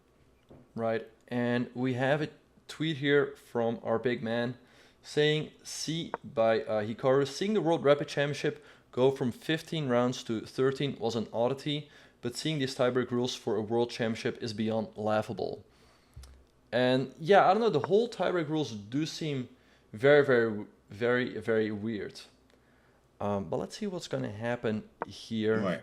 Queen h4, nice move by Nepo. I think he's happy to get a queen trade in, because then the pressure along the f file doesn't really hurt him that much. Yeah, that'd be fine. Be fine for Black. I mean, White doesn't really have a choice, do we? I mean, we could play Queen f3, but the knight g5, yeah, I'm not with that. So we have to trade, actually. Right, yeah, you cannot get out of it. Queen H2. I mean, I could play it. He played King H2 instead. All right, so he wants to trade on his terms, but I think this position should be comfortable for Nepo. He goes knight e7, hitting the rook. Rook will have to drop back to f2. Let's see what's going to happen here. Knight g5. G5, going to e6, okay. Yeah, you can go to e6, controlling d4. And let's see, Nepo should be fine here, but what can he ever do? Like maybe moving one of these rooks over and preparing b5 can be an idea. Bishop g4 by Noterbeck. Knight c5 can be hit with d4. I think if you're Noterbeck is starting rook takes f7. If you make a random move, like let's say pawn here, you get hit by this, and suddenly your whole position is collapsing. So what do you do? Like knight c5, d4, your knight doesn't have a good square. I mean, knight c7, that's gross. Maybe try to play d5. Yeah. d8, d5 after c7 that. is quite passive. Maybe d4 anyway, and then doubling up the rooks here. I mean, this is terrible. I hate to have to even say this move, but Yeah. f6, and then rig d8 and d5. Knight c7, knight e4. Knight e4 is on the board. He's threatening. You know what he's threatening? He wants to go knight to b6. Like, let's say you go here, go knight b6, hitting your rook, and if you move the rook over, I go knight to d7, hitting the other rook. If you move that rook over, guess what? Your pawn on f7 is hanging.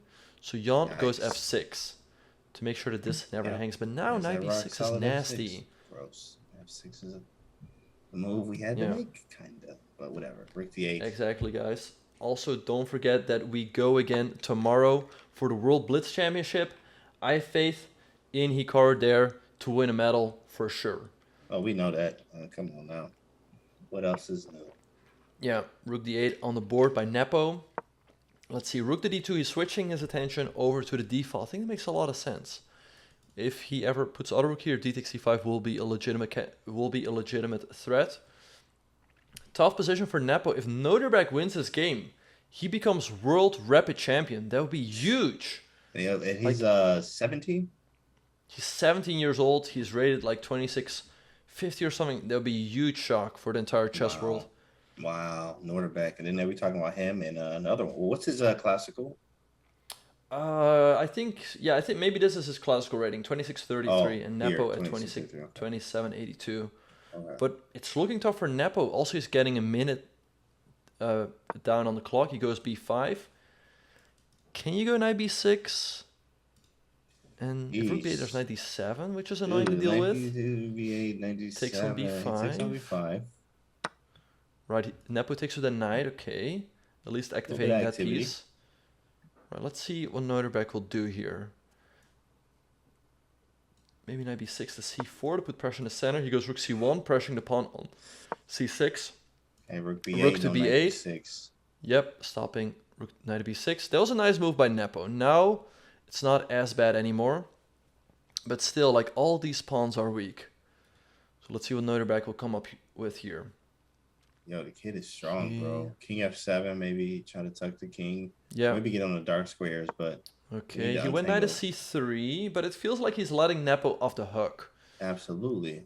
Maybe a trade, right? Like, Nepo is definitely crawling out of this king f7. Nice move. Okay. Nice little consolidation. Take the pawn. Nepo, he's still worse, but, you know, he's fighting on here. They both under a minute. Yeah, they're both under a minute. It feels like, that's lag time. That's like the delay. H5 by Abdusatrov, fixing the king side, making sure this knight can never hop the g6. Nepo trades on c3. He's gonna take with the rook or with the pawn. Both captures. I think rook takes makes the most sense. Jan's really under 30 though. Like for real. Yeah. He's under 30 seconds. Yeah, and rook b5 by Nepo. Bishop b2 hitting the rook. Right, where's he going to go? Maybe step back. There's a 2-second increment, right, guys? But you can't pre-move. Right, you cannot pre-move, but you also can. You can flag. 2 seconds is not a lot. It's not a lot. If you do reach, you know, king and queen versus king with 10 seconds on the clock, you're gonna win. You will not be flagged. Well, it's not that bad though. He can get some extra time. Oh wait, Nepo's in trouble. E4. Oh, how is he defending the pawn on d5? E4. Wow. Wait, king f6, but that's a pawn. And also, after that, his king can easily end up in trouble. It still has a g5 square, though. Nepo's in trouble. Bishop takes d5 by Noterbeck. Maybe rook to d6, but then rook to d3. Jeez. Noterbeck up a pawn with all the chances in the world to win this one. If he wins, he will be the... Knight takes d5 by Jan. Okay, pawn takes, right, on the board. Yeah, king g5 by Nepo, hitting the pawn on h5. Looking very, very tough here. e3, hitting the pawn. How do you even defend the pawn? Rook e8, d6. I ain't got nothing. The kid He is takes. just nasty. H5. Check and king g6. d6 maybe for white. I mean, this trade should be good. It will give him 2 connected passers. Noterbeck, will he win this one and become the world rapid champion? d6 on the board. Nepo is in huge, huge trouble, and he must realize it. What is he going to do here? I mean, a4, d7 is on the board. Rook e8 is now a winning threat. They both hit a 20 piece. King second f7, twice. check. King g. Oh, did he? No, he did not hang his rook, right? There must be a transmission error. That has to be. No way. That is. Error. Oh, rook e7, rook e7. Rook d6, but now rook f7, hitting the pawn on g7. Rook d3. King h4. King f4. Rook to b8. Check king h. Almost. Check here. Where's the checkmate? Where's the checkmate? Check. Oh, there's rook g4. There's rook g4. Rook g4's checkmate. Rook e5 and rook g4. Yeah, oh, king e1, king f5. He missed it. King f5. He missed it. Rook e5, rook g4, rook h5. Rook takes b2, but it should be winning. He's so active with all of his pieces. Oh man. Something like rook e1 looks crushing. Rook h1 coming. He goes rook to g8. Rook to d2 by Nepo, hitting the pawn. If king e6, there's rook to d5. Oh, but how do you get out of this? Here you go, check. Check has to be played now by Nepo. If you go king up, I keep checking you. Wait, is it a draw? Check. Is it a draw? But king g3. hide on h2. No, but that doesn't. Then there's no mates. but There's a then mate I on take. h1. There's a mate on h1. Wait, how is there a checkmate? Oh. No, but he went rook. Oh, Wait, he should have played the other rook. Rook Rook d5, and now something should be winning. Maybe just g3. Oh, and rook e5 is on the board, and g3. You're losing the rook. Oh, and no, he's gonna become world rapid champion. This is insane. Jesus, oh my goodness. Oh my goodness, I cannot believe it. It's plus 100. And rook takes that's and it. Rook takes. That's it. Holy smokes. Noterbeck becomes world rapid champion. That is absolutely insane. That is a huge shock. Believable. Who would have thought that the at that. 17-year-old from Uzbekistan, who was seeded, I don't know what he was seeded before the start of the tournament. I think somebody said 59. 59, that is insane. 59. 59th? Seated 59. I think that's what they said.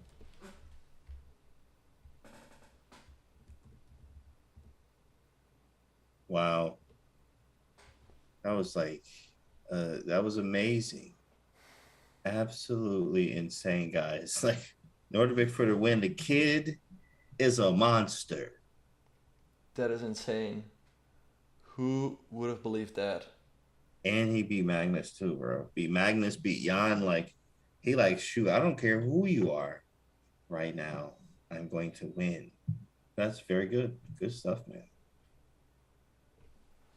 All right. But yeah, absolutely insane. Noterbeck Abdusattorov, he becomes world rapid champion. Fully deserved. He beat Magnus earlier on in the tournament. Absolutely insane. Only 17 years old. And what is going to be in the future for him tomorrow? But guys, this was the World Rapid Championship. Tomorrow starts the World Blitz. Hikaru, one of the very best Blitz players in the world, will be going for gold. So make sure to check in for that tomorrow at 6 a.m. Pacific, 9 a.m. Eastern, and 3 p.m. Central European time. We'd love to see all of you guys there supporting our man Hikaru. That's right. It's going down tomorrow. Blitz in the morning. Definitely. Yeah.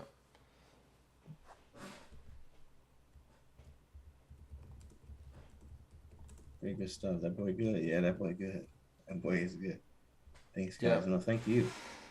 No, I do have faith. I do have faith in Hikaru in the Blitz. I mean, he's playing Blitz, all day long on chess.com. So that also, and he crushed the Speed Chess Championship.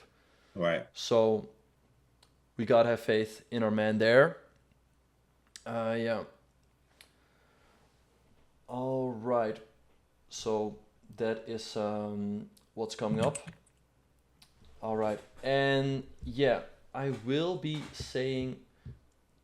So that wraps up the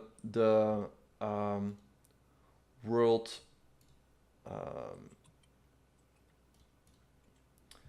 That wraps up the world Rapid Championship. So make sure to tune back in tomorrow for the World Blitz. And with all that being said and done, we are going to be saying goodbye to our good friend James Canty. James, it was an absolute pleasure hosting the World Rapid Championship with you, and we look forward to having you again in the World Blitz. Absolutely. I'm looking forward to being here with you guys. Very lovely. Love you guys chat. And love everyone else. Love you too, Bach. You know, Yeah, big like fella. to James. Yeah. Big fella. Thanks. Big hugs and all that other stuff, guys. Yeah. So yeah, cool stuff. I'll see you guys tomorrow. And everyone have a good day and all that other good stuff. And I'll see you guys later. I will be streaming later. So I'll catch y'all on the flip side. See you. All right. See you, James. Have a good one. You too.